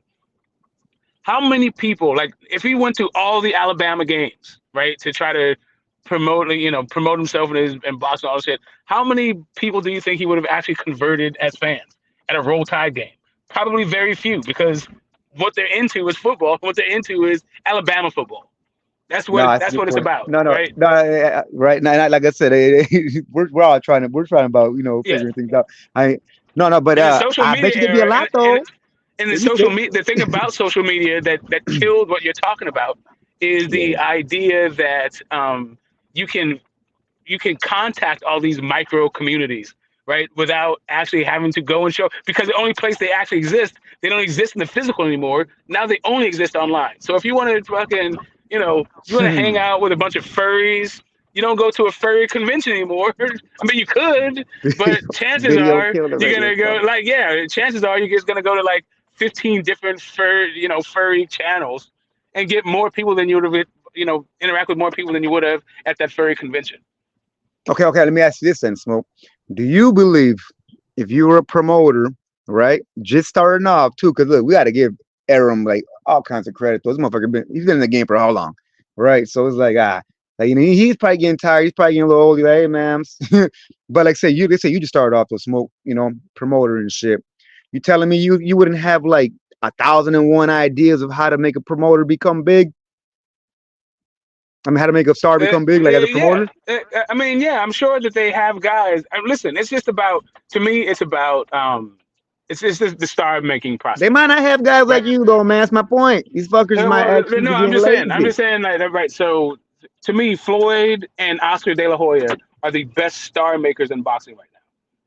Nice, right? Right. Eddie Hearn was pretty good. Eddie Hearn's pretty good, but he had a lot to work with when it came to AJ, but he still sold him pretty well. Like who AJ is versus who Eddie Hearn sold him to be, like it's kind of night and day. You could see Eddie Hearn's his touches, the way he marketed AJ as being like really a guiding force in AJ's ultimate success, right? You can make stars. You can make stars, but these guys, I think Oscar and Floyd are just better at Oscar. Whatever. I'll just leave it there. I think they're the best in the business at doing that thing. Bob is good at identifying talent, and he's good at developing talent, but turning them into stars, I don't know. It seems like that has to be done a little bit on their own, like outside of the Bob machine. Bob will give you a platform, and he'll give you that kind of stamp of approval when it comes to your ability. And then you have to figure out a way to market yourself, unless you're like, even with the Latinos and the Eastern Europeans that he deals with, like he's not doing those 24/7s, those all accesses and all that shit. That was never Bob's thing. As a matter of fact, they made him do the blood, sweat, and tears because of the fucking how much interest in the fights were garnered from those blood, sweat, and tears things. But you notice they only do those kinds of promos for pay-per-view fights. Yeah, that's an ESPN Bob doesn't thing. do pay-per-view fights. That's an ESPN thing. They do that. Blood, sweat, and tears when they do blood, sweat, and tears. But my thing is, I just don't know. This word stars gets thrown around so much. It's only a handful in the fucking sport. You can probably count them on two hands, bro. Like I don't know where this star making. You can count the stars in boxing on one hand. You can count the stars on one hand, not two. They just be saying shit and not backing it up with anything. Like, okay, if PBC got Anthony Joshua, Tyson Fury, Tank Davis, Canelo Alvarez, where the fuck are the other stars? Like, who else is there? Right. So the issue isn't for me the issue isn't the other stars. That's how you build up the undercard, right? And for the future stars. But you need stars to begin with, and the PBC don't have those. They don't have none of people. They do have them. They have Canelo and Tank. They have They have Canelo for one fight, for one more fight, and it seems that for two more fights. Yeah, you got for two more fights, and they don't have AJ at all. They do have Tank. Tank's not bad. I'm not saying that Tank's bad. Tank is exactly what it is we're talking about. They just need more because Tank is only one dude. And Canelo's on his way out the door. They don't have Fury. They don't have AJ. And Fury, you can really, I don't know how big a star Fury is because that fight's signed, sealed, and delivered, and ain't nobody talking about that goddamn fight. Because no one believes, right? But because no one believes, old Fury's ass. They also just got it out there floating. There's no promotion coming from that fight. From anybody, anywhere. The Saudis ain't promoting it. Usyk ain't promoting it. Fury's not promoting it. But the fish eyes are not. Matchroom is not fucking promoting. Nobody's talking about this fight. Saudis and Vegas are both. I mean, I know. I mean, I'm the same, man. Like, I don't. I think Vegas has started turning bad for boxing, man. Like, I don't. That's just my personal opinion. And the Saudis, I never really cared for these big ass fights to be going over to Saudi Arabia. I get it, the money. I understand it, of course, 100%. But I'm just saying, like, I don't know about that shit, y'all. Like, I don't like. I just don't think that Smoke. I think you're being kind of a dinosaur into a certain extent. It sounded like you're used to things a certain way, and now new shit's coming on, and you don't know how it works. That's what it sounded like to me. Because you told me Prime is looking for stars. It's like, what the fuck does that shit fucking mean, bro? I guarantee you. Look, I guarantee you, PBC has so many young. I mean, I'm just saying. I guarantee you, they have a lot of fighters who they don't got the skills. They at least got the personality to where you can market them and shit, man. Okay, good, awesome. So again, you're talking about old shit. I'm talking about new shit.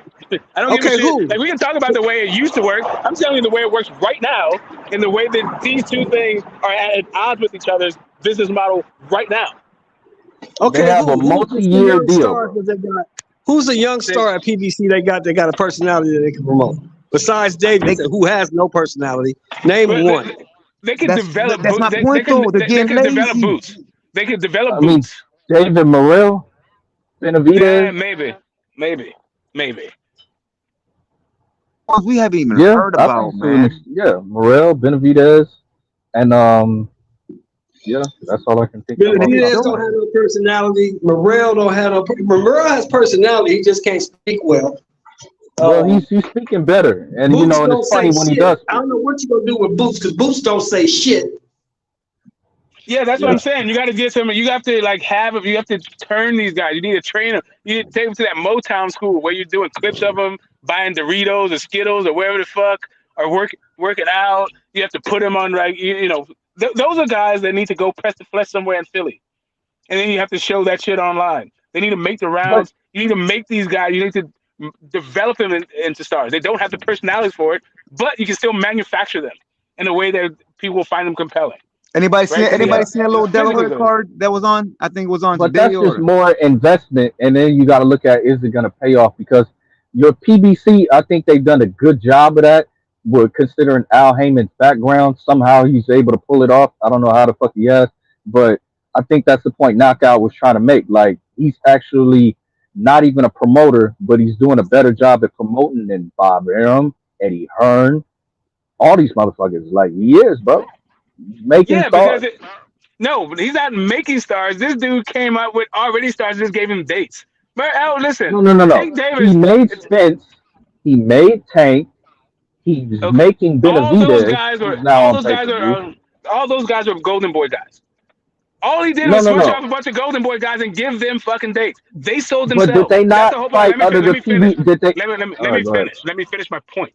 What he did was take guys who were already pros that could sell themselves, and they went out and sold themselves. Al Heyman didn't sell them fucking people. He gave them dates, and then they went out and sold themselves. And put them on networks with larger reaches. Correct. All you're doing is talk about, but that's what fucking Bob Arum does. Bob Arum does the same thing. But what he does not do, what he doesn't have, is already pre-made talent that knows how to sell themselves. As a matter of fact, he has an anti-star fucking business model. He's trying to develop talents. He's not trying to give you the fucking polished stars and stuff. Like, he's trying to sell you the future. He's not selling you right now. Okay. Hey, Smoke, could you be a promoter and shit? I'm talking about like logistically and shit. You know, I'm like, could you be a promoter? Yeah. I'm saying, like, what would you have to do, Smoke, like, to be a promoter and shit? Money, obviously, pay fees and shit, get a license or whatever.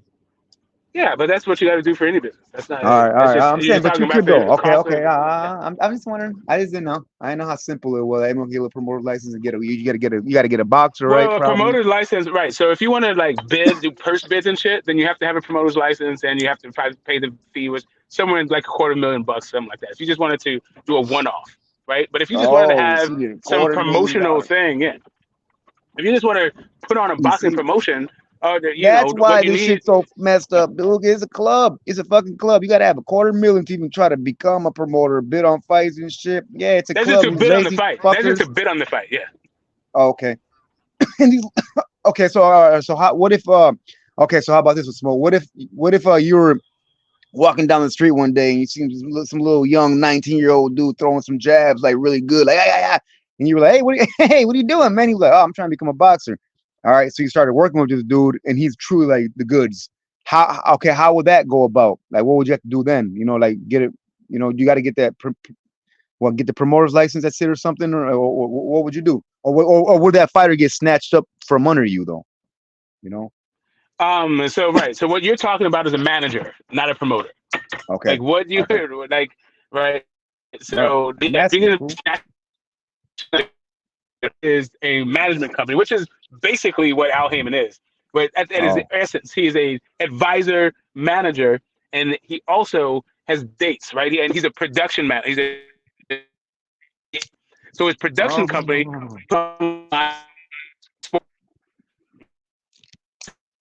You're breaking up, Smoke. You're breaking up. Oh, sorry. I'll be right back. Okay, cool. I'll be right back. Yeah. Hey, Phantom. So what it kind of sounds like, well, from just that brief words that Smoke was saying and shit, are promoters going to become obsolete? I heard someone say that before too, saying promoters become obsolete because if the sole purpose of a promoter is to promote, but they're not. You tell me you got the manager now? Who's the manager's the one who's like fucking the one who's working with this kid and trying to get him to be a star? And what's the promoter doing?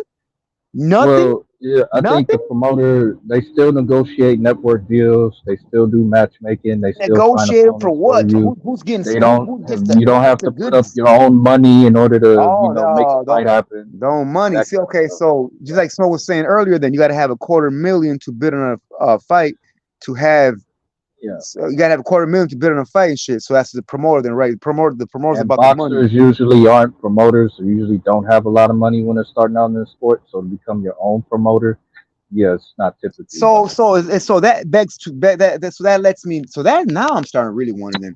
So are their own? So does that mean, from what you guys are saying, that there's literally certain boxers that are being pushed out and not even being let in the sport? No matter how good they are, they're not even be let in the sport because they don't got the managers or the promoters. And for all we know, for some reason that boxer might fucking cause a ruckus in the whole sport, whatever it may be. It's not like that to that extent, but I just think that maybe they don't have the right people around them, and they haven't gone to that extent to make that happen for themselves. I feel that. You have a lot of boxers who fight all over the place, and they're undefeated. They might be good, but eventually their careers wash out because they get caught up in the politics. It is what is going on, guys. It's way more the political backing. It is way more control than what we think. Hey, in the name of the Father, the Son, and the Holy Spirit, it's bigger than this shit, y'all. It's way more control than what we think. Heck no, from you guys are saying what you guys are saying and shit, and taking it upon other sports and shit, like. Heck yeah, like you don't gotta have all the skills in the world and shit, man. You just gotta have like you just gotta fit the puzzle. So because if you're trying to tell me if someone who has all the soul, if he's just a pure breed of a fighter who's just like this motherfucker's gonna be he'll be like the Bruce Lee of boxers and shit. If he's not let into the sport in the field, come on. Why do you think that's going to be? What do you mean let into the sport? Like all you have to do is get a boxing license. No. Hey, now it gets me good. Now it gets me thinking about PGA Tour. Now it gets me thinking about even to be a amateur, you got to fill out fucking application to be accepted. Nah, man, this is way more. No. The whole world is being sports. No wonder sports probably is foul. Because sports is a way to control the motherfucking people, man. Okay. Something telling me sports is foul. You have the way that you talked about it, like are you high roller? Nah, I ain't high. I'm just getting. I'm just saying. This sounds way more controlled on a larger level than what I've ever even fucking imagined.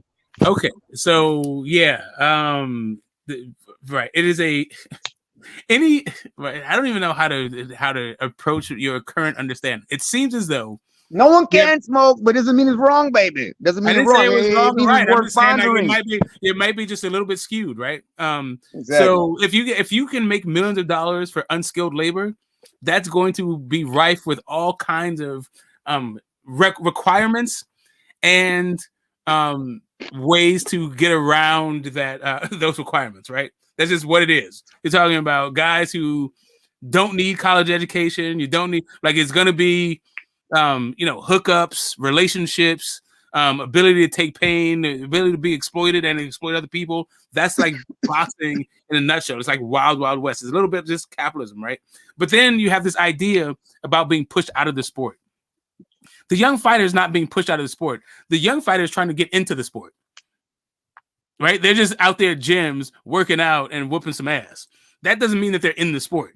They can practice the sport, but they're not in the sport until they have a trainer that is dedicated to them, a manager that's dedicated to them, and a promoter that's trying to get them fights in front of people and they start making money. Now you're in the sport. Now, if you're going to get pushed out of that thing, it's probably because you're going to be trying to buck a system, right? Right. And that's but you're talking about what it takes to get into the what it takes what it takes to get into the sport, not what it takes to get pushed out of it. Why do they have clubs in the first place? You think it's we think a club is for Smoke? You think a club is people of shared interest can get to pool resources? A club is to keep people out that's gonna somehow break your power structure. That's what a club is. And you sit there and think like you. It depends. It depends on whether or not club is for. Here's the thing. So here's the thing. As long as the power structure remains within the club, then there is no way to break it. The club never has a power, but they're delusional enough to think they do. All right. So now we need to define what power is, because now I'm lost in the conversation. No, look, I know. We're going like steps and steps into it. So I'm forgetting exactly. I don't know what you mean Hey, we were in a roll and of course you're lost. I don't know what the hell you mean by power now. Were we talking about Muhammad Ali a second ago? Shit, I am lost too. No, I'm just trying to say, man, I'm saying maybe this shit is deeper than what we're here. You go, Camo. I'm not making this shit up. It's just, you guys are the ones that formed this opinion. Honestly, I should blame you all, because you guys are the ones that formed it. Because I was you guys were just telling me all kinds of different shit,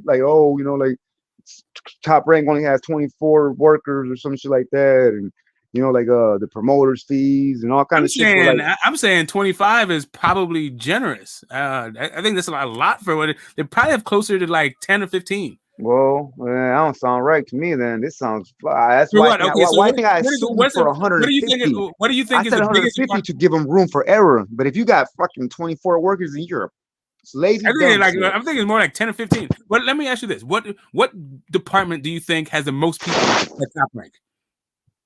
Which department do you think needs to have the most people? The department that needs to have the most people.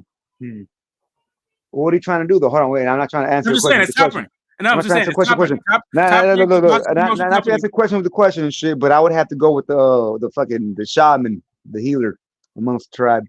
You think that? Okay, wait a minute. The shaman, the guy who is the motivational speaker, what? The emotional, physical healer amongst the tribe that is typically spiritually connected. Okay, I'm gonna go to that guy before I go to fucking Miguel, who's trying to tell me about something in my arm. Hold up a second. So that person, that department, if you think that's okay. How many people do you think that department has in it? The shaman department? Maybe two. Two, right? That's what I'm saying. And that's the most important one that you have. I'm just saying, the most popular. Which division do you think has the most people in it? So you only got two in the shaman fucking department. Two, baby. Yeah. So so if you think the biggest department they have only have two people, how many departments do you think they actually exist at Top Rank? Exactly. Shit. I was like I said, I assumed to give them room for error. So here's that. You got the accounting department, right? And you're gonna split that up between accounts payable and accounts receivable. You're gonna have a bookkeeper, a financial advisor, and then some people who fucking go out and call. You might have, let's say your accounting department has 5 people in it. Right. Let's say it has 6. Let's add a CFO to the whole fucking thing, you have a CFO, they really have one. They probably do, so fuck it. They have a CFO, they got an accountant, they got a couple of bookkeepers. A couple of bookkeepers and a couple of people to track down the money that they are owed, and one person to dodge the money that they're supposed to pay. That person right. So let's say accounting is 5-6 people tops. And I think that's a lot for them, right? I'm being real generous with that fucking department. No, good shit, Then good let's shit, say you good got shit. operations, right? So you got a COO, you got a chief of operations, and then you have some director who has to oversee, the live events and like whatever. They're both the cards, the events that don't get televised, right? The televised events and the non-televised events. Let's say that is probably 2 people.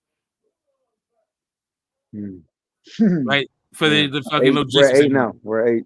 We're starting off the fucking right. Yep. Accounting. Then What we haven't got to legality? marketing the promotion squad, right? The people who are going. Oh, to you're both high. That's what it is. Okay, I got it. Again? I was wondering why we're talking about this shit. I said you're both high. This is the only way to. You don't even know, Phantom. Well, if that's the case, you need to get high. Well, the question is, if Roland doesn't know, probably other people out there who also doesn't know, like business sizes, corporate size, like what. And I'm being like real generous with these, like how many positions, right? Because mind you, when you create positions for these to make them integral to your company, then that means that they're going to be baked into your overhead, which I don't think Bob Arum likes. I don't think Bob Arum likes overhead a lot. So, for a marketing promotional company, probably the biggest marketing for a group like Top Rank, I think the biggest department is going to be accounting. They're pass-through company.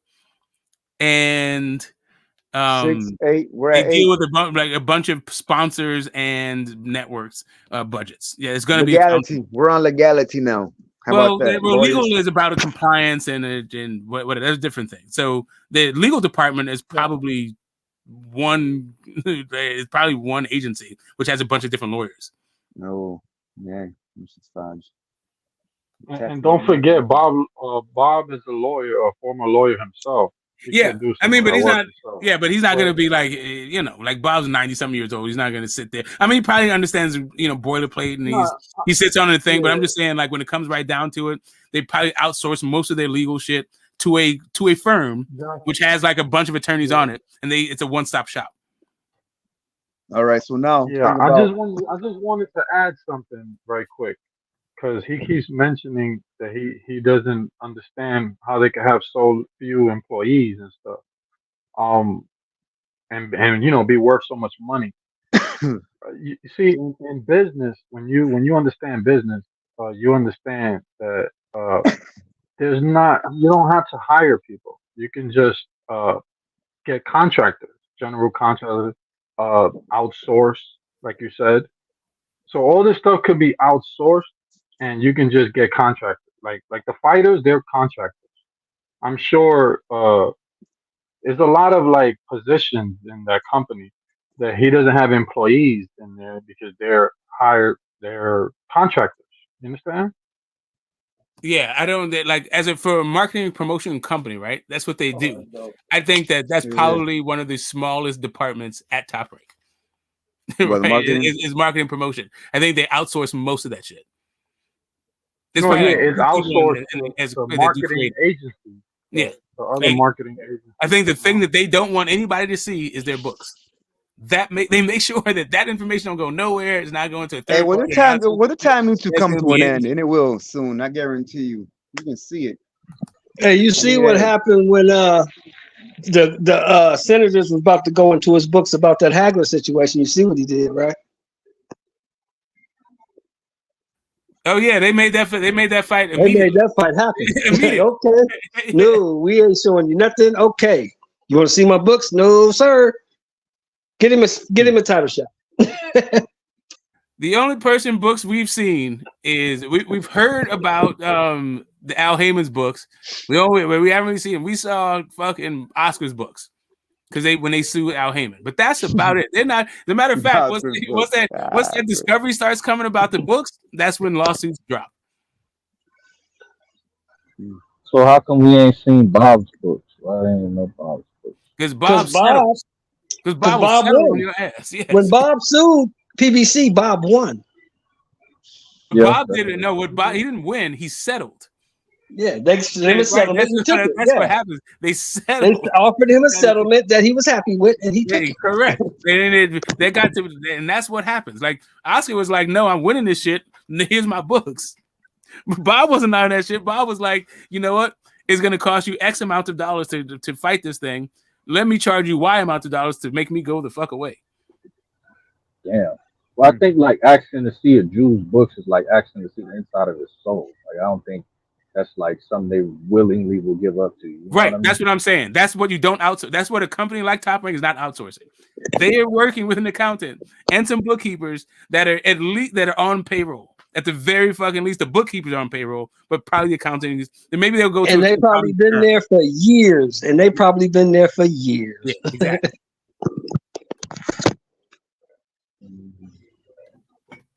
Yeah, you might not even have an accountant. You might just have a couple bookkeepers. They might not have a CFO. I just threw that in there for like the most. Sorry, no. Hey, the reason why Phantom is important to talk about things like this is for the simple fact that now you get a little more specific, which gets things more in depth type of thinking. So that's always good. I know, Russ. What happens when the tavern closes down? I was here before. I mean, hey, shit, man. No, come on now, fan. Before, even the tavern was, man, back then and shit. Smoke, come on, so it's been a while and shit, man. I don't smoke, no YTBC and shit, man.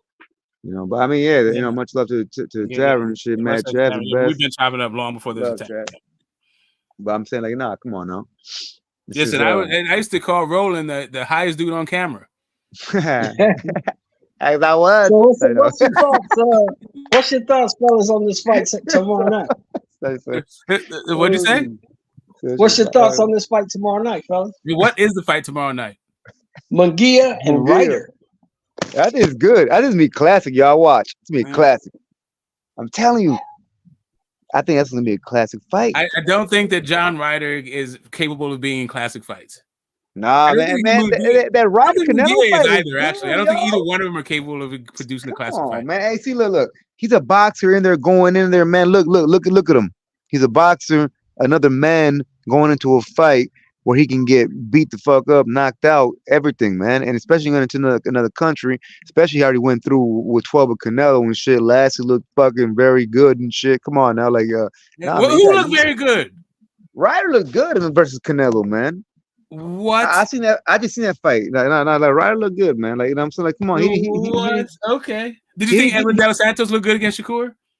I mean, I don't think I've seen that one, but shit, hey man, if they win 12 and shit, hey, if they win 12 and if they win 12 and no one got hurt and they were that's a fight, dude. Like, come on now, Canelo ain't trying to go 12. All right, man. Look, hey, Smoke. Canelo, hey, Smoke, hold on, Smoke. Canelo is not trying to go 12 rounds with anyone and not hurt them. Dude. Come on, like stun them and come on, man. We forget this. You do know he dropped Ryder in that fight, right? Yeah, but yeah, I did forget that. But I mean, it don't matter. It was still like it was nice little drop. And that dude got beat Dylan Post. I don't even know if he won a round in that fight. Like, looked good. It was a good fight. Right. I mean, I doubt it. I mean, that was a good fight. He showed Canelo showed Canelo to be a little bit one-dimensional. Nah, man. I mean, who cares about that? Who cares about that? Honestly, Ryder did better than Canelo. Tell you that. No, that was a good fight, y'all. Ryder did better than Jamil. I think he fought more. There you go. I don't think he did like better. That was a good fight. I think he landed way more punches, more effective punches. I ain't gonna be fake about being more credit. I don't even know what the hell we're supposed to do with that. Hey, listen, neither one of them look good. Come on, Smoke. And listen, I don't that even was a good fight. That was a good fight. I wouldn't describe John Ryder or Charlo as imagine looking good. You going in and fight Canelo, Smoke. What? Imagine you going in and fight Canelo. Okay, I imagine that I also would not look good. John Ryder's physique too. I'm saying like so if you claim to be a smart man, right? So you know how to empathize. Okay, so imagine if you're just saying aesthetics. If you're just saying that you like his physique, then that's a different thing. No, I say you claim to be a smart man, so you know how to empathize. I empathize with Charlo.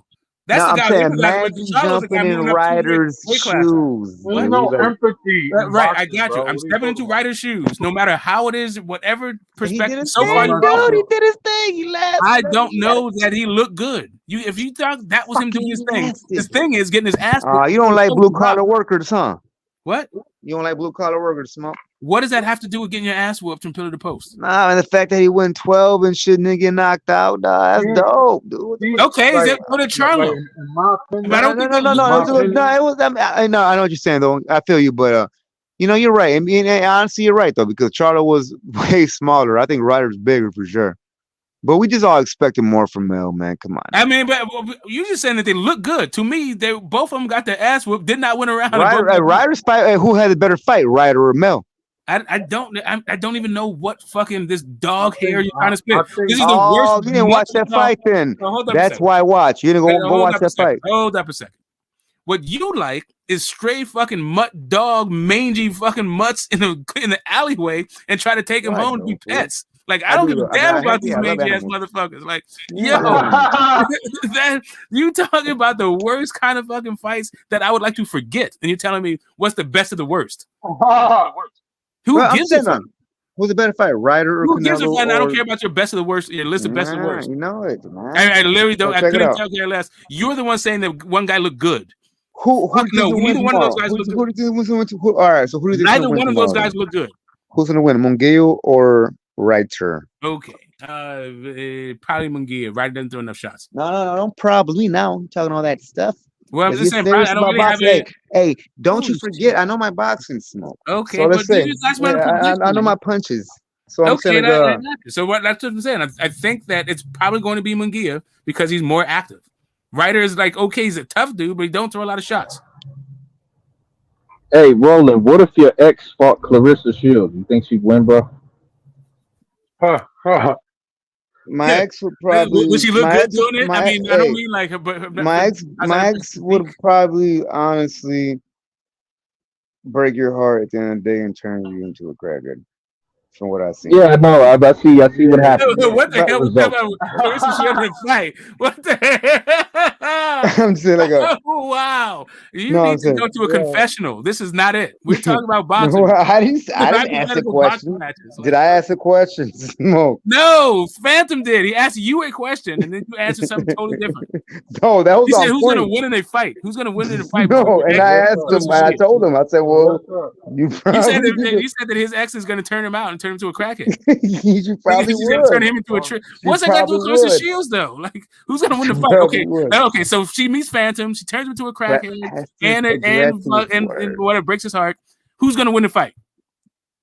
Who? Clarissa Shields and fucking Keith Thurman? No. Are you serious? And your ex. And your ex, bro.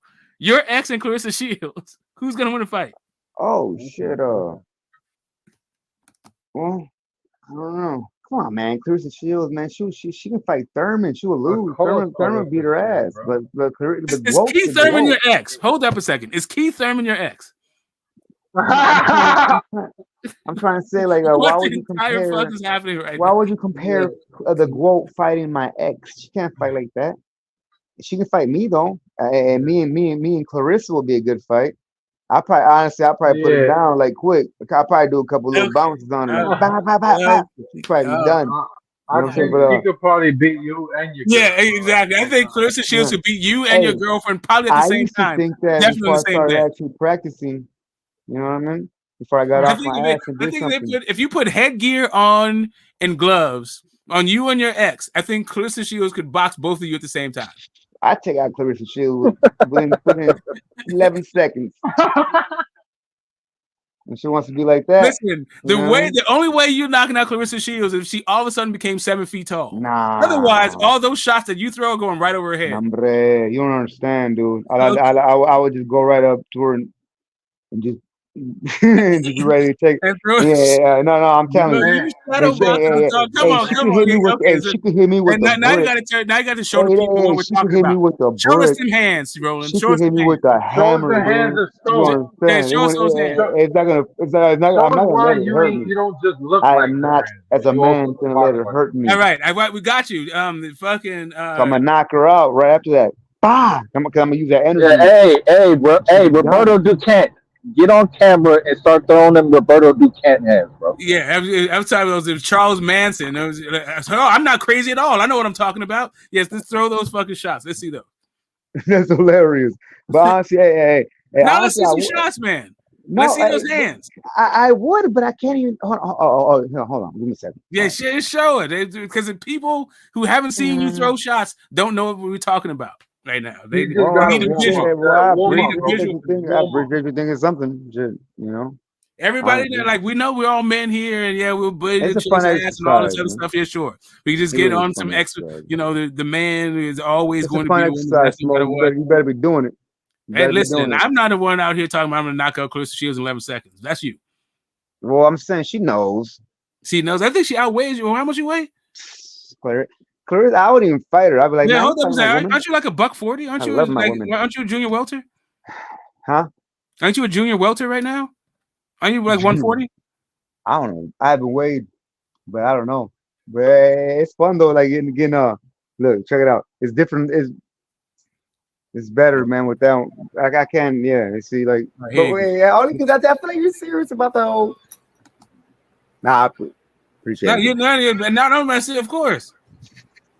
Of course, we see this. We need to see these shots because what I'm saying is the shots you throw are going over Clarissa Shields' head. I'm saying that I think that you're incapable of throwing a straight punch.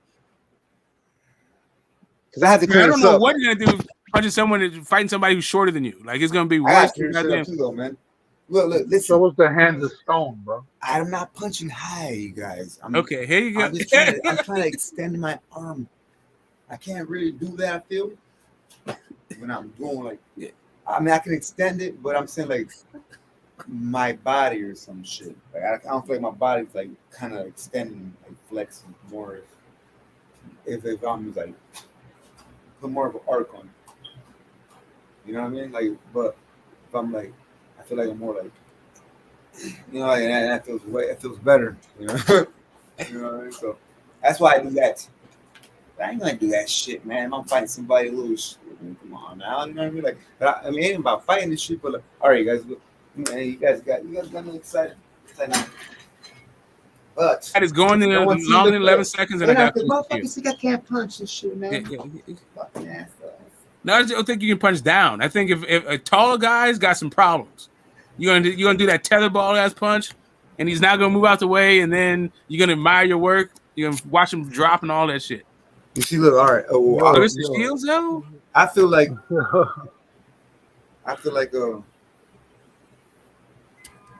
I need this too, man. I appreciate you guys. I was doing nothing but that, shit. But yeah. So, you know, right? Fucking. Give that haymaker. Give that haymaker, baby. There it is. There it is. There it is. Win that tetherball game. That's what I'm saying to you, man. Those are the widest punches in the world. It's like he's throwing frisbee. I'm saying I think it's going more than 11 seconds, and I got close to Shields. I think that's how this fight's gonna break down. But she might make some money. Like she could, like Clarissa Shields is somebody who could increase her star power by fighting guys like Roland.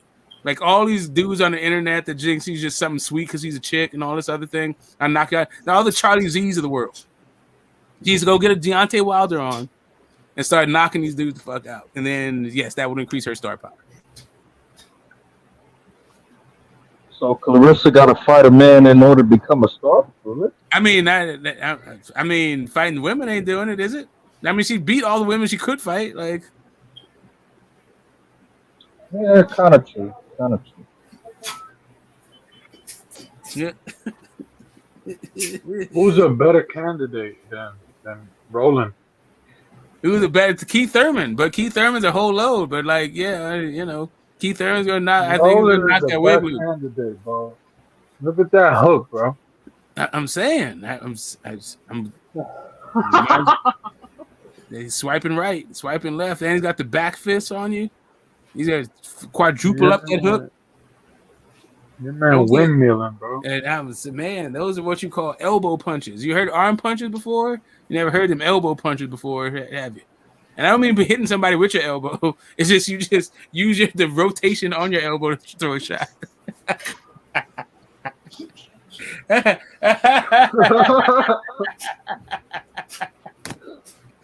Oh shit, that's amazing, man. That is quite amazing. All I'm saying is, yeah, dudes that go through their life on just being a man alone. Man throwing nothing but hooks. Yeah, my man's gonna get. I think Clarissa is gonna box your ears off, bro. Hopefully he won't get your feelings hurt.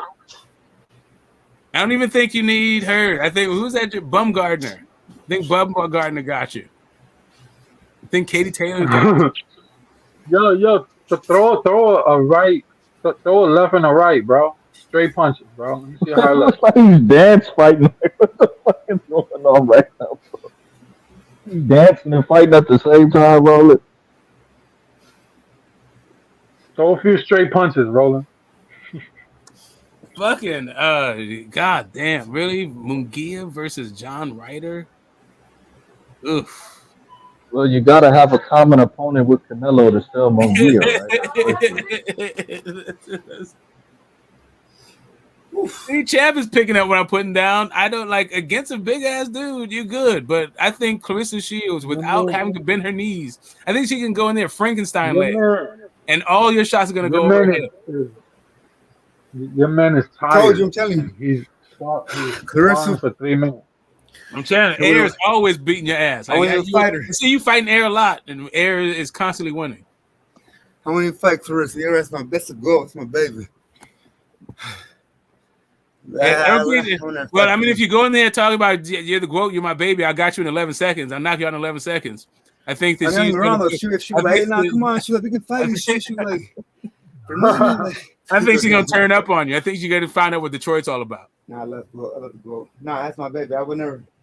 You can't. I mean, come on, Smoke. You know very goddamn when you fight Clarissa in the boxing ring for like. Yeah, I'm not letting Clarissa Shields hit me in my fucking ribs. I don't care if she's a girl or not. Wait, Roland, you're in Detroit, right, Roland? Yeah, I won't bother. How far are you from Flint? How far are you from there? 2.5, 2. Okay, because I think this is serious. I think we can make this happen. You need to start adding Clarissa Shields and like trying to get her in the ring to beat your crazy retarded ass. I think this is realistic, bro. I think so. What you can do, and then let me tell you, don't go the Charlie Z route. Talk about how you kidnapped his daughter and all this other stuff. You don't have to go that route. You can go with your brother's a piece of shit and he snuck Ali Bashir, and I'm gonna beat your whole family. Since I can't beat your whole family's ass, I'll just beat your ass. Take that route, and I think you can get this fight. I still got Clarissa, by the way. I think it's going long 11 seconds. But if Clarissa Shields stops you inside of 11 seconds, I will never stop laughing. I think I might die laughing like others, but I think that would be the end of me. That would be the last thing I need to see on earth before I go meet my maker, laughing my head off. Holy shit, dude. No, so was the knockout punch or the knockout combination, bro. So I still want to see some grandbabies. Nah, I want to see some grandbabies. Fuck it. But for a minute, I would have to I'd have to wonder, like, is white life worth living? Like, should I stop laughing, or is there something else in life better than this? Oh my goodness. This. Yeah. Okay, that's enough of that. That's enough of that. He's more of a kickboxer. He's not really a real boxer. I don't even know how you sucker punch somebody like that.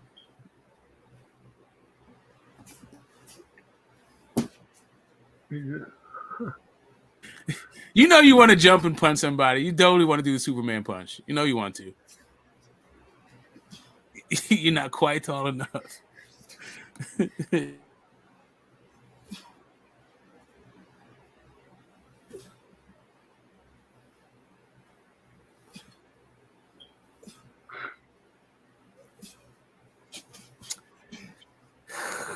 That's all we got. Let's see. Is anyone on the undercard of this John Ryder Munguia fight that's worth a damn?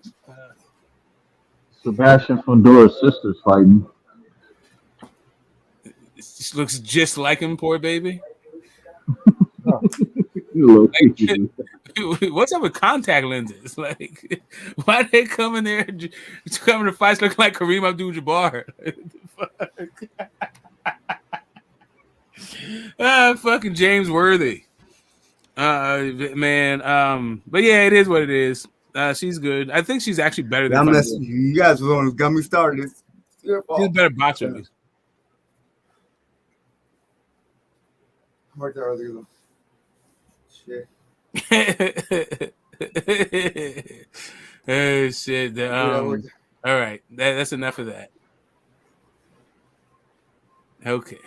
I know he's not gonna stop. Once you get it started, now it's perpetual motion. He's gonna have a momentum of all its own. I'm tired.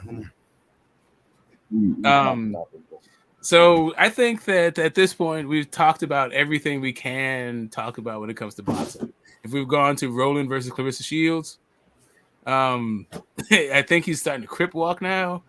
I don't know what is happening on the street, but I'm ready to like end this live and then start another live with the juke joint. I think it's time for another Jason the juke joint to the tavern. You gotta play music or is it anything? Yeah, you know what I mean. Like, say again. I want to we'll talk talk border shit. shit. Talk about other stuff. I want to talk the border. Oh, you want to talk about the border? Yeah, we can talk about Trump. We can talk about the borders. We can talk about whatever the hell is going on. So yeah, let me thank it. Oh yeah, that $83 million. Yeah, he's got to pay that. Like he might get it back, but he got to pay it first. And I don't think he has $83 million lying around. I think he's got to sell. Yeah, he really stuck his fingers in fucking Golem from Lord of the Rings, bro. Yeah, that really fucking happened. Yeah, well, I know he really got to pay some money. Like you can talk about the reality situation. I wasn't there. You weren't there. Only those two fucking know. I don't give a shit. I'm just talking about the fact that he lost the case and he can't. And in order for him to appeal, he has to first pay that bond, that $83 million that I don't think he has. Well, let's chop it up at the juke joint, and we need to bring Roland back because Roland could be like our village idiot, and like, you know what I mean? Yeah, okay, guys. So what I'm gonna do now, guys, I'm gonna end this live. Thanks for coming. I'm gonna fire up the juke joint, and anything goes. Peace. Holy shit. hey, that was good stuff. Or no? Dude, that air whooped your ass. I don't understand. Like that wasn't even a ball around. Like you my friend. You gotta breathe. You gotta do all kinds of stuff. Man. You need to keep Clarissa Shields' name out of your mouth, or just call her Miss Lovely or Baby, all that shit. But she's gonna turn you into Mrs. Clarissa Shields. She is going to be. She will be wearing the pants. She will be earning the bread. You will be the one butt naked with the goddamn apron on, ready to suck off that clit, and then saying, "Hey, baby, you need to be rubbing your shoulders." None of this. I got you in 11 seconds. Clarissa Shields will beat the mustache, the goatee, the soul patch, all that shit off of you. No, she's about to be She'll beat the eyebrows off your fucking head. All love to her. Hey, hold on. She's about to be married, Smoke. Come on. All love to her. Okay. All right. She might be. I don't know if she is. She isn't. I'm just saying you're going to be Mrs. Clarissa Shields. Oh, Smoke. That's what'll happen. Hey, won't try to do that. Hey, Smoke, I will show you how to do all that easy. Oh, please. You promise? Because that's what I need. That's what's missing from my arsenal. It's all about, hey, if you believe, I snap. Not a gas out there 15 punches against a 6'8" guy. That's definitely missing from my. No, you want to know why? You want to know why? Because you don't put breath in your chest at a certain point when you throw them. When you're throwing them, so it's gonna feel. Yeah, that's what. That's why she loved Errol Spence so much. Wait, Smoke. I want to tell you though, the Black and Brown's going live in 8 minutes, so that's going to like eat at your market share. So. I'm not going to end it though. That's the point. Is this is going to be a 24/7 thing. You go wherever you go. Yeah, I'm going to do a 24/7 from here on. Fucking up. I'm going to get the juke joint going until the goddamn tavern shows up. But who's going to co-host? Where's Lounge at? I don't know, man. Lounge is. You know what? That's a great fucking question. I've been looking